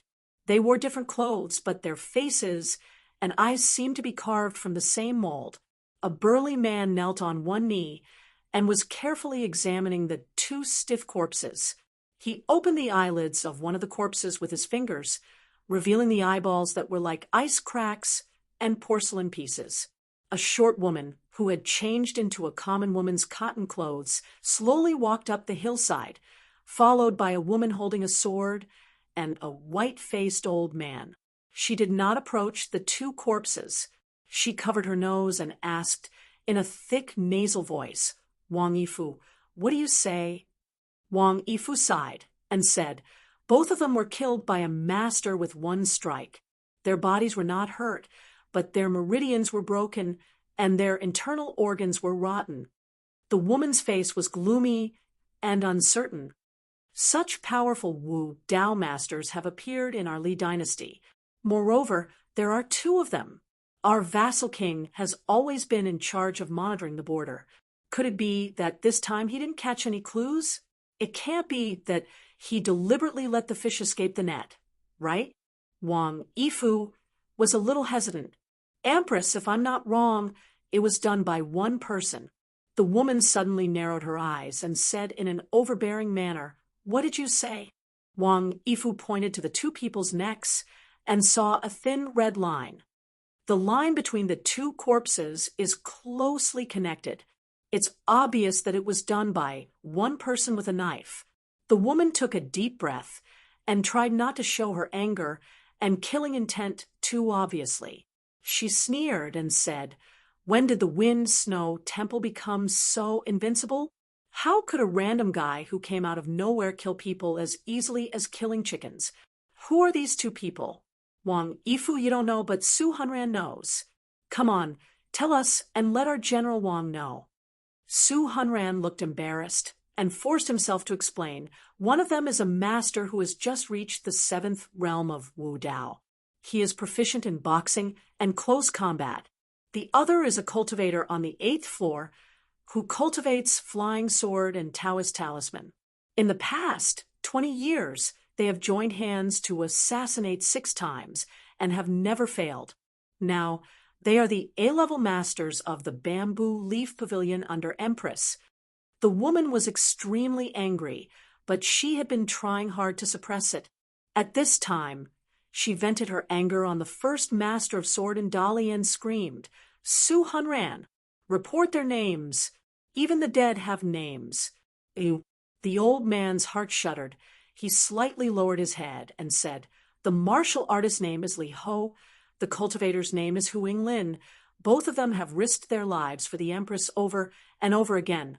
They have made great contributions to our Dali." Only then did the woman's expression turn slightly better. However, her face quickly became dejected as she said weakly, "Yes, Marquis Li and Huing Lin. Back then, the cornerstone of your Lu dynasty, Yi Qing, was killed by these two. He didn't die in enemy territory or on the battlefield, but on Dali's own territory." Perhaps the woman realized that she had lost her composure and would make a fool of herself in front of Wang Yifu. Thus, she took out the Lu family that this general was once loyal to. It's funny, in the beginning, we thought that an important figure like Yi Qing would definitely have several great Qi refinement warriors secretly protecting him. In order to get rid of him, I even had no choice but to join forces with my uncle. Who would have thought that from infiltrating the borders, sneaking in to kill people, and then retreating after accomplishing their mission, the Lu dynasty did not react at all. Yi Qing, had only offended a few immortal factions at the borders. As for being isolated to this extent in the imperial court, didn't the emperor of the Lu dynasty admire the immortals of the mountains the most? Why was it that in the end, there was only one immortal sect that was willing to accompany the Lu dynasty to the grave? After saying this, the woman felt refreshed and much better. As expected, one was not afraid of suffering. As long as there were people around them who suffered more, they could enjoy more, but they could not enjoy more. This was probably the reason why she was willing to give one of her children to the imperial tutor, Cui Dong, and not the Cliff Academy, Qi Jingchun. It saved her worry and effort. She was not afraid of being bullied until she could only cry for her parents when she grew up. Wang Yifu's expression darkened. Great General Yi Qing, loyal to the country, a pillar of the country. He had guarded the borders for the Lu dynasty for 30 years and blocked 3 large-scale attacks by the Dali border army. In the past, Song Zhengqiang had almost died in battle. God knows how many times he had scolded Yi Qing for being a stubborn old man. But in the end, after Yi Qing's death, the Lu dynasty's imperial court had argued for a long time about giving him a posthumous title. The key was that even so, they did not give him a very high posthumous title. As a result, the 60,000 elite border army soldiers who still had the strength to fight slowly lost their morale. Song Zhengqiang passed by with his troops, as if he had entered a place where there was no one. The first thing he did was to personally go to this person's grave and offer incense. Afterwards, Dali's Ministry of Rites criticized him, but Song Zhengqiang slapped him until his face was swollen. Is it only Dali that has heroes? Emperor Dali praised him 3 times in a row and laughed heartily. The emperor was very happy, but in the end, he smiled and said to the eunuch beside him that these words were his brother's heartfelt words. As for these words, he must have found someone to do it for him. The woman had actually been observing the expression of this fallen general. The woman secretly nodded. Although she was not completely at ease with him because of this, if he had lost even his human emotions, he would definitely have perseverance and indomitable will. What to do? What else could he do except to restore the country? Then Wang Yifu was really courting death. If Wang Yifu was a martial artist who only knew how to fight and kill, he could be so meticulous to act to such a level. Wang Yifu was indeed capable, but she was also not afraid. The old sword master, Su Hunran, asked doubtfully, "Your Majesty has clearly greeted Master Wan and promised not to do anything in Longquan County. We also sent a message to Marquis Li and Hu Yinglin telling them not to act rashly in the near future. Everything can wait until we reach Dali's border. Logically speaking, Master Wan should give your Majesty face. It can't be that the people of Wind, Snow Temple don't even care about your Majesty and Master Wan's face, right?" Wang Yifu asked. The detailed identity of the man with the saber still hasn't been found out. The woman holding the sword shook her head and said, "There hasn't been a result yet. It's not good for us to ask Master Wan about this kind of thing, and it's also not good for us to find the military cultivators of Wind, Snow Temple. We can only rely on Dali's own spy agency to find clues. And it's not convenient for your Majesty to intervene in the spy affairs of the border." Speaking of this, the young woman stopped talking and stopped talking. This involved the undercurrent of the highest level of Dali's government. Wang Yifu asked, "Is it possible that the retainer of the Li family named Zhu, he is actually hiding his strength?" The woman sneered and said, "That guy is only a martial artist of the fifth realm. He's not worth mentioning. The Li family doesn't have the guts to make trouble under my nose." The old sword master sighed. "This is a bit difficult." The woman smiled charmingly. "Difficult? It's very easy. Return to the capital immediately. I'll cry to His Majesty. In this matter, after all, someone broke Dali's rules first. His Majesty was willing to stand up for her. Li Baoping had a brand new small suitcase, so she had to move the things in the basket. The two of them took this opportunity to find a secluded place far away from Li Huai and the others during their break. They secretly counted their belongings to prevent loss or damage. Chun Pingan also took off his own basket. It was an old locust wood sword. They guessed that it was a gift from Mr. Qi because Chun Pingan had inexplicably worn a jade hairpin on his head at that time. Chun Pingan and Li Baoping both thought that Mr. Qi must have done it on purpose. Chun Pingan usually placed the locust wood sword in the basket on his back. Only in the dead of night, when he took it out and placed it on his knees, the young man's state of mind would be peaceful and peaceful. A yellow snake gallstone, when placed under the sunlight, would reflect traces of beautiful golden veins. The other 12 small and exquisite snake gallstones had faded their original bright colors, but their texture was still exquisite and exquisite. Li Baoping loved these little things. Holding the yellow snake gallstone in her hand, she said, "Junior uncle, don't sell this one. Even if you want to sell the other 12 stones in the future, you must find buyers who know their value. Otherwise, we will definitely suffer a great loss." Chun Pingan smiled and said, "Of course." There was also a 1-foot-long black rectangular stone in the basket. It looked very much like the dragon beheading platform, but Chun Pingan was not sure.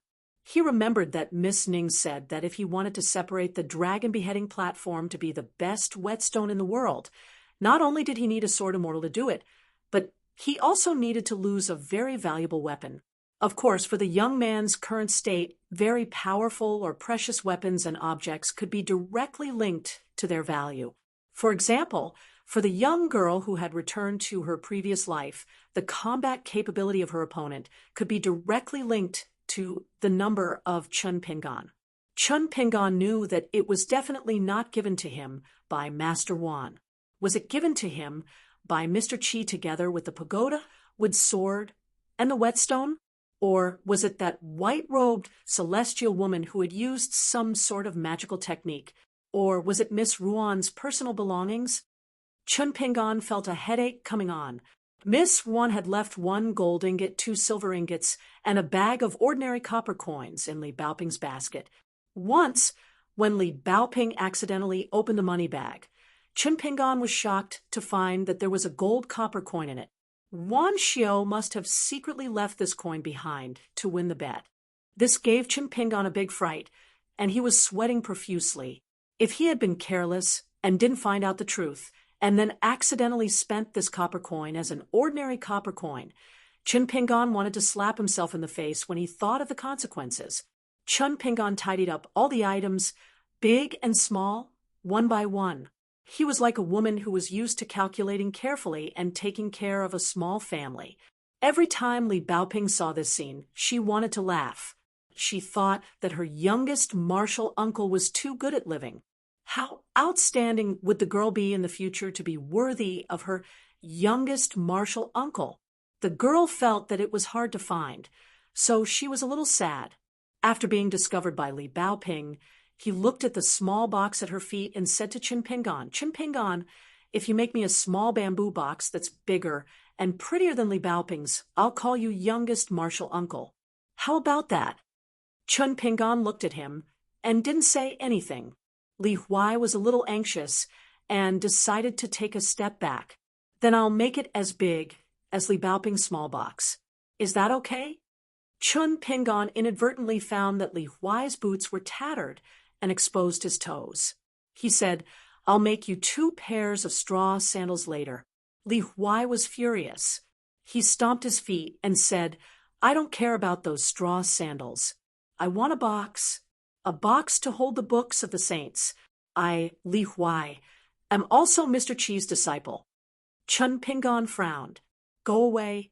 Li Huai was stunned. He carefully looked at Chun Pingan's face.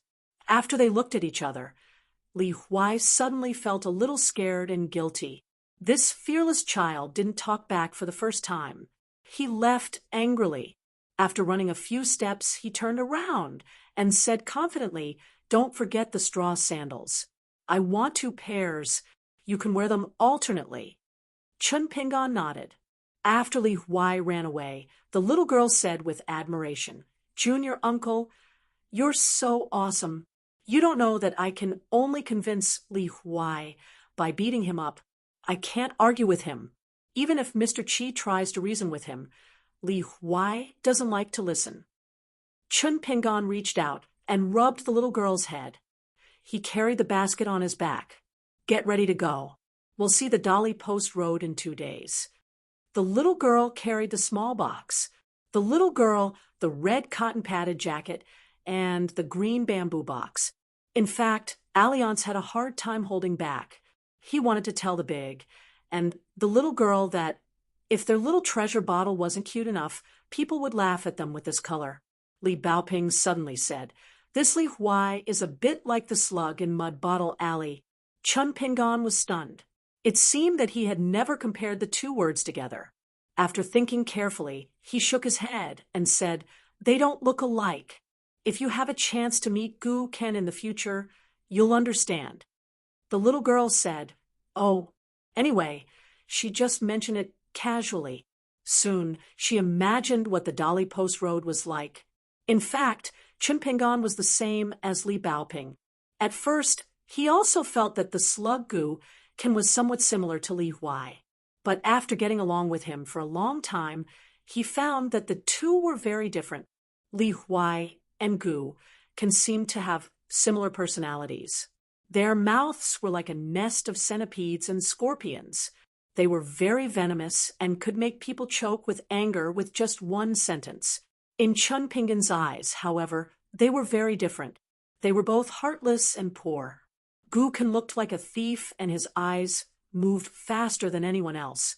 However, Gu Ken's shrewdness beyond his age was more of a kind of self-protection. Li Huai, on the other hand, was a pure little hedgehog who would stab anyone he caught. This was because Li Huai's parents were still alive and he had an older sister. His temperament was actually not complicated. Moreover, he had gone to school and studied. His schoolmates were Li Baoping, Lin Shui Shichuanjia, and other slightly older children. Generally speaking, Li Huai had not suffered much. But Gu Ken was different. His mother, who had single-handedly raised him, sometimes also implicated him, causing him to experience the fickleness of human nature at a young age. Chun Pingan once saw with his own eyes a drunk man who reeked of alcohol walk out of Mud Bottle Alley. while cursing. When he saw Gu Kan, who was returning home from playing, he didn't say anything. He walked over and ruthlessly kicked Gu Kan's stomach. After Gu Kan fell to the ground, he also ruthlessly stepped on his head. That small child hugged his stomach and curled up at the foot of the wall, unable to cry even if he wanted to. If it wasn't for Chun Pingon coincidentally bumping into him when he was going out, dashing over and punching that man until he staggered backwards, then hurriedly carrying Gu Kan to the Yang family's shop, who knows what kind of illness would be left behind. He also held grudges even more. There was a small account book in his heart that he remembered very clearly. Who was the shrew who scolded his mother in the street today? Who was the shameless man who flirted with his mother? He remembered all of it. Perhaps as he grew older, he had already forgotten some things and details. But Gu Kan would definitely not forget the hateful impression he had of a certain person. Of course, Gu Kan remembered the man who kicked him twice very clearly. His name, which alley he lived in, and who was in his family. Gu Kan was very clear about all of it. When he was alone with Chun Pingon in private, he would always shout that he wanted to dig up that person's ancestral grave. He also said that that person had a daughter, and that when she grew up, he would definitely sleep with her and bully her to death. Probably at that time, the child simply didn't know the meaning of the word sleep. He only knew that many women and men liked to joke about his mother. Women would say the word sleep, while men would often say the word sleep. Chun Pingon's memory was still fresh in his mind. The child was only about 4 years old. His tender little face was ferocious, full of ominous light, and his eyes were fierce. Chun Pingon was somewhat worried. Of course, he hoped that Gu Kan would have a better life outside than anyone else. But at the same time, from the bottom of his heart, he didn't want Gu Kan to become an immortal like Kai Chinchien or Fu Nanhua. Looking at the absent-minded youngest martial uncle, Li Baoping asked, "What's wrong?" If it was in the past, Chun Pingon would say that it was nothing. But now he got straight to the point and said what was in his heart. "I'm afraid that the next time I see that slug, I won't recognize him." Li Baoping said doubtfully, "Children grow up quickly. If you only meet him after 4, 5, 7, 8 years, it's normal that you don't recognize him." Chun Pingon grinned. It was more like he was cheering himself on. "I believe that Gu Kan will always be that slug from Clay Bottle Alley. As for whether he recognized him or not, it didn't matter. As long as that child lived well, it was better than anything else." A rocky cliff appeared on the riverbed of Tiefu River. The river fell rapidly, and the downstream water level suddenly rose sharply. Chun Pingon stood on the rocky cliff beside the river and practiced his fist. He went back and forth using the walking stance 6 steps. Alliance was standing on the edge of the rocky cliff at some point. Water splashed everywhere, and the sound of water surged. Mist filled the air. Fortunately, it was late spring, and the cold air had dropped, so it didn't seem to be bone-chilling. Alliance said loudly, "There's not much meaning in practicing this fist. This walking stance is a very beginner's stance. Any Jianghu sect has it. But the erecting stance is still considered sloppy. At least it can help you barely survive. It's like a life-saving medicinal herb. It's not expensive, but it's good for the right medicine." When the youth heard this, he smiled but didn't say anything. This was because old Man Yao had said that when practicing the fist, one must not be discouraged. Alliance nodded. "But an interesting person can do an interesting thing. If you practice the fist like this, it won't be a big problem. The path of martial arts is a real diamond that drips with water. It depends on the grinding of time." Chun Pingon finished practicing the fist. He wiped the sweat from his forehead and asked, "Alliance, you're not that immortal stage Wei Jin, are you?" Alliance smiled. "Of course not. He recites poetry in a set. His alcohol tolerance is extremely poor.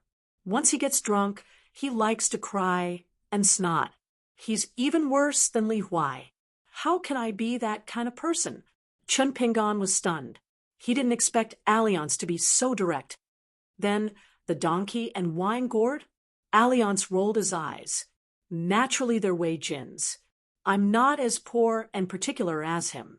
I like to drink, but I really can't ride a donkey to see the mountains and rivers.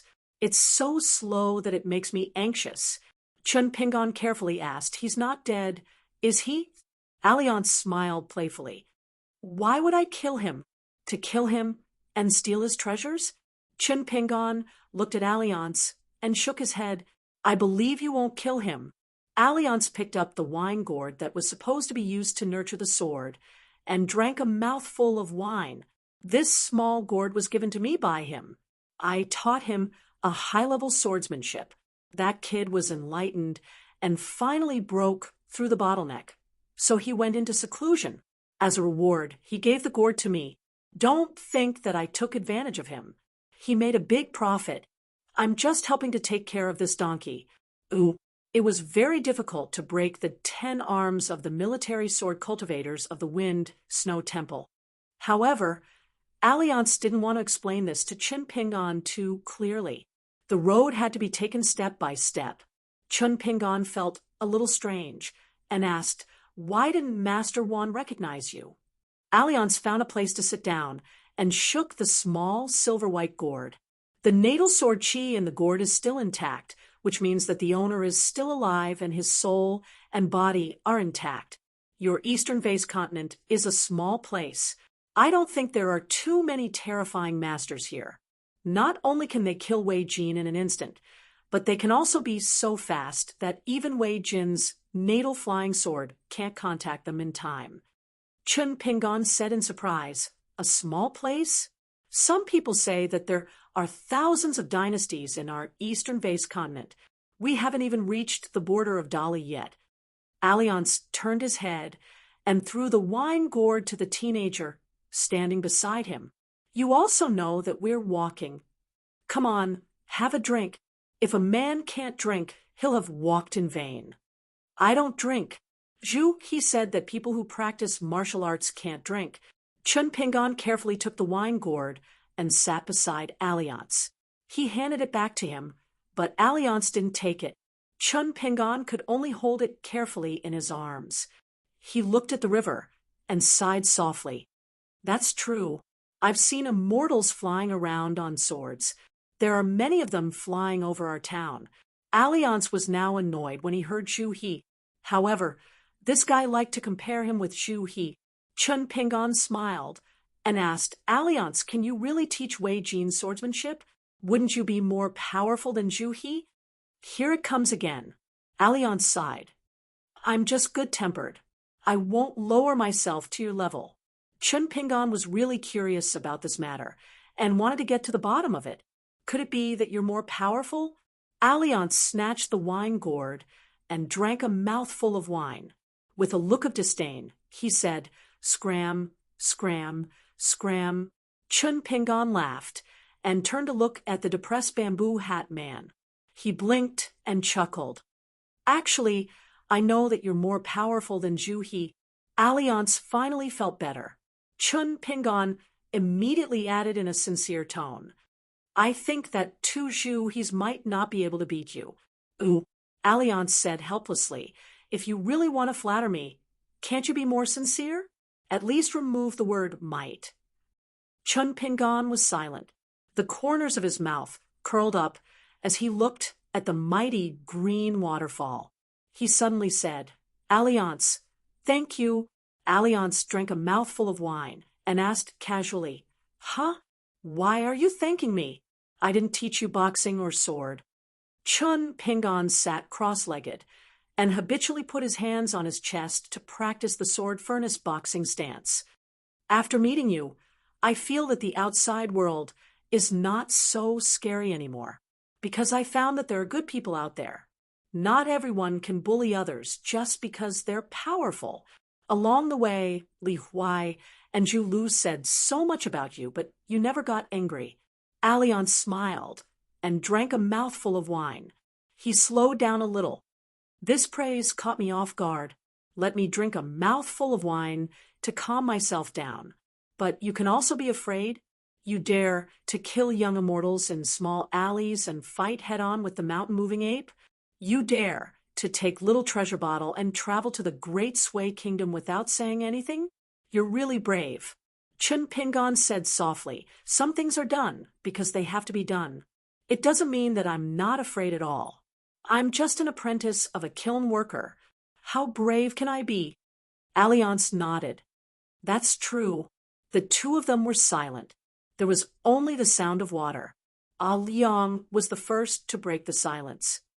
He asked, if you were in a very famous place and you did something very eye-catching, then you could carve a character that would be passed down for thousands of years. Which character would you choose? Chun Pingon thought for a moment. It should be my surname. My parents' surname is Chun. How nice would it be to carve the character Chun? Alliance shook his head and sighed. It's so tacky. It's not like me. Liang quickly explained to himself. It's normal. It's normal. A strange man like me is, after all, a rare existence. Cows and sheep roam the plains, while ferocious tigers roam the mountains alone. It's so lonely. The man in the bamboo had seemed to have been moved by his own words. He hurriedly took a big gulp of wine. The straw sandals youth suddenly grinned from ear to ear. It was as if he had thought of something very happy. This was definitely a rare thing. Thus, Alliance asked, what are you thinking about? You're so happy?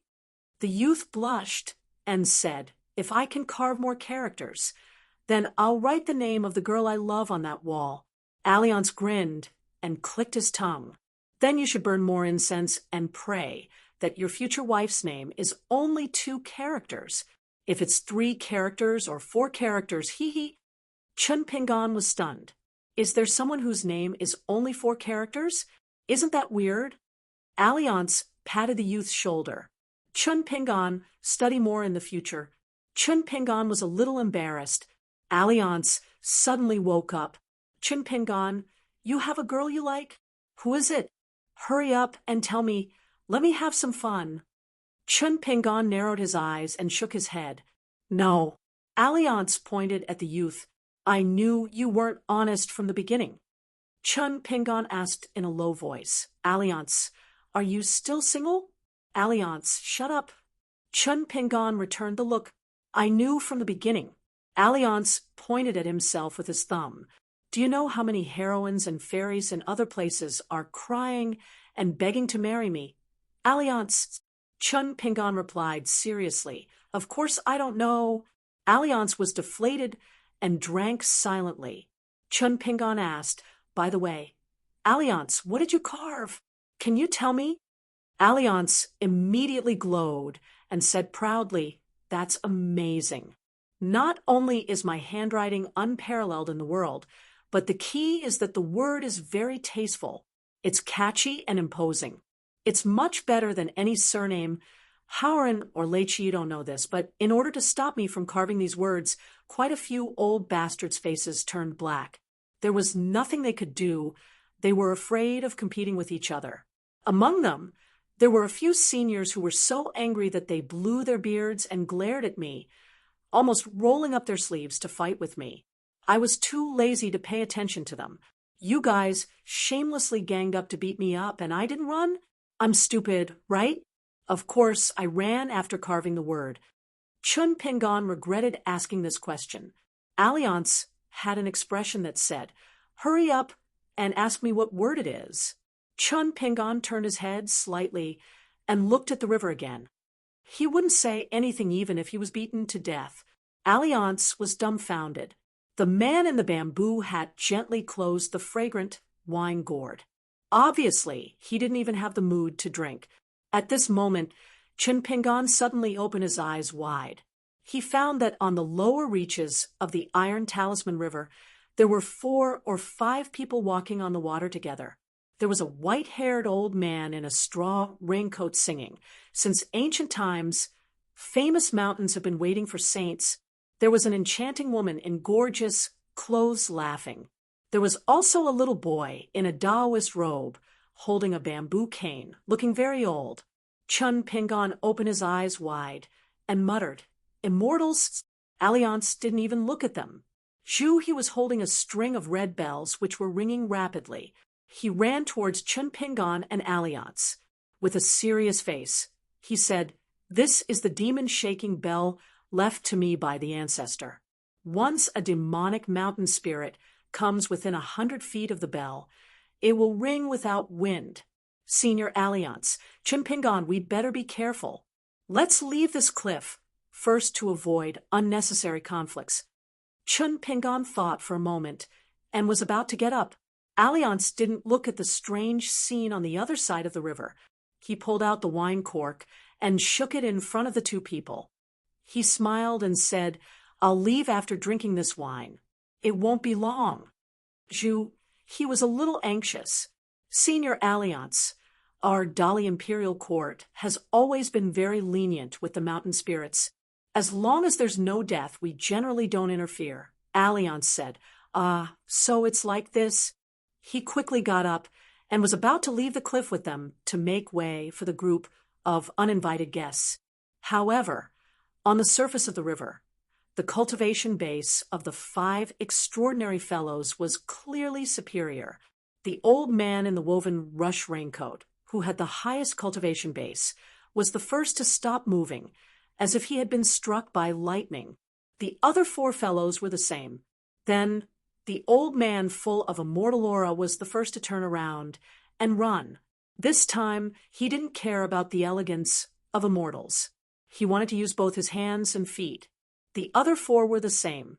Alliance had a suspicious look on his face that couldn't be more fake. He even had a wicked smile. Zhu, he swallowed his saliva. The bell in his hand was silent and motionless.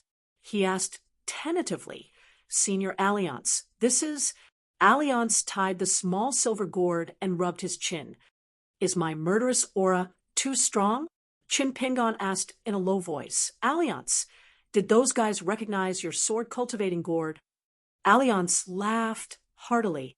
He put his arm around the young man's shoulder and walked down the cliff. "It's possible. There's a lot of mystery in the sword-cultivating gourd. I don't usually tell people." Alliance suddenly let go of his hand and let Chen Pingan go back first. The young man in straw sandals trotted away. Alliance still put his arm around Zhu He's shoulder and asked in a low voice, "Zhu He, you're in the 5th realm of martial arts, right?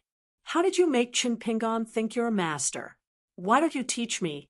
Otherwise, I spent so much effort and put on the airs of a master for nothing. That guy is still blind." Zhu He's body stiffened, and he said uneasily, "Senior Alliance, I really don't know." Alliance said angrily, "That's boring." "Zhu," he said with a sad face, "Senior Alliance, I really don't know." In front of him, the young man turned around and trotted backward. He faced Alliance and asked with a loud laugh, "Alliance, what's that word?" Alliance was suddenly in high spirits. He coughed, held his bamboo hat with one hand, and gave a thumbs up with the other. Fierce. The young man was like the 5 guys on the river.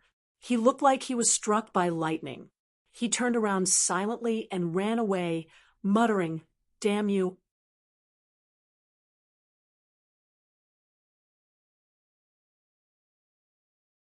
"94.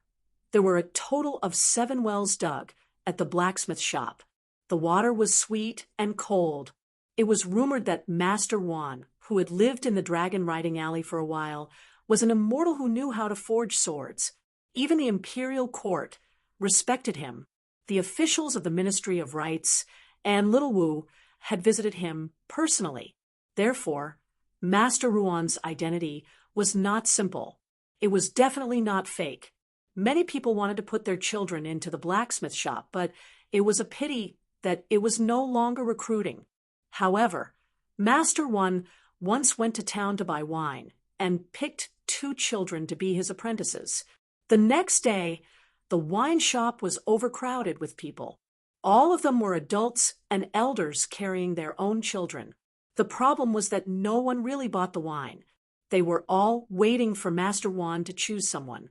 The children did not care about their future.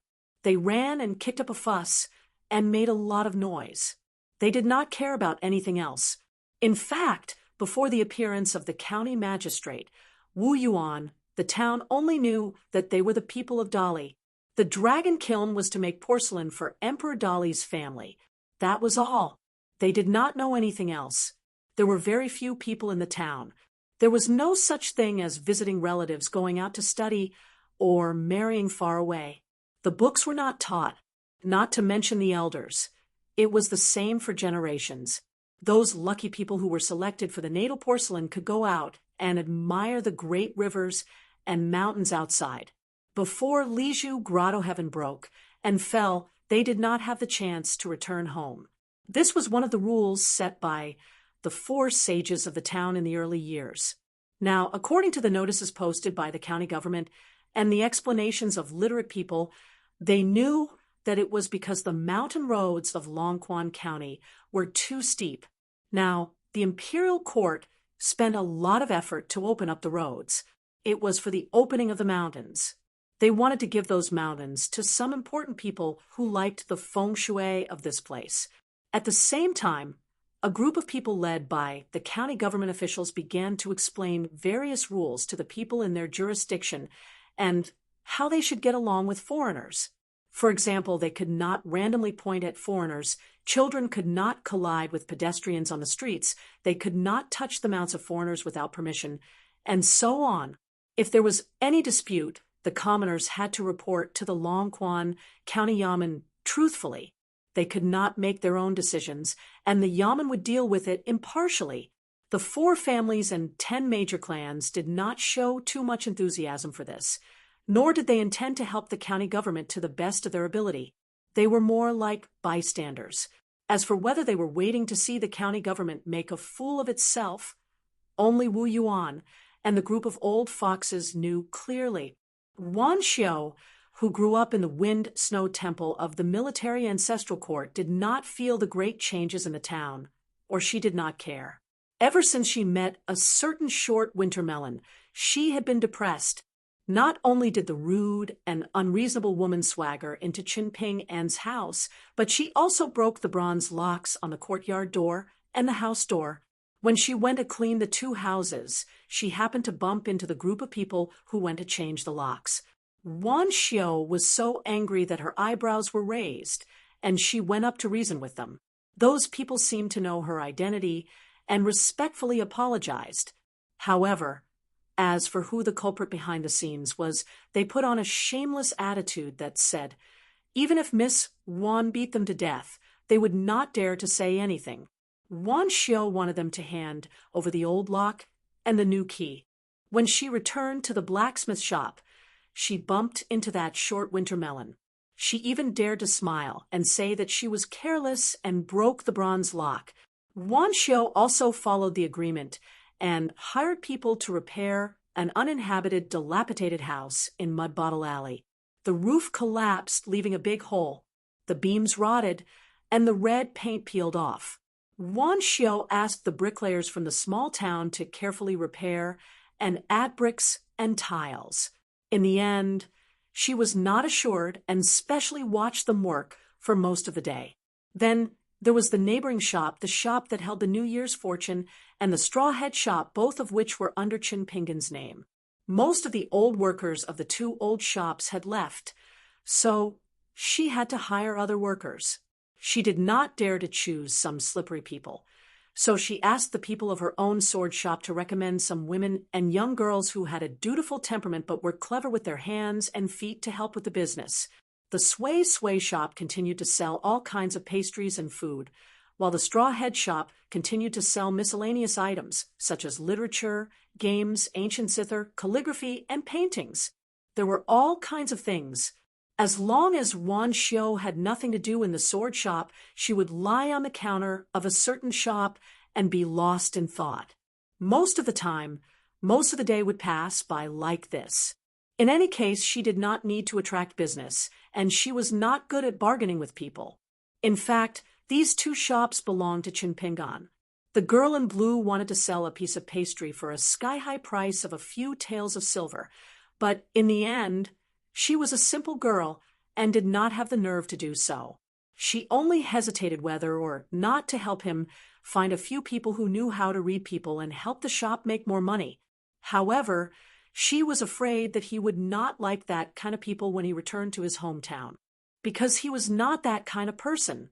Even the girl, who did not have such a gluttonous appetite for pastries, so her originally round and smooth chin gradually became a little sharp, like a small lotus revealing a sharp horn, fresh and moving. Wan Xiu had mentioned several times that if she felt that the small town was boring, she could go to the humming peak of the spiritual beauty mountain to take a look. The scenery was not bad. However, the girl did not have the energy to do so and kept dragging her feet, so Wan Xiu gave up. However, the more muddle-headed the girl was, the more focused she was when forging iron and swords. Her spirit was full, and her realm was soaring all the way. This made Wan Xiu feel relieved.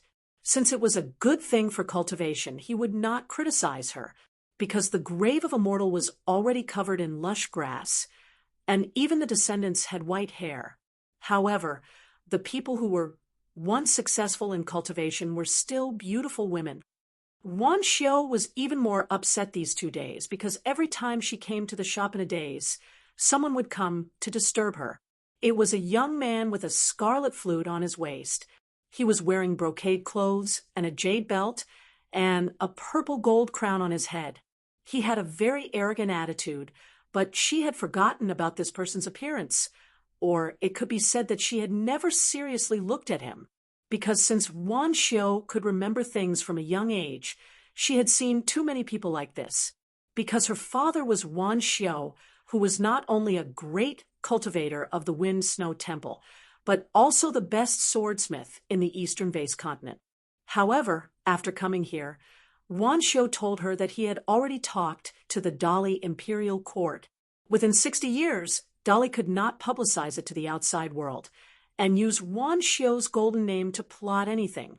Once Wan Xiu found out, they could discuss it, but Wan Xiu could not guarantee the result.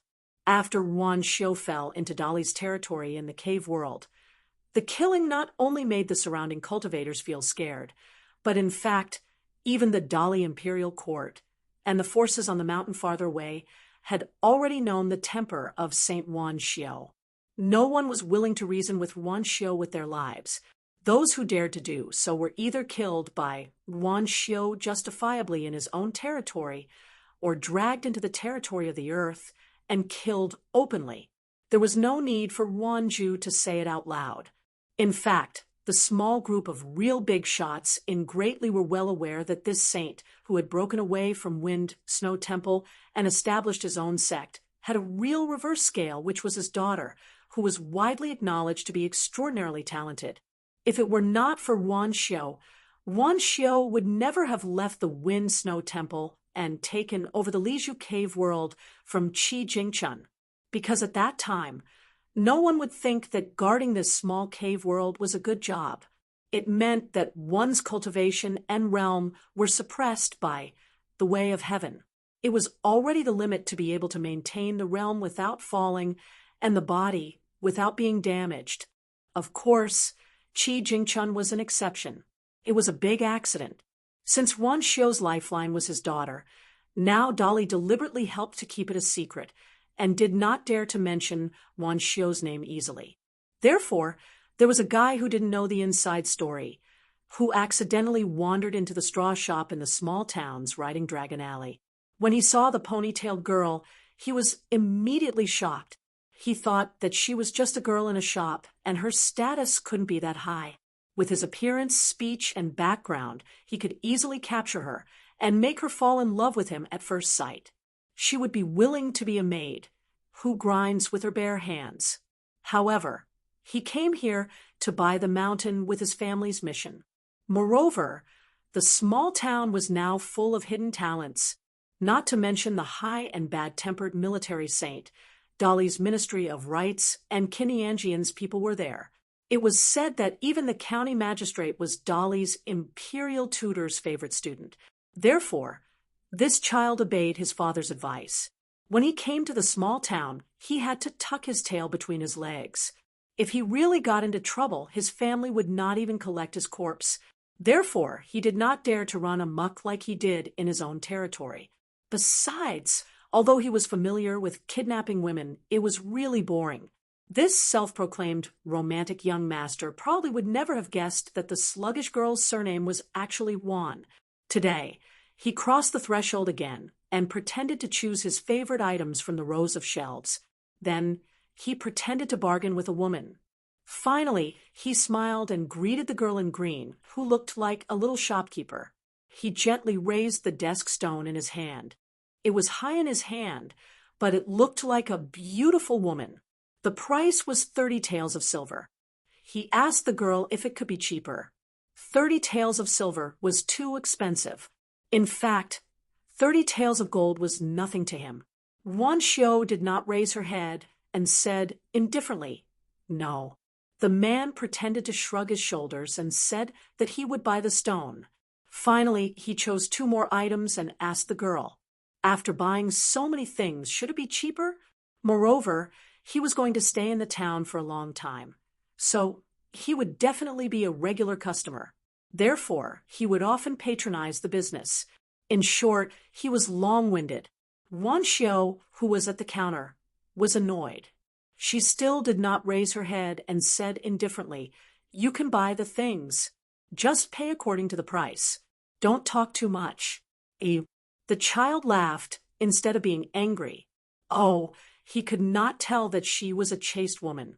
He was not angry at all. He only felt that his desire to win had been aroused. Originally, the matter of buying the mountain was already set in stone. He just wanted to show his face and make a bet for his wealthy family. Why not find some harmless fun? Therefore, he asked the woman to pack up the 3 items. Before he left, he smiled and said, "Miss, I will come again tomorrow." Wan Xiu finally raised her head and looked at him for the first time. "Don't come again in the future." The child stared at the girl with interest. The more he looked at her, the more he liked her face. It was definitely not comparable to the common cosmetics at home. Therefore, he smiled and said, "Why?" Wan Xiu's face was calm. "This shop is opened by my friend. Therefore, I can decide who to welcome in and who not to be an eyesore." The child pointed at his nose and smiled even wider. "I'm an eyesore? Miss, why do you say that?" Wan Xiu leaned on the counter again and waved her hand. "Go away. I don't want to talk to people like you." A tall and muscular man stood outside the shop. His face was full of displeasure and hostility. He coldly looked at the ungrateful girl. The child smiled and waved his hand at the retainer. His eyes indicated that he should not frighten the food on his plate. After paying the bill, he walked to the door and did not forget to turn back and say, "See you tomorrow." Wan Xiu sighed and stood up. She walked around the counter and said to the guy who had just stepped out of the door, "I advise you to listen to others more in the future." The child looked at the girl's stunning and graceful figure and sighed that his luck with women was really good this time. As for what the girl said, he naturally heard it. However, he did not take it to heart and did not take it seriously. The retainer's body suddenly tensed up. His scalp tingled as if there was a blade on his back. Just as he was about to move, he saw the girl in green and his young master rushing to the wall opposite Dragon Riding Alley. He watched as the girl pressed the young master's forehead with one hand. In the end, his entire head and back were completely embedded into the wall. The young master instantly lost consciousness. Blood flowed out of his orifices. A huge spider web appeared on the wall behind him. The girl said to the man who had fainted, "Listen to advice in the future. Do you understand? Or not?" The girl raised her leg high and kicked out fiercely. The already pitiful young master's body caved in together with the wall. It was a tragic sight. The girl retracted her leg and turned to walk to the shop.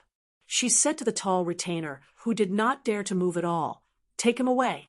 Remember to fix the wall." The retainer who was at the 5th realm swallowed his saliva. He did not even dare to say a word. He was only a bodyguard on the surface. The real pillar of support was a consecrator from a foreign family. Now, he was no different from many other forces. He went to the mountains and followed the assistant minister of Dali's Ministry of Rites and Kintianjian, Mr. Ching Wu. He was there to connect with the Dali imperial court, and also to symbolically check the 2 mountains that he had bought with a large sum of money. It was not that fifth realm martial artists were everywhere and could be bullied by anyone. It was just that the ponytailed girl's actions were too terrifying. One must know that his young master had already entered the 4th level. Although he could not be compared to the real geniuses in the immortal residences, as long as he could enter the 5th level, he would have the qualifications to dominate a region. After all, in Dali, where martial artists were everywhere, chi cultivators were much more popular than martial artists. Therefore, those 2 mountains would be the place where his young master would rise to prominence. The 5th realm martial artist did not bother to introduce himself to frighten the ruthless girl. He hurriedly flew to the wall opposite the alley. After a moment, the red-eyed man suddenly turned around. His face was ashen as he scolded, "Little bitch, do you know that you have destroyed the foundation of my young master's cultivation?" Wan Xiu had already walked into the shop. Hearing this, she stopped but did not turn around. She only turned her head and said, "I know. I deliberately did not kill him and left him to suffer." The martial artist was almost going crazy. Was this little girl a lunatic whose brain was damaged? The girl smiled. "You scolded me. I won't take it to heart because I will settle the score with your family according to your routine. You usually beat up the young one and come after the old one. Therefore, you can call for that guy's elders and friends and ask them to come and find trouble with me. Don't worry, I will wait for you here and will not go anywhere. If no one comes to seek revenge or apologize, I will say it in advance. Don't pretend that nothing happened." The girl thought for a moment, "If your ancestor or family can really defeat me, then I will ask for my father. There is no other way. He is my only family." The girl suddenly became inexplicably happy. She smiled so much that she had to purse her lips to prevent herself from looking so happy. Now she seemed to have one more friend, who was the owner of this shop. The martial artist was dumbfounded by the girl's treacherous smile. He was sure that she was really crazy. He did not dare to stay too long. The most important thing was to preserve his young master's cultivation. He carried his young master on his back and ran away from the Riding Dragon Alley. After all, he was not stupid to become the personal bodyguard of an important person. After running for some distance, he immediately shouted to a certain place, "My young master is from the Chu family of Feng City. He is your Dali's distinguished guest. My ancestor is the deputy head of the Ringing Bell Mountain." But there was no response. The martial artist's heart instantly turned cold, and his whole body became cold. Those Dali spies lurking in the dark chose not to help. This was absolutely illogical and against the rules. The martial artist was grief-stricken. Could it be that his young master had provoked a nail that he could not provoke? But didn't the ancestor clearly say that except for the 2 saints, the local snakes who had been entrenched in the town for generations did not have much success? How could a girl from a small shop have such amazing strength? In the distance, a young man quietly sat on the wall with one hand holding his cheek. After yawning, he sneered, "Do you really think that I, Dali, am afraid of the Chu family of Feng City?" Finally, he withdrew his gaze and looked at the shop. He could no longer see the figure of the girl behind the counter. He chuckled softly. She is indeed the most easygoing girl in the Temple of Wind Snow. He quickly put away his smile and continued to monitor the movements around. If there was any movement, he had the power to mobilize all the Dali men of sacrifice nearby to kill. He could do it regardless of the cost and consequences, no matter who the other party was. But at the same time, he also guessed that this storm would not end here. Maybe it would involve His Majesty and, of course, Saint Wancheng. because the Chu family of Feng City could make a big deal out of this matter and use public opinion to oppress the Dali imperial court. Dali was now at the height of its power and was not afraid of anything, but it had always attached great importance to the discussion of scholars. The former emperor and the current emperor were both very generous and tolerant of scholars. Several women and girls in the shop were all trembling with fear and did not dare to breathe. Who would have thought that Miss Xiaoxiao, who was usually so good-tempered, would have such a side? She beat someone half to death as soon as she made a move. The girl leaned on the counter and continued to be in a daze. Suddenly, she remembered something and took out a small stone from the drawer of the counter and put it on the table. Then the girl changed her posture and put her cheek on the table. She stretched out her finger and gently touched the stone, watching it roll around. Miss Xiaoxiao, beautiful and delicious.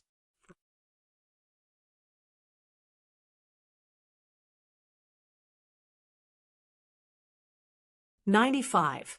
At the southwest border of Longquan County, the Luapa Mountains stood out like a unique tree. According to the rules, when they approached the boundary of Longquan, they chose to walk on the ground instead of riding the wind or flying swords.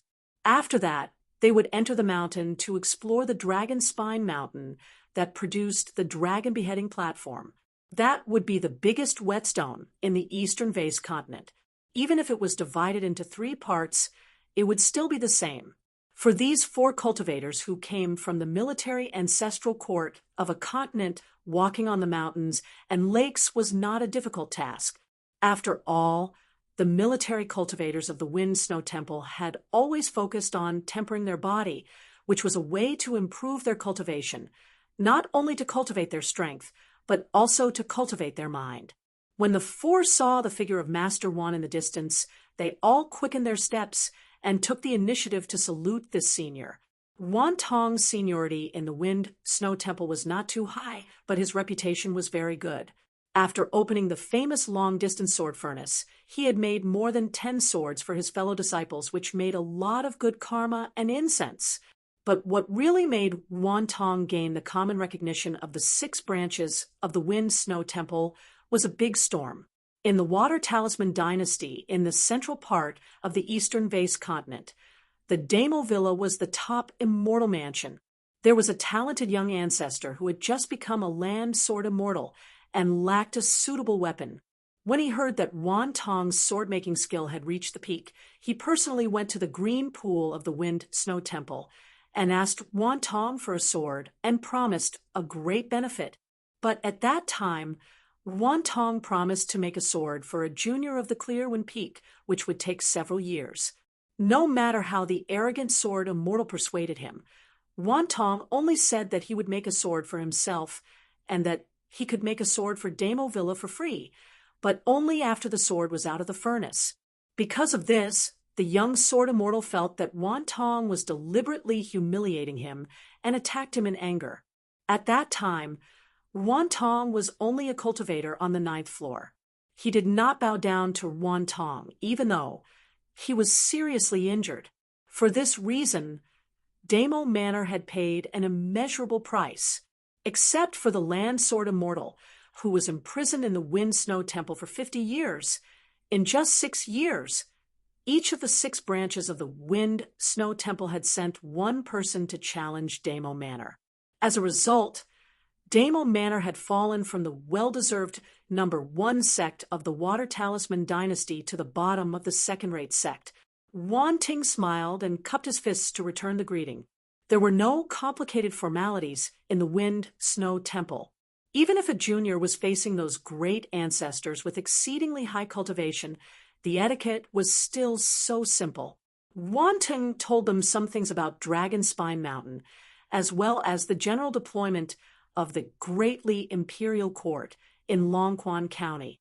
He then asked casually, "Is Wei Jin, the immortal deity stage, going north with you this time?"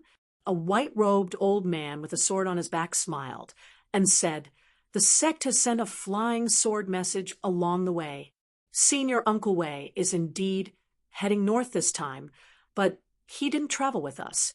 It seems that he heard that Fairy He has entered this black pearl grotto heaven as the spokesperson of Taoism. That's why Senior Uncle is willing to join in the fun. If I'm not mistaken, I should have already met Fairy He from the South returning sect. Wan Ting asked, "Have any of you seen Wei Jeans?" The four shook their heads. "We haven't seen his real face."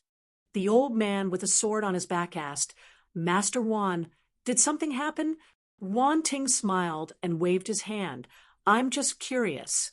If I remember correctly, Wei Jin is only 40 years old, but he has already sat firmly on the 10th floor. The immortal stage really needs someone to stand up and take up the responsibility of great ancestor Lu."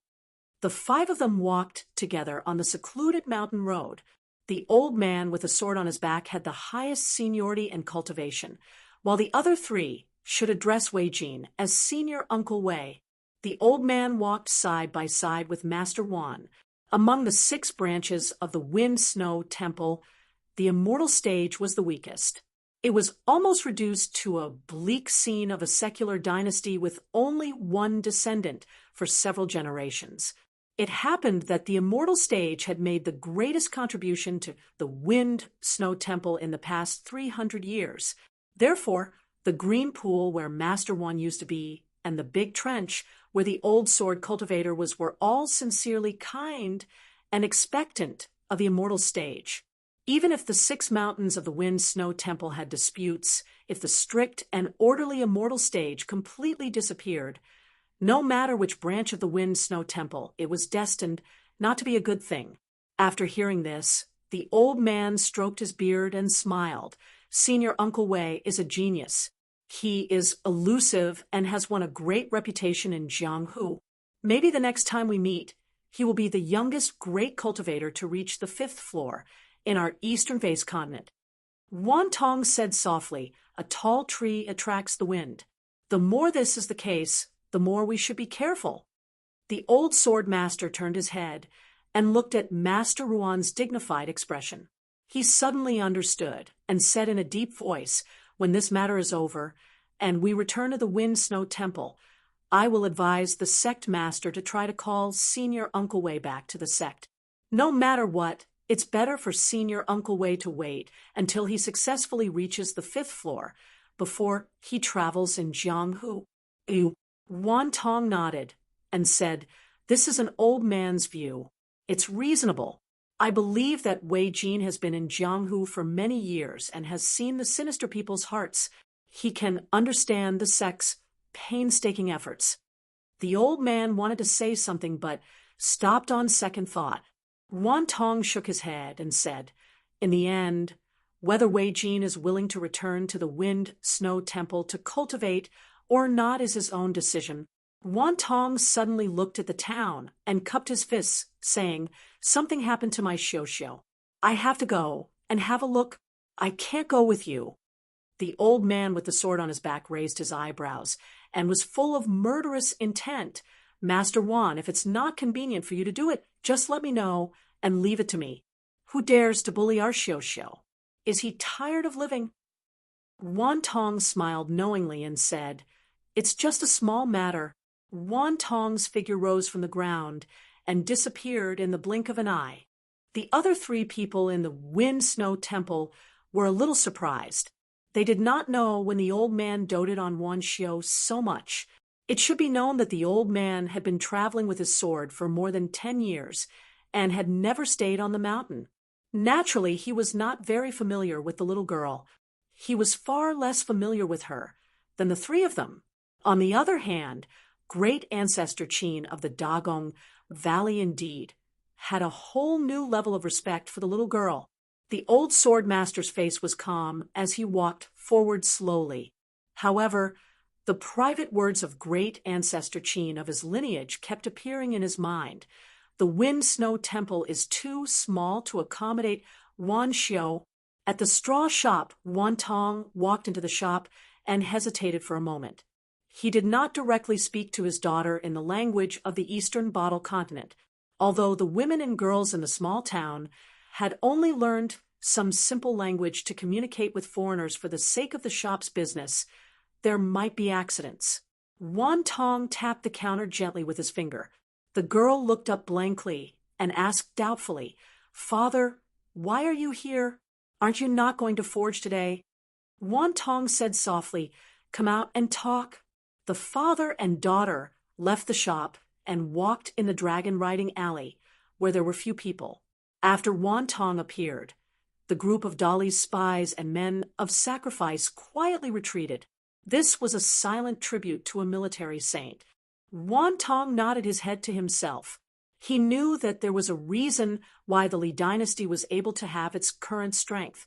Wan Xiao was a little annoyed and asked, "Did the Chu family of Feng City complain to you? Let me make it clear in advance. Before I took action, I had warned that person many times." Wan Tong smiled and said, "Even if the Chu family of Feng City had more courage, they would not dare to bother you with this kind of trivial matter. Maybe someone will come to apologize with a big gift soon." Wan Xiao muttered, "That guy is disgusting just looking at him. He is the same as that short winter melon. He is full of karma. The only difference is the thickness. After this kind of person enters the middle fifth floor, I don't know how many people he will harm. If I was not worried about causing trouble for you, I would have killed him at that time to avoid future sins." Wan Tong took a deep breath. Sweat seeped out of his forehead. Fortunately, he had driven his Yin spirit out of his body. His aura had shrouded the entire dragon-riding alley. No one could detect the movement here. Otherwise, if Wan Xiao's words fell into the ears of someone with ulterior motives, it would cause endless trouble. There were hundreds of schools of qi cultivators in the world. Among the hundreds of schools of thought, the school of Yin Yang was the best at detecting people's fate and karma. However, these abilities were almost all acquired through cultivation. The supernatural powers were often done with the flow. It was like spinning silk from a cocoon. It was very careful. The school of Buddhism was even more secretive about this and could only avoid it. Only the school of military was the most unscrupulous. They dared to kill anyone and could kill anyone. However, these were just superficial illusions. However, his daughter was different, very different. She could see through people's hearts since she was young. She could see their 7 emotions and 6 desires as well as karma. As her cultivation increased, she could even directly cut off karma. Once she killed someone, the consequences were even more unimaginable. This was not something that could be explained by the natural body of Fire God. Wan Tong only knew that in his daughter's eyes, the color of the world was different from that of others.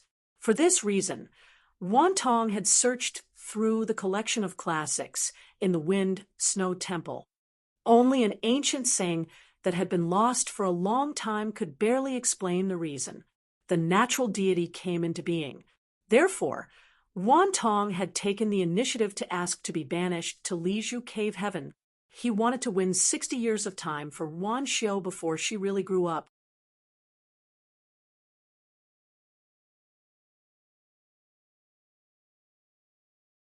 "96.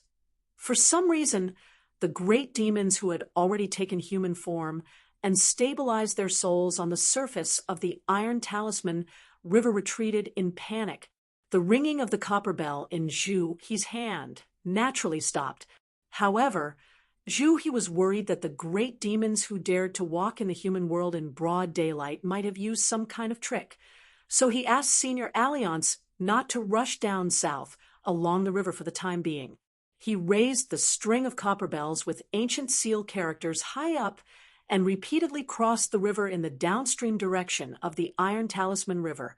He wandered around in large strides to prevent the demons from hiding in the dark and waiting for an opportunity to harm people.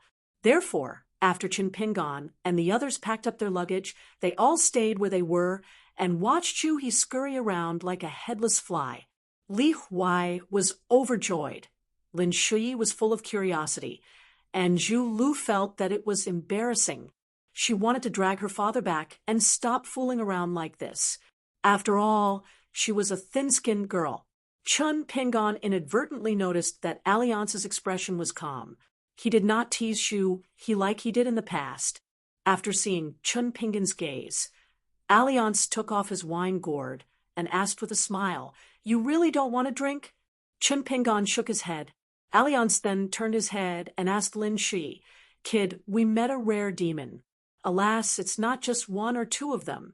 It's very rare. Do you want to drink some wine to calm your nerves?" Lin Shi did not know why, but it was probably the first time in his life that he met a legendary demon. It was an eye-opener. The youth's heart was somewhat moved. For the first time, he nodded and said, "Let's try a sip." Alliance glanced at Chun Pingan from the corner of his eyes and finally returned to his usual cynical self. "Look at him. He's lucky to have good food. You don't have the life to lie down and enjoy it." Lin Shui took the small silver gourd and raised his head to take a sip. His face instantly flushed red. The pampered youth's skin was originally white, but now his face was even redder. The youth hurriedly covered his mouth with his palm to prevent himself from spitting out the wine. His throat was boiling hot. After the wine entered his stomach, his internal organs felt like they were burning, and his entire body was trembling. The youth was in a difficult situation.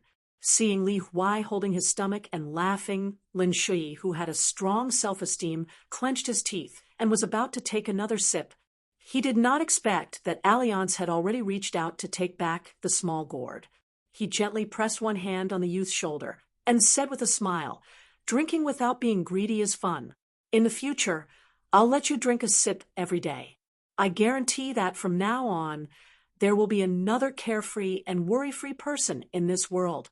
Ooh, Li Huai was a little mischievous. He laughed and exposed Alliance. "If you don't want to let Lin Shui drink more, then just say it." Alliance withdrew his hand from Lin Shui's shoulder and sighed. "How can I not feel distressed? My wine has a great origin and is extremely expensive. The key point is that there is no market for it. Lin Shui has hit the jackpot." Li Huai tentatively asked, "Let me drink a sip." Alliance hurriedly fastened the wine gourd to his waist. "You're too young, and your chi palace has not yet formed. You shouldn't drink strong wine. Otherwise, it will damage your foundation." Li Huai was stunned. He immediately jumped up and cursed, "Alliance! F***CK your mother. During the New Year's Eve dinner 2 years ago, I was able to secretly dip my chopsticks in wine and drink it. That is our town's most powerful wine. Even my father said that my alcohol tolerance is similar to his. Who doesn't know that my father is the fiercest drinker in this town? Besides, since last spring, my father has been throwing me into a barrel of medicinal wine every month. I can drink the wine with my head down. Now you're telling me this?" Alliance exclaimed in surprise. He immediately shot a glance at the aggressive little brat. No wonder he could keep up with the group at such a young age. He didn't even have blisters on the soles of his feet. His body was clearly much stronger than Lin Shui's. It should be due to the medicinal wine tempering his body. For the first time, Alliance carefully sized up Li Huai with great interest. If he didn't look, he wouldn't have known. But when he did, he was shocked. Unexpectedly, someone had used an extraordinary martial art to deliberately conceal the child's inner chi. Now that Alliance wanted to see it, naturally, there was no such barrier. Thus, in the bamboo hat man's field of vision, a mysterious landscape of mountains and rivers appeared. He removed the skin and flesh, and only saw the scene of the acupoints and the flow of chi and blood. He could vaguely see a faint purple gas rising. The mountain range was majestic and firm, and the water was turbulent and stable. Finally, in one of the acupoints, hundreds of rivers converged, steaming the great lake. It was not to be underestimated. Alliance clicked his tongue in amazement. "I didn't expect that the father-in-law I casually picked up on the side of the road would be so extraordinary. Li Huai, what's your father's name and surname? Maybe my friends here would know." Li Huai suddenly fell silent and walked away alone with a sickly look. He didn't want to talk to Alliance. Lin Shui explained in a low voice, "Li Huai's father is called Li Er. He's a famous drunkard in town. He doesn't do proper work all year round. Back in school, Li Huai was often mocked because of his father. In the beginning, Li Huai also quarreled with people. I think he even fought with them a few times. Later on, he probably felt that his father was really useless. Over time, it didn't matter anymore. Alliance couldn't help but laugh. Little bastard, you don't know how lucky you are. The speaker didn't mean it, but the listener took it seriously. Lin Shuyi silently noted it down. About an hour later, Zhu He finally returned. He smiled and said, "Within a radius of 10 miles, there are no abnormalities with the copper bell. We can move now." Li Baoping handed over a water bottle and said with a smile, "Uncle Zhu, you've worked hard." Zhu He took the water bottle and casually replied, "Miss, this is what I should do." Zhu Lu saw this, and her eyes darkened. She turned her head and looked at the waterfall of Tiefu River. She bit her lips and didn't say anything. A young girl's thoughts and feelings were like the mountain wind and mist, unfathomable. Chun Pingon stared unblinkingly at the demon-shaking bell in Zhu He's hand. Apart from Miss Ning's sword that could fly around on its own, the copper bell in Zhu He's hand was the second magic weapon that Chun Pingon had seen up close, so he was particularly focused on it. Zhu He was not a stingy person, so he generously handed the copper bell to the young man and explained, "This is a treasure given to me by the great ancestor before I left. The great ancestor said that among the magic treasures of the immortals, the grade of this item is not high. However, every time a demon in human form approaches, the bell will ring without wind and vibrate with a clear sound, which prevents people from being charmed. It also has the effect of warning and warning. The great ancestor also joked that the sound of the bell has the effect of concentrating and refreshing the mind. If a cultivator is brave enough, he can live next to the demon and use the sound of the bell to cultivate his mind. Of course, the premise is that the neighboring demon has no intention of harming people, and at the same time, it must be able to withstand the constant disturbance of the bell. It is not easy to find a demon with such high cultivation and good temper, so the great ancestor just joked about it." Chun Pingon carefully grabbed the handle of the copper bell. Zhu He led the horse and walked side by side with him. The big one is the bell, and the small one is the bell. If it's an immortal artifact, most of it has the effect of warding off evil spirits and protecting the home. Ordinary people like to hang wind chimes under the eaves in their homes. Naturally, it's more for decoration. If it's specially invited from a temple or a Taoist temple, it should be able to block evil spirits and store good fortune with the scriptures of a virtuous person. Zhu He saw the young man gently shaking the copper bell. Zhu He laughed and said, "If there are no demons near, the 2 bells inside won't be easily shaken, so there won't be any sound. Otherwise, wouldn't it be a great sin to make the owner suspicious all day?" Chun Pingon also figured out the key point. Just as he was about to return the precious demon-shaking bell to Zhu, he saw his sleeve being tugged. The little girl in the red cotton-padded jacket had an expectant look on her face. Seeing Zhu, he nodded with a smile. She handed it over to Li Baoping. She grabbed the copper bell with both hands and turned it over, carefully studying it. From time to time, she stretched out her hand and pulled the bell inside with all her might. Chun Pingon was flustered and constantly reminded her to be careful not to break it. Chun Pingon stared at the little girl and asked curiously, "Uncle Zhu, don't those demons on the river harm people? Does our dolly have a lot of such strange existences?" Zhu, he was not a person who spoke without thinking. He only chose what he heard from his ancestor and said, "Our eastern vast continent is vast. There are more than a dozen huge dynasties with a population of more than 10 million households. There are also countless famous mountains and rivers. Under all kinds of wonderful circumstances, those demons and demons luckily took human form and set foot on the road of cultivation. It's not common, but it's also not that rare." Our ancestors said that it's different from our small town in the outside world. As long as the people of the eastern vase continent are not too remote and isolated, they've heard of it. Although not everyone has seen it with their own eyes, they've often heard a lot of unofficial histories and stories of immortals. As a result, many people in the marketplace believe that in the remote ancient temples deep in the mountains, there are often coquettish little fox girls who are poor scholars waiting to enter the capital to take the imperial examination. Or if there are demons and demons that harm people, they only need to write a letter to Mount Longhu, and the immortals from the Taoist Master's Mansion will definitely arrive on clouds and cranes to slay demons and demons for the local people. As a result, wherever there is water in the well, there will definitely be immortals from the Taoist Master's Mansion everywhere. There are demons and demons. In short, we just need to not make a fuss along the way. Of course, we have to be more careful. Our ancestors said that once a demon takes human form and doesn't use some tricks to confuse people's eyes, then it's equivalent to half a cultivator. The Dali Imperial Court is happy to see this.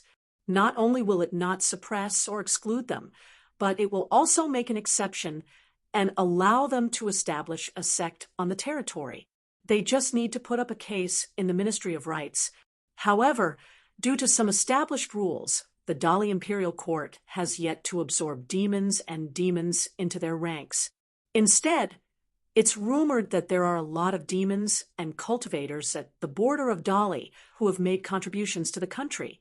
Their daily life and customs are no different from humans.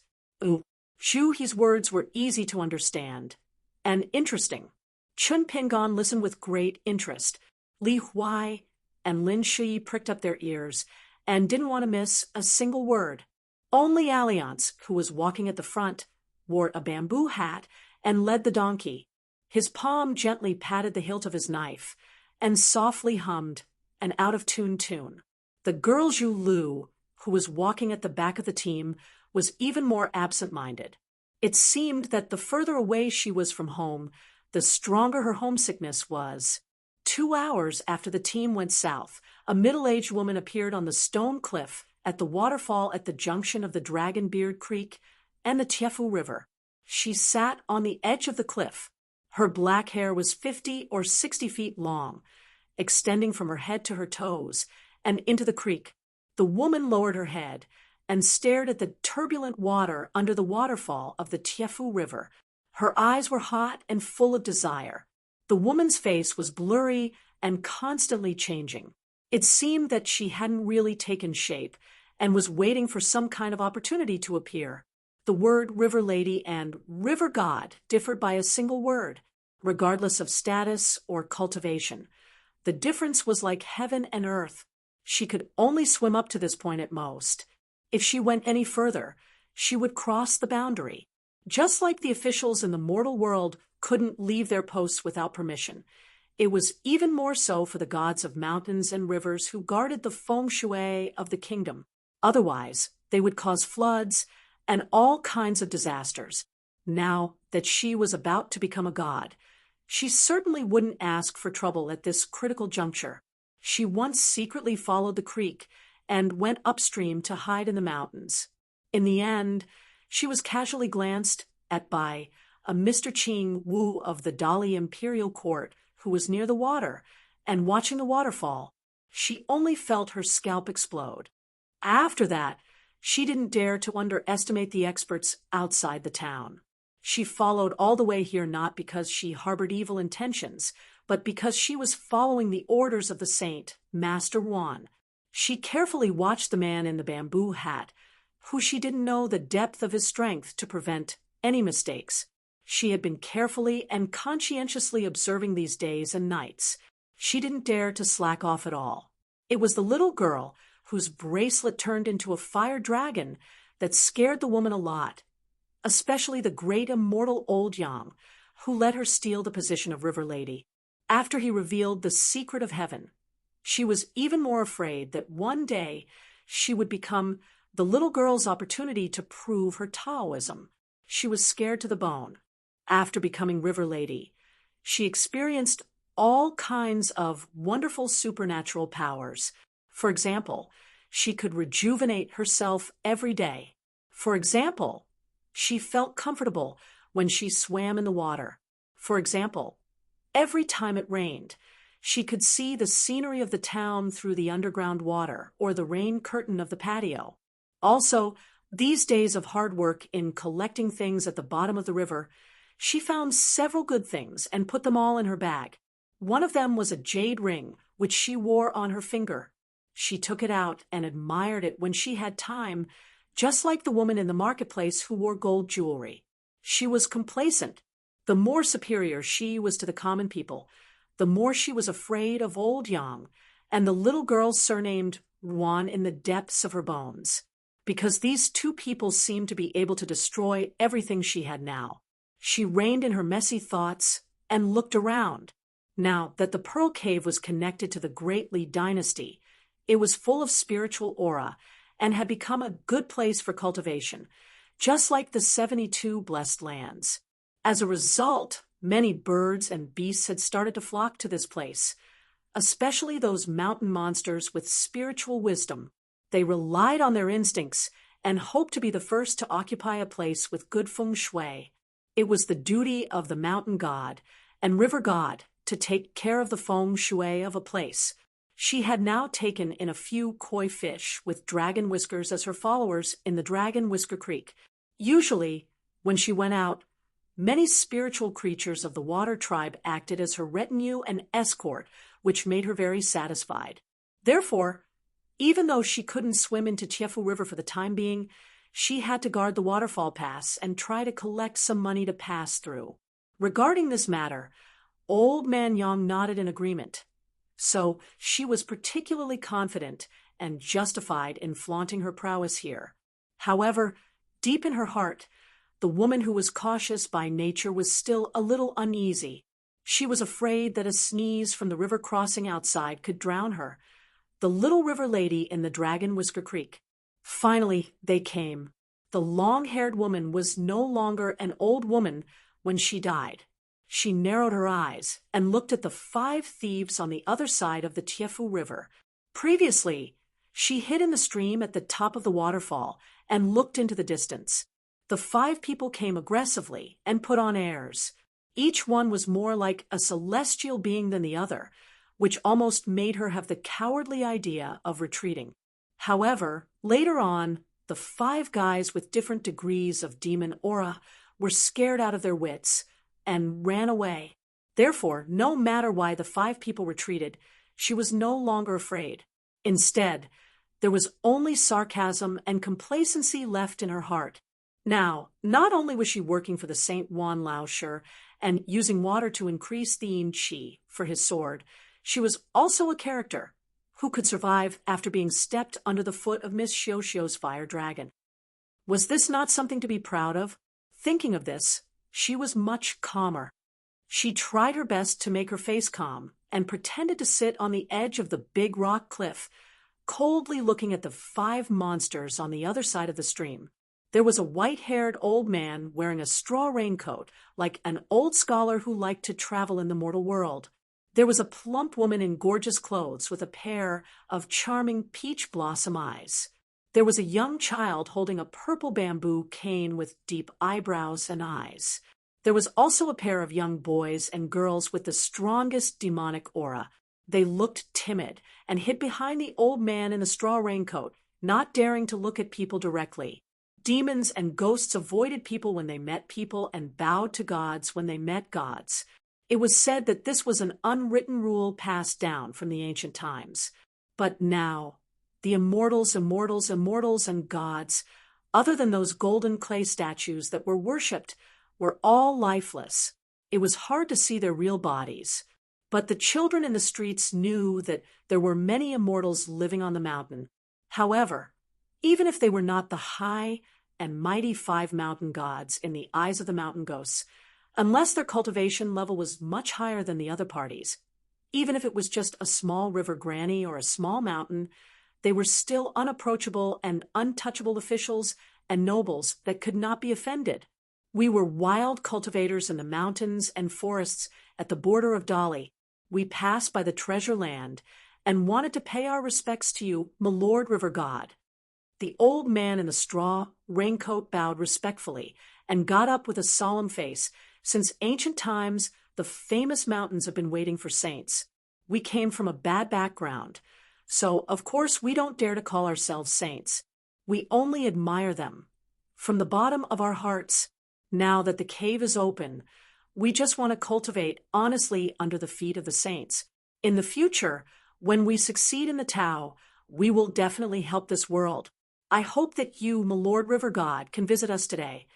Wild cultivators in the mountains and forests were a common title for these monsters. Generally, they were modest when they met a superior cultivator. The river lady said directly, "Everyone will give the same greeting gift. After you hand it over, if I think it is good, I will personally take you to the mountain in the west of the town." The old man in the straw raincoat was stunned. It seemed that he did not expect the river god to be so straightforward and honest. The toddler with the cane said angrily, "Now she is just a lowly river lady. We have given her a lot of face by calling her river god politely. How dare she ask for a bribe in front of us? Aren't you afraid that the Dali Imperial Court will order her to return to her original form? Can't she be a lonely ghost?" The woman was a master of cursing in the small town's apricot blossom lane. Moreover, the great immortal Old Yang had told her some secrets. How could she be afraid of these threats? Instead, she clearly saw the group of people's cowardice. She was more confident. She raised her hand and waved, sneered, and said, "Then get out of here quickly. If you dare to come within 1,000 feet of the Dragon Whisker Stream, even if you disobeyed the orthodoxy of Dali, we will see who will be in trouble at that time." The toddler was furious. When he was about to refute, the kind-looking old man in the straw raincoat suddenly turned his head and stared at him fiercely. The toddler was suddenly silent. After half an hour, the 5 wild cultivators in the mountains and forests walked along the stream to Longquan County. The woman with half of her body exposed in the Dragon Whisker Stream had 5 more things on her body. Among them was the purple bamboo cane that was originally held by the toddler. It was crystal clear and full of anima chi. The woman swimming in the stream was secretly happy. Suddenly, she felt inexplicably sad. If her grandson was still living in the apricot blossom lane, she could give him all these good things. However, she did not know when she could see her grandson. Moreover, it was said that on the path of cultivation, one would go astray and die if he was not careful. The lucky ones who really grew up were very rare. Thinking of this, the river lady was a little dispirited. She flashed and dived into the bottom of the stream. She quietly sobbed in the water.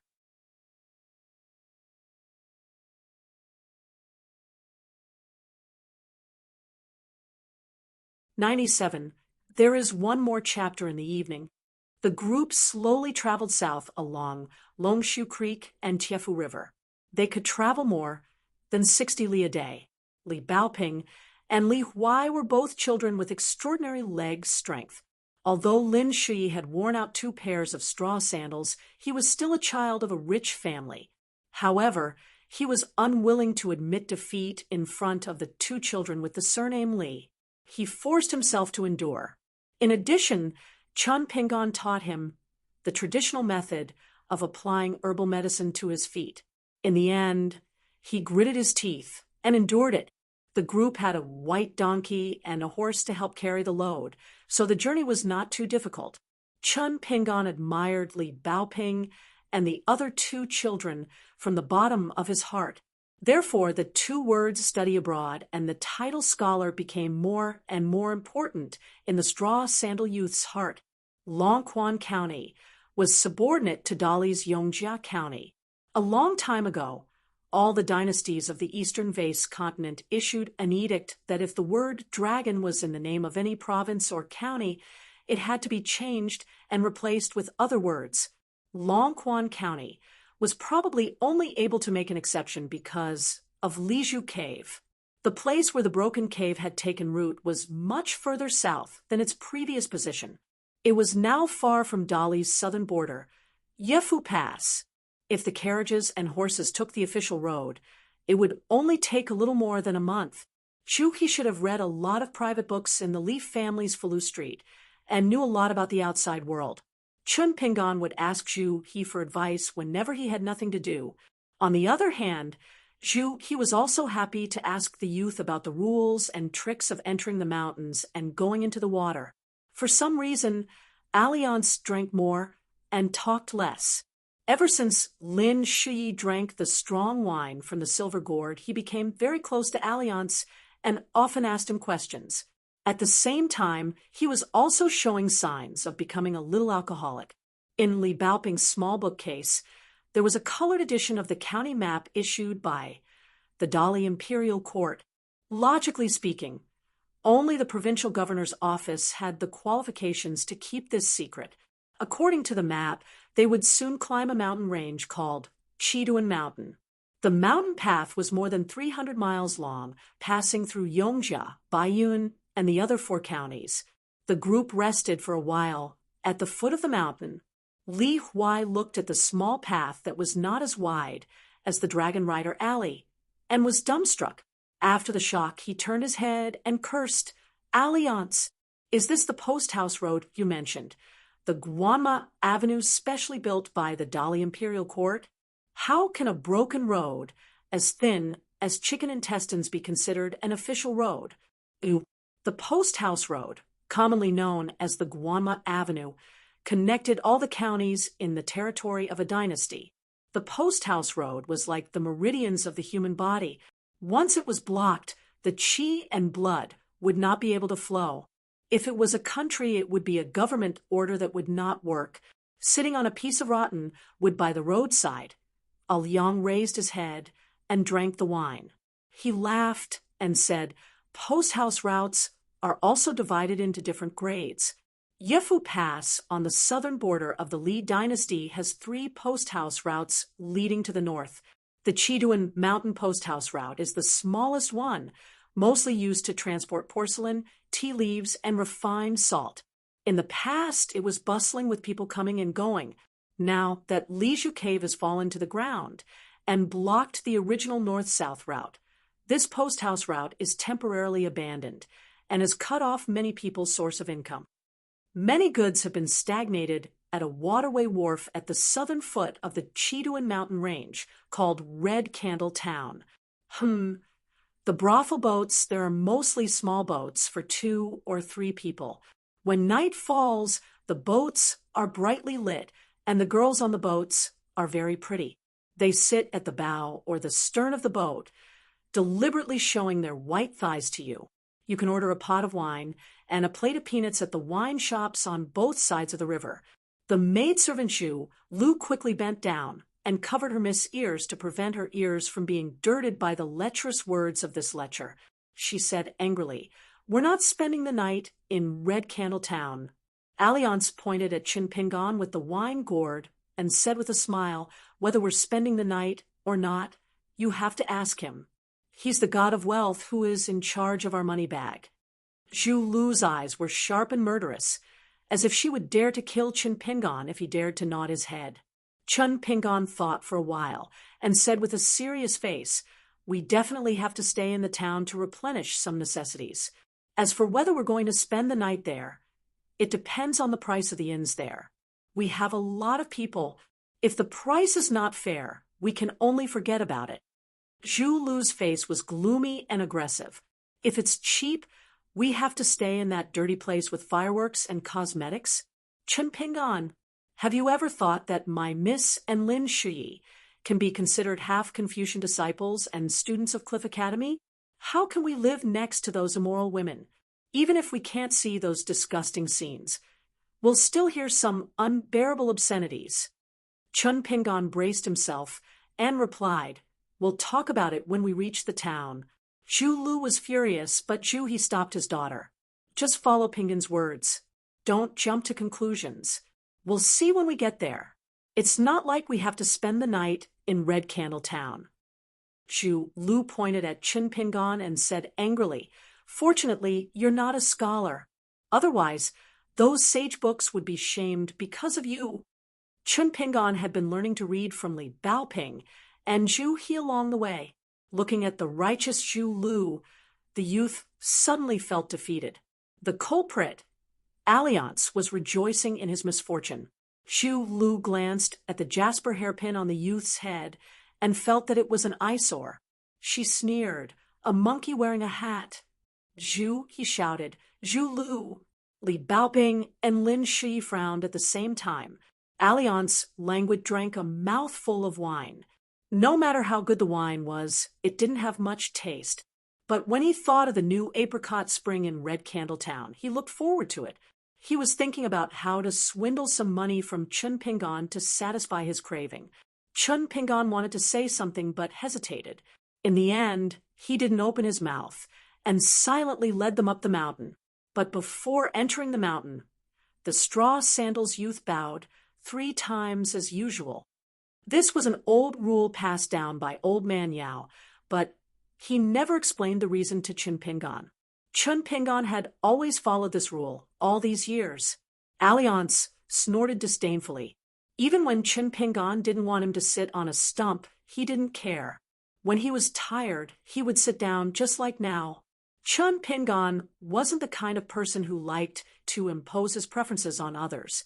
After persuading Alliance twice, he didn't try to dissuade him anymore. Moreover, there was nothing wrong along the way, so Chun Pingon didn't say anything. The following section of the mountain was long. Although it was paved with bluestone, it was quite difficult to walk on. It was late spring, but the grass and trees in the mountains didn't have the air of being past their prime. The grass and trees were deep, and the flowers and trees were in full bloom. It was as if this year's spring was especially long and didn't want to end. The mountain road curved and spiraled upwards. No matter the size of the group, their legs were all wrapped in cotton cloth to increase the strength of their legs. Each person held a wooden staff. Of course, they also had straw sandals that Chun Pingon had personally made. Even Zhu He and Zhu Lu, who had several pairs of sturdy boots in their luggage, were no exception. At first, Zhu Lu refused, thinking that it was too ugly and shabby. Later, when it rained in the mountains, the mountain road was very muddy, and they often slipped. Zhu Lu was a martial artist. Although it wasn't to the point where she was surrounded by danger, she still stumbled. In the end, she had no choice but to take the straw sandals from her father and silently put them on. Li Huai was secretly happy when the angry girl stomped him into the mud. A martial artist at the peak of second realm intentionally stomped on him. Naturally, the force was heavy and the mud splashed half of Li Huai's body. The child's family was poor and he didn't have many sets of clothes to change into. This immediately hit his sore spot and made him cry. Lin Shi, who was gasping for breath, didn't want to get involved in this mess. He stopped to the side to rest and rolled his eyes. Zhu, he was a simple person. Even though he was already a fifth realm martial artist, he still patiently apologized to the child and promised to buy him a new set of clothes once they left the mountains and entered the town. However, the child cared about his own family's poverty and his own pitifulness. When he saw that the servant girl had such a bad temper and had a rich father by her side, the child only felt that salt was being poured on his wound. He cried even more heart-wrenchingly, and his feet stomped on the muddy ground. Soon, he looked like a little mud monkey. After a while, everyone became irritated. Chun Pingon went up to persuade him, but Li Huai wasn't willing to listen. Chun Pingon was quickly implicated and covered in yellow mud.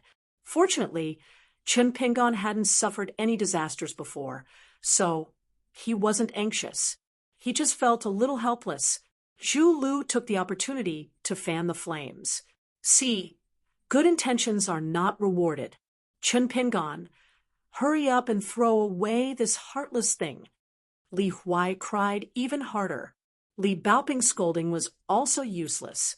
Chun Pingon thought about it and finally asked tentatively, Li Huai, I'll make a small bamboo box for you when we go back. How about it? The child immediately stopped crying and carelessly wiped his tears and snot. He asked seriously, how big? Chun Pingan replied, "It can't be too big. You're small, so you can't feel heavy when carrying it. If you don't agree, just pretend I didn't say anything. You can continue crying, and then we'll continue on our way. It's up to you whether you want to keep up or not." Li Huai grinned and said, "It's small, but it must be beautiful. At the very least, it must be as beautiful as Li Baoping's book box." Zhu Lu clicked her tongue and said, "If the upper beam is not straight, the lower beam will be crooked." At such a young age, he already knows how to swindle and swindle. You don't need to look at his parents' conduct to know. What a good family style. Ooh. Li Huai, who was about to get the bamboo box, winked at Zhu Lu, which almost made her seethe with anger. Chun Pingan turned to Lin Shui and said, "I'll make a book box for you too." He smiled and said, "Anyway, it's just convenient." Lin Shui was about to shake his head and refuse, but after hearing the last sentence, he hesitated and nodded. The scene at the top of Qidong Mountain was extremely strange. It was like a huge grain sunning ground commonly seen in a small town. The ground was flat and placed here as if an immortal had cut off the towering mountain with a sword. The children were overjoyed. Even Zhu He looked at the distant north and felt quite relaxed and happy. He couldn't wait to howl a few times. Chun Pingan was a person who was used to seeing mountains, especially on the last trip into the mountain where he walked step by step. At this moment, he looked relatively calm. Tonight, they were going to spend the night at the top of the mountain. Zhu He and Zhu Lu began to set up tents. Li Huai and Lin Shui ran to pick up flammable firewood. Chun Pingan and Li Baoping built stoves with stones to cook rice. Now that the rice, grains, and dried vegetables in the luggage were almost finished, they really needed to find a busy city to resupply. For this reason, Chun Pingan picked the medicinal herbs he saw along the way and put them into the basket on his back. Because he was familiar with the roads and his legs were nimble, even if he had to take a detour to climb cliffs, he could still quickly catch up with the team and not delay the journey. Now that he had saved a small half of the basket of dried rare herbs, he tried to save as little as possible. After finishing the rice with a few plates of pickled vegetables, Alliance began to rebel. Together with Li Huai, they knocked on the white bowl with chopsticks and shouted that they wanted to eat meat. Chun Pingan nodded and said that he would make a few traps tonight and see if he could catch a few mountain-jumping pheasants tomorrow morning. Snakes had their own snake paths, and rats had their own rat paths. Chun Pingan was no stranger to this. As long as he observed carefully, he could easily find the paths of some mountain beasts looking for food and drinking water. Moreover, the small traps made of trees and stones were not complicated. Practice makes perfect. At dusk, the sky was filled with rosy clouds. After the young man left the plateau alone to try his luck, it didn't take long for colorful clouds to gather and disperse around the mountain peak. The speed was extremely fast, like a naughty child changing his face. However, no one felt that the mountain wind was swift and fierce. At the same time, the originally dignified and refreshing scenery of the mountains and rivers gave people a gloomy feeling like they were covered in fog. This made Zhu He's heart immediately heavy. He tried not to disturb the 3 students who were reciting books together, nor did he greet his daughter, who was sitting alone on the cliff in a daze. Zhu He thought for a while and went to a place where there was no one. He took out a yellowed ancient book and turned to the middle page of the book, Mountain Opening. His finger stopped near the soil-picking formula, and he carefully read the bright red words that were as small as flies' heads. He turned to the next page and saw 2 pictures. One was a picture of a small mountain, but at the bottom of the picture were the roots of the mountain coiled up like bamboo shoots. The blank space next to the picture was the annotation Taishan Talisman. Zhu He's expression was dignified. He read intermittently to deepen the impression. Take a piece of soil from the east and south of the mountain. Twisting the word Yub is the best, but twisting the word Shan is also okay. Fun, Li Jing Shan God Talisman. Step on the word Kuei Gang. With a breath, you can borrow a mountain from the mountain god or the earth. Zhu, he closed the ancient book and carefully put it back to his chest. He then took out a piece of yellow paper from a pile of yellow talisman in his sleeve and began to follow the book's instructions to grab a handful of soil from the east and south of the stone platform. He twisted out an ancient character U, which meant you. Zhu, he was about to burn the yellow talisman given by the ancestor of the Leaf family when he was suddenly shocked. It turned out that Alliance had squatted beside him without him noticing.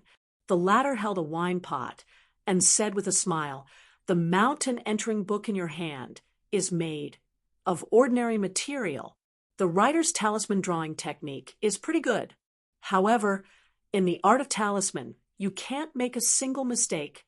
The material of the paper is as important as the root bone of a person, so it can't bear the weight of the word you.